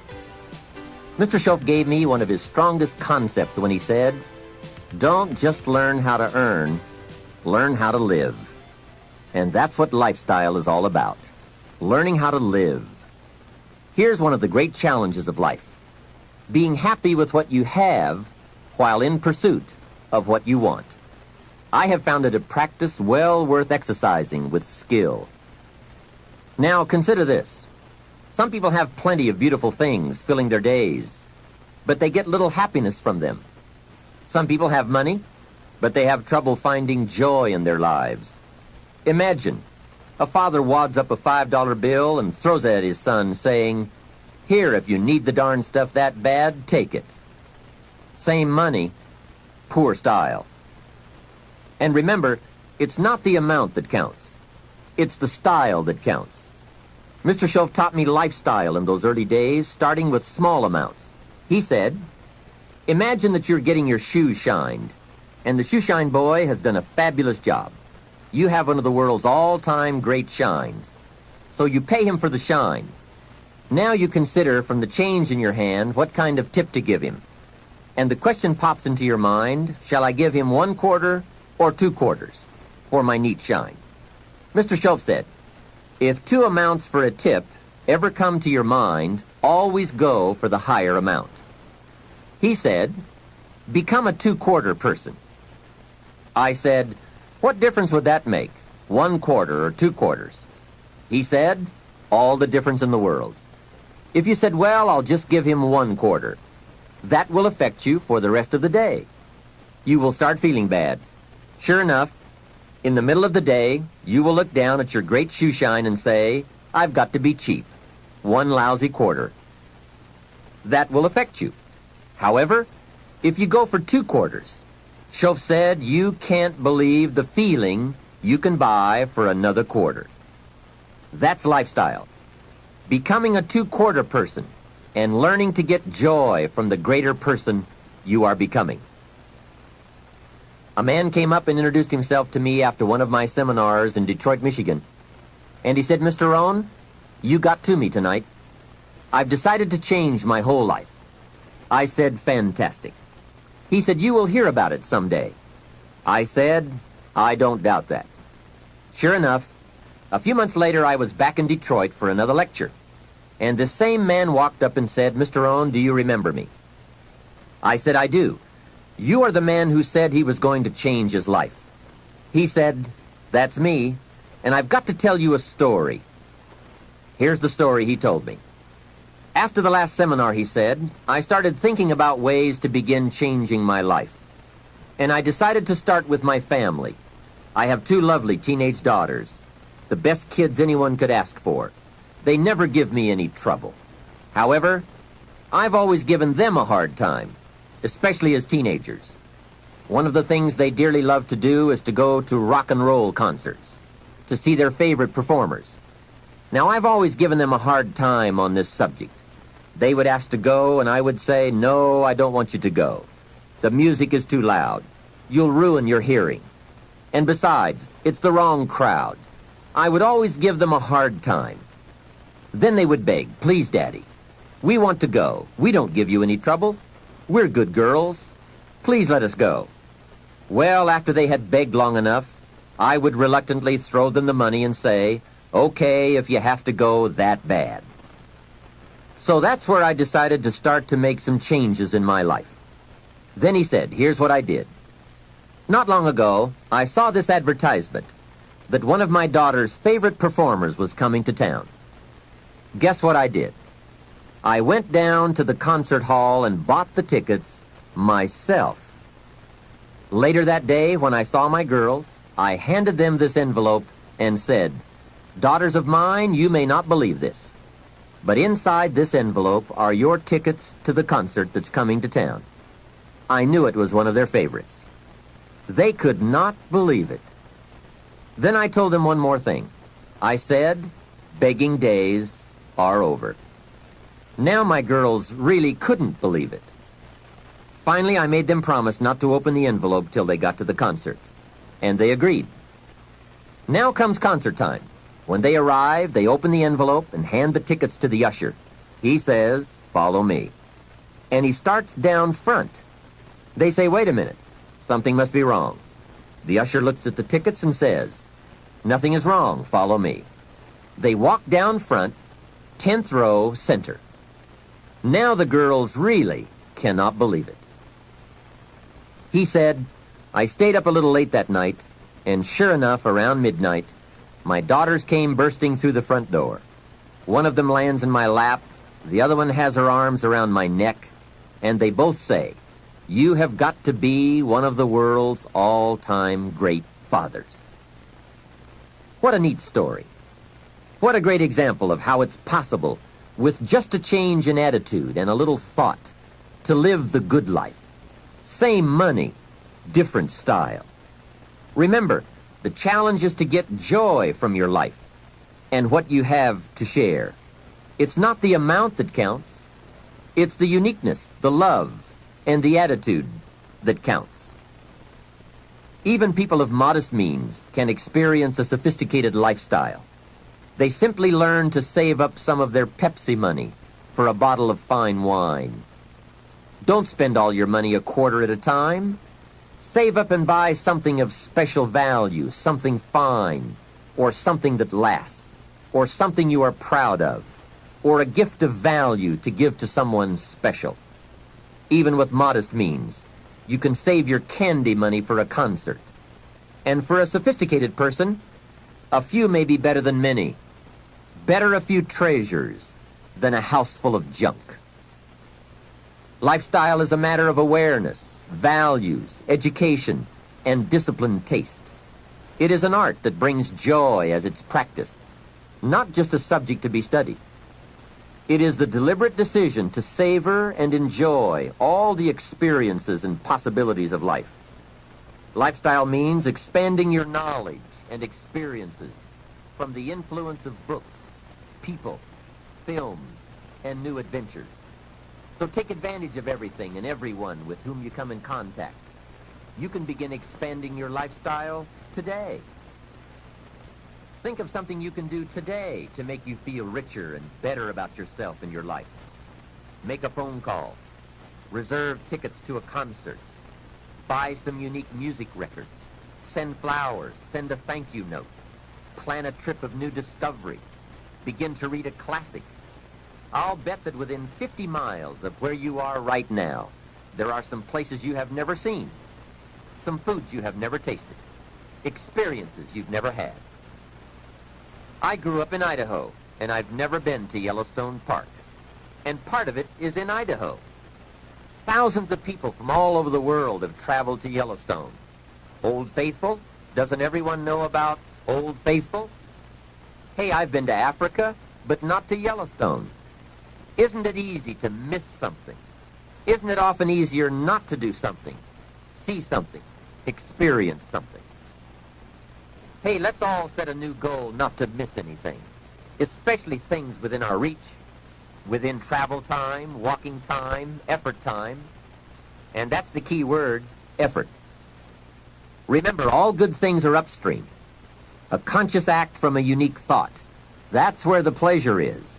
And the act serves as a bridge between dreams and reality. So develop your lifestyle a little more. Your style of seeing, giving, sharing, enjoying.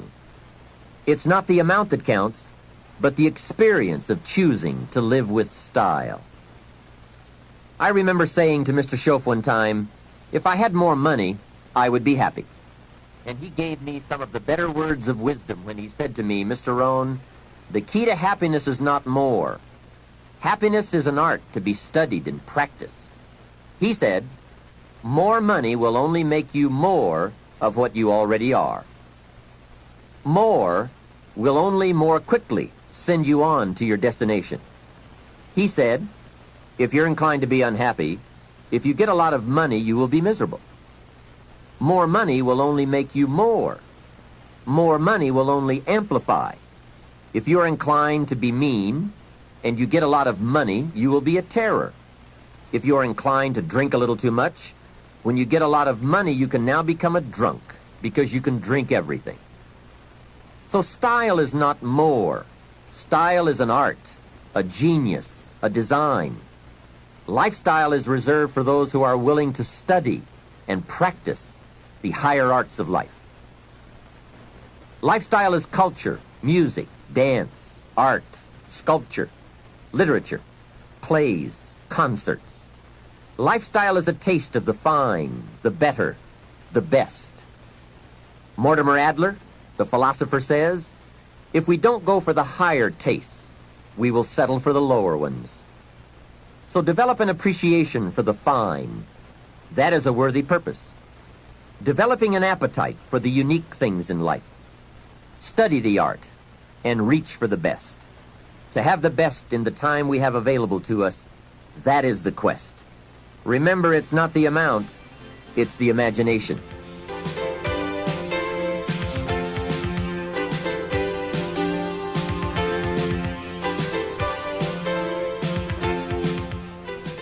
My lady and I were on a trip to Carmel, California one sunny summer day to do some shopping and exploring.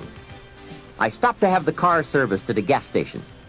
This young man, about 18 or 19, I would guess, came bouncing out to the car with a big smile, and he said, "Can I help you?" I said, "Yes. A full tank of gas, please."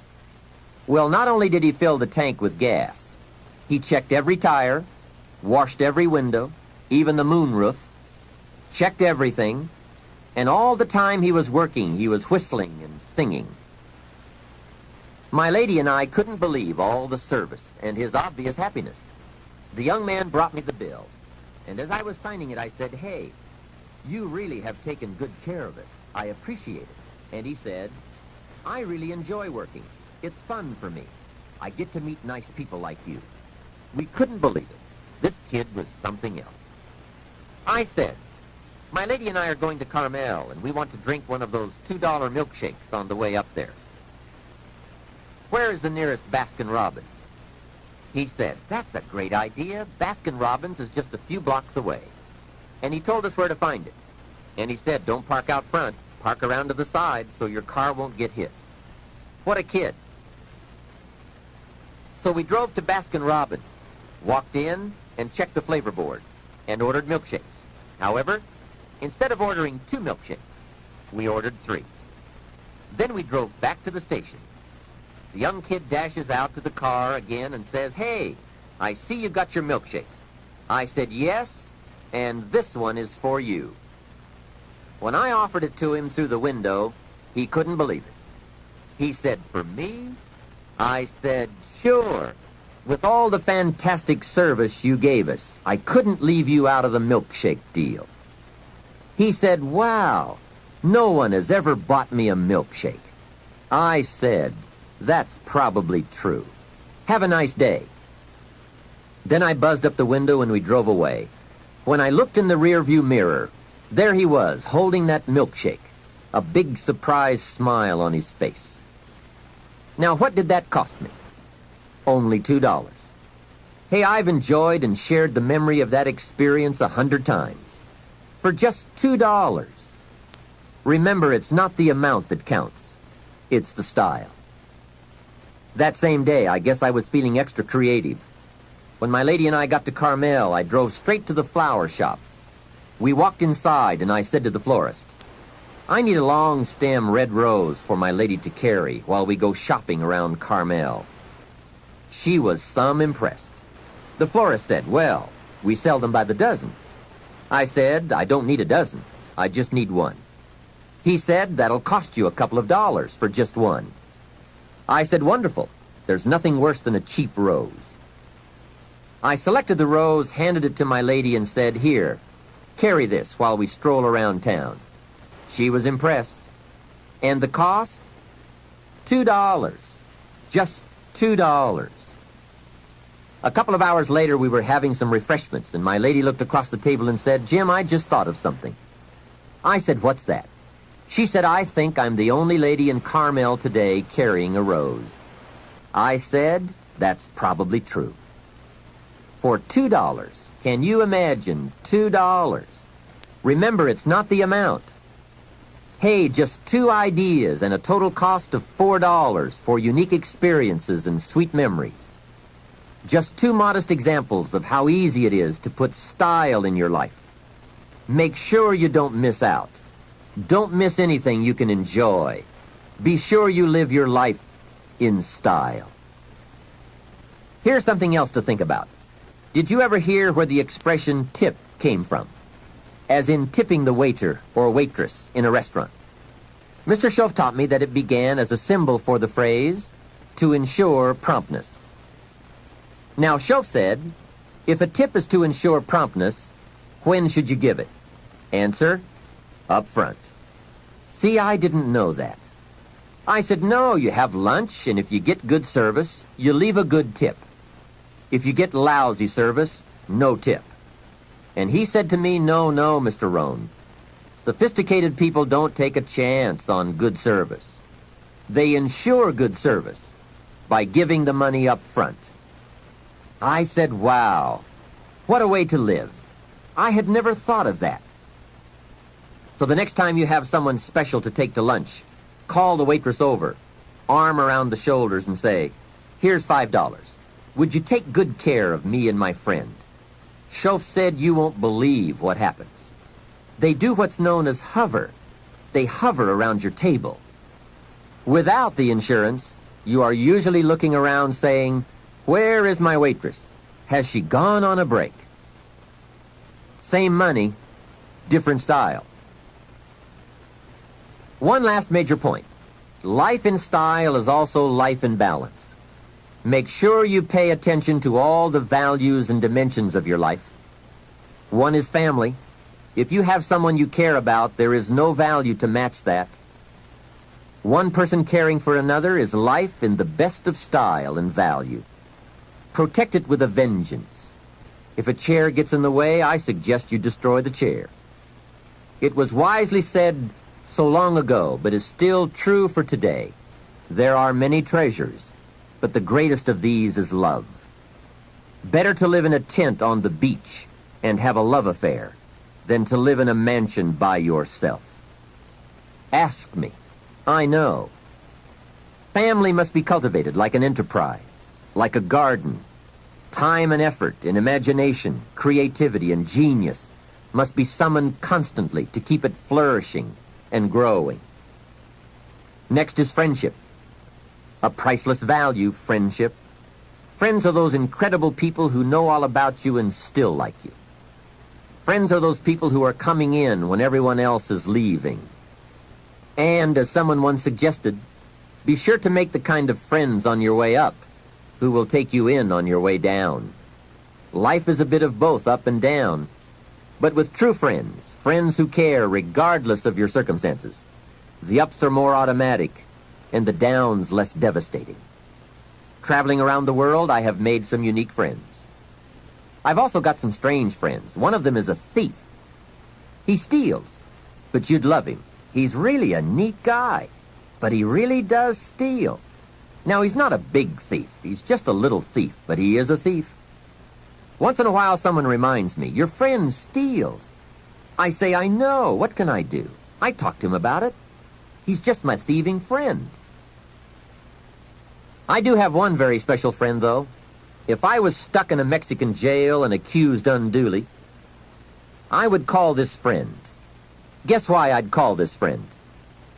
He would come and get me. Now that is a friend. Someone who would come and get you. Guess how much you would spend to get me? Right, as much as it would take. Guess how long he would try to get me out? You're right, as long as it would take. That is a friend, someone who would come and get you.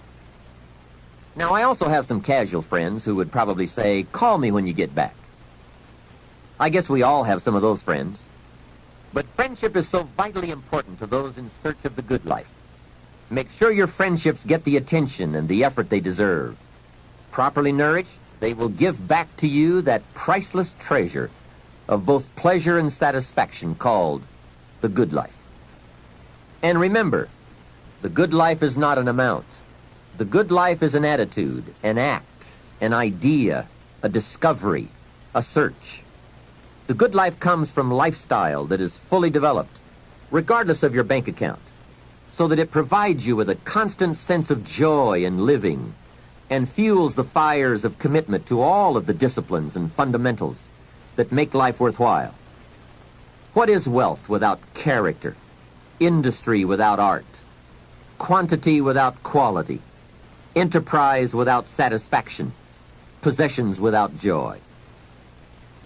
Become a person of culture to add to the whole culture, for we are most certainly a product of all the values of our community and country. Become that person of unusual substance that brings an added measure of genius to the whole, so that our children and the children of many will be the beneficiaries of the treasure. There are three major parts to life change. First is knowledge, second is emotion, and third is action. When all three come together in a unique way, we call that the day that turns your life around. Hopefully, from all that you have heard in this album, it has added to your knowledge a blend of your experience, the experience of others, and now my experience. I hope I have brought you some wealth of knowledge. Now, here's the next important part, and that's emotions. Human emotions are powerful. They are so powerful that any one of them can have a dramatic effect on your life in a single day. However, make this careful note. Emotions are tricky. They can go either way on you. Emotions can build or destroy, weaken or strengthen, make or break. It all depends on how you use them. We call civilization the intelligent management of human emotion. That's it. The power, given an intelligent direction and objective, can accomplish spectacular things. The power, the feelings, those surges of heart and soul. What are they? What can they do? Well, here are some. First, disgust. Disgust is a powerful emotion. Disgust says, I have had it. Hey, that could be the day that turns your life around. That's what I said the day that little Girl Scout came to my door. I give her the big lie, she leaves, and I say to myself, I don't want to live like this anymore. I've had it with being broke. I've had it with being embarrassed. And I've had it with lying. What a day. A life-changing day. The day when you've had it. And whether it's something major or something small, the day you can say enough is enough, that could be the life-changing day. The man has finally had it with being a loser. He's had it with mediocrity. He's had it with those awful sick feelings inside, knowing his wife is at the grocery store looking at 2 cans of beans, one marked 69 cents and one marked 67 cents. The man knows his wife is going to buy the 67-cent can, and she doesn't even like the brand. Know why she's going to buy the 67-cent can? To save 2 cents. The man sick inside says, I've had it with being on my knees in the dust looking for pennies. We are not living like this anymore. Look out. That's the day. The I've had it day. The never again day. The enough is enough day. Powerful. Hey, nothing is so life-changing as a powerful disgust. And there's probably nothing so pitiful as a mild disgust. The man says, I kind of think I've had it. How sad. Not powerful enough for life change. Now here's the second emotion, decision. Decision-making is emotional. Those knots in the pit of your stomach, waking up in the middle of the night, lying there in a cold sweat, trying to decide. We sometimes call it inner civil war, conflict, battle of the mind, heart, and soul. It's emotional, it's powerful, and critical. It sets the course or blinds the course. It sets the mind or leaves us helpless, drifting, not being able to make up our mind. Well, for progress we must decide. Come to grips with the surges, the tides, the conflicts. The best advice I can give you is, if it's easy, do it easy. If it's hard, do it hard. Just get it done. If after listening to this program you cleaned up a whole list of decisions, that might furnish enough inspiration for the next 10 years. And I might add, sometimes getting on with it is easier than deciding. Sometimes deciding is the toughest part. But once you have waded those waters, you can climb the mountain. Deciding is truly the day that turns your life around. Next is desire. Wanting to bad enough. And I don't know how to tell you to want to. You have to come up with that. There are 2 things, however, that I know about desire. First, it comes from inside, not outside. You don't send off for it, although some people try. And second, desire can be triggered. Sometimes it waits and sleeps, waiting for something to happen. And who knows what that trigger, that happening might be. Maybe it's a song, maybe it's a sermon, maybe it's a movie, a lecture, a seminar. Maybe it's a conversation with a friend, a confrontation with an enemy, an event, a day, a bitter experience. Whatever it is, it's good. Sometimes from the bitterest experience comes the greatest awakening.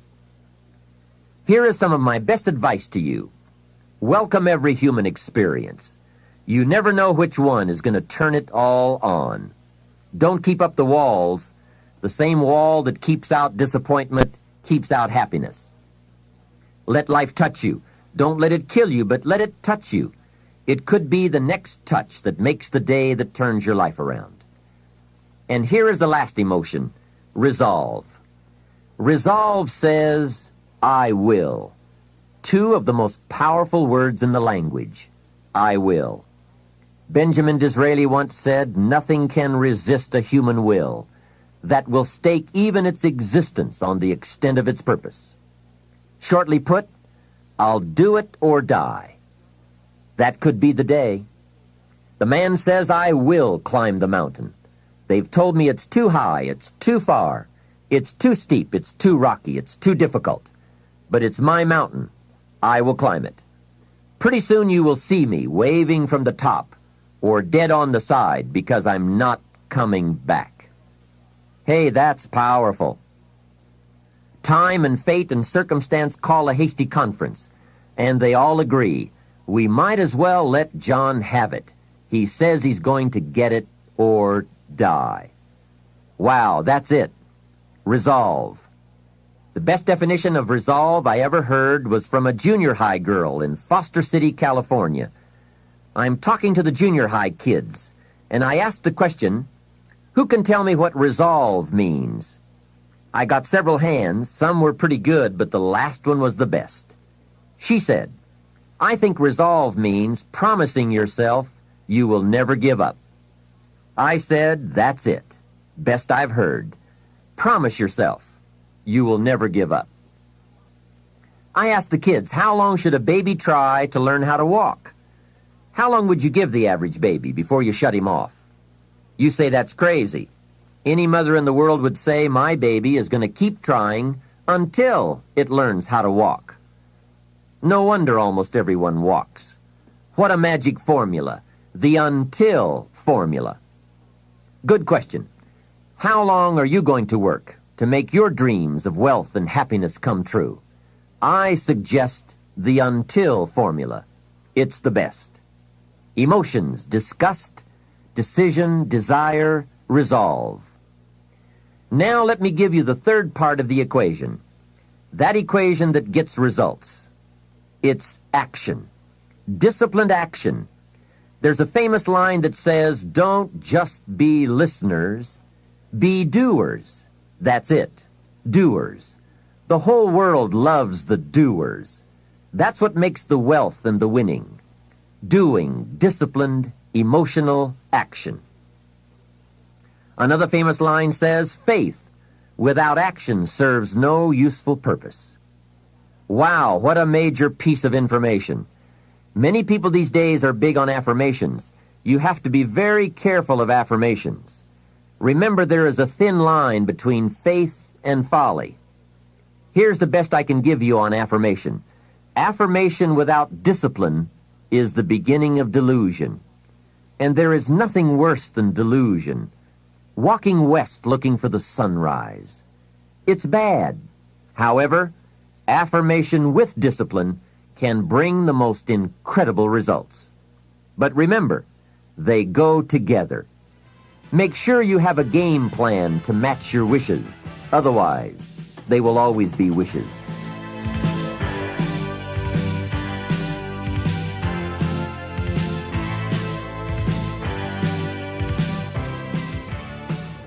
Now, in closing, I ask you to consider these 4 questions.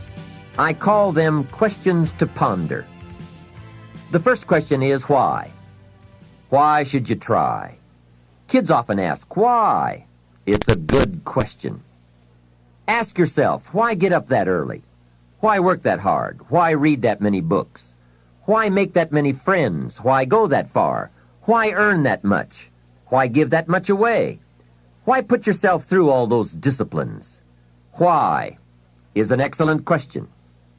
The best answer I know to the question why is the second question to ponder. Why not? What else are you going to do with your life? Why not see how far you can go, how much you can earn, or read, or share? Why not see what you can become, or how far you can go? Why not? You have to stay here until you go.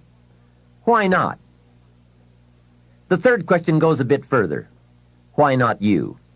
Some people have done the most incredible things with a limited start. Why not you? Some people do so well they get to see it all. Why not you? Why not you watching the morning mist rise over the mountains of Scotland, soaking up history in London, or exploring the mysteries of Spain? Why not you having lunch in one of those neat little sidewalk cafes in Paris? There's nothing like a stroll through the Palace of Versailles. Someday you must gaze directly at the Mona Lisa. Why not you on a sailing schooner in the Caribbean? 2 weeks there and you lose all your cares.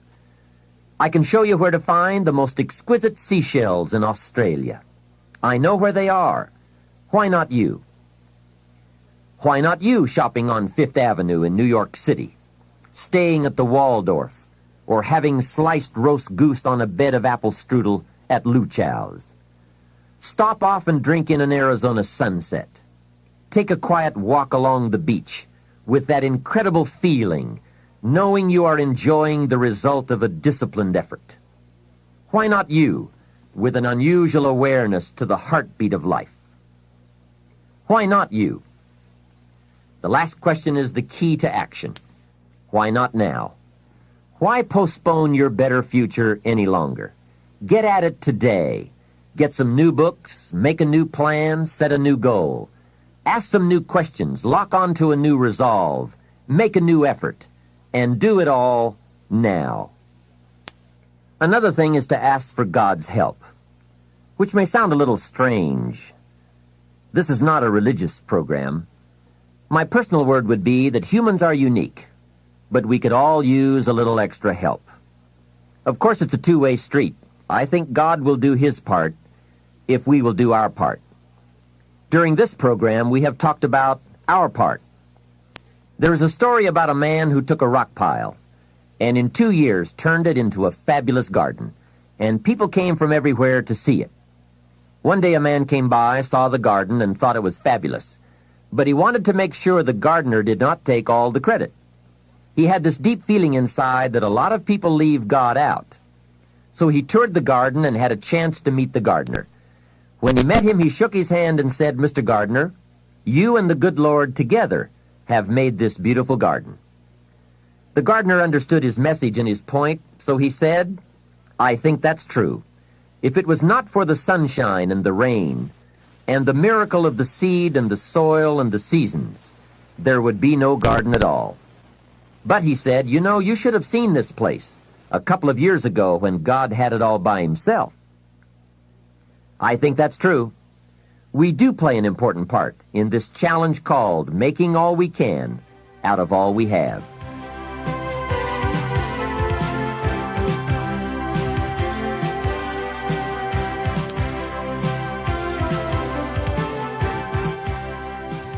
Well, we have shared a feast together during these cassette sessions, a feast of ideas that can, if we'll digest those ideas, satisfy our lifelong appetite for both wealth and happiness.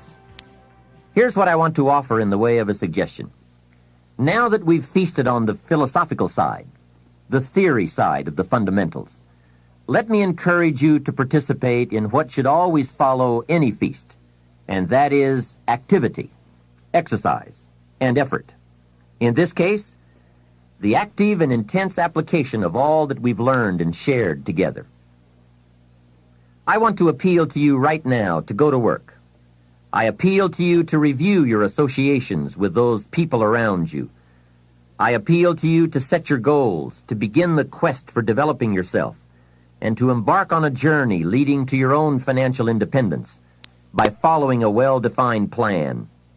I appeal to you to enjoy your life as you seek to improve it. I give to you my strong appeal to seek knowledge so that your value to yourself and to others might increase. And finally, I appeal to you to discipline yourself for the control and management of the precious commodity of which we are granted only a limited amount, time. Work on all these areas, but by all means work.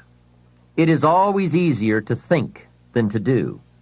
It is easier to promise than to achieve. It is easier to pretend than to produce. It is easier to plan than to act. I ask you not to do what is easy, but to do what will actually bring you the achievements you seek. Those who enjoy wealth but not happiness, those who are happy but not prosperous, as well as those who are neither happy nor wealthy, seem to ignore some or all of the fundamentals we've discussed. They are perhaps too busy, too tired, too preoccupied, too lazy, and perhaps even too rich to give attention to the basics. But don't let that be you. Go to work today on the fundamentals and commit yourself to yourself. The results will be well worth it, I promise. This is Jim Rohn giving you my final appeal. Let's do something remarkable.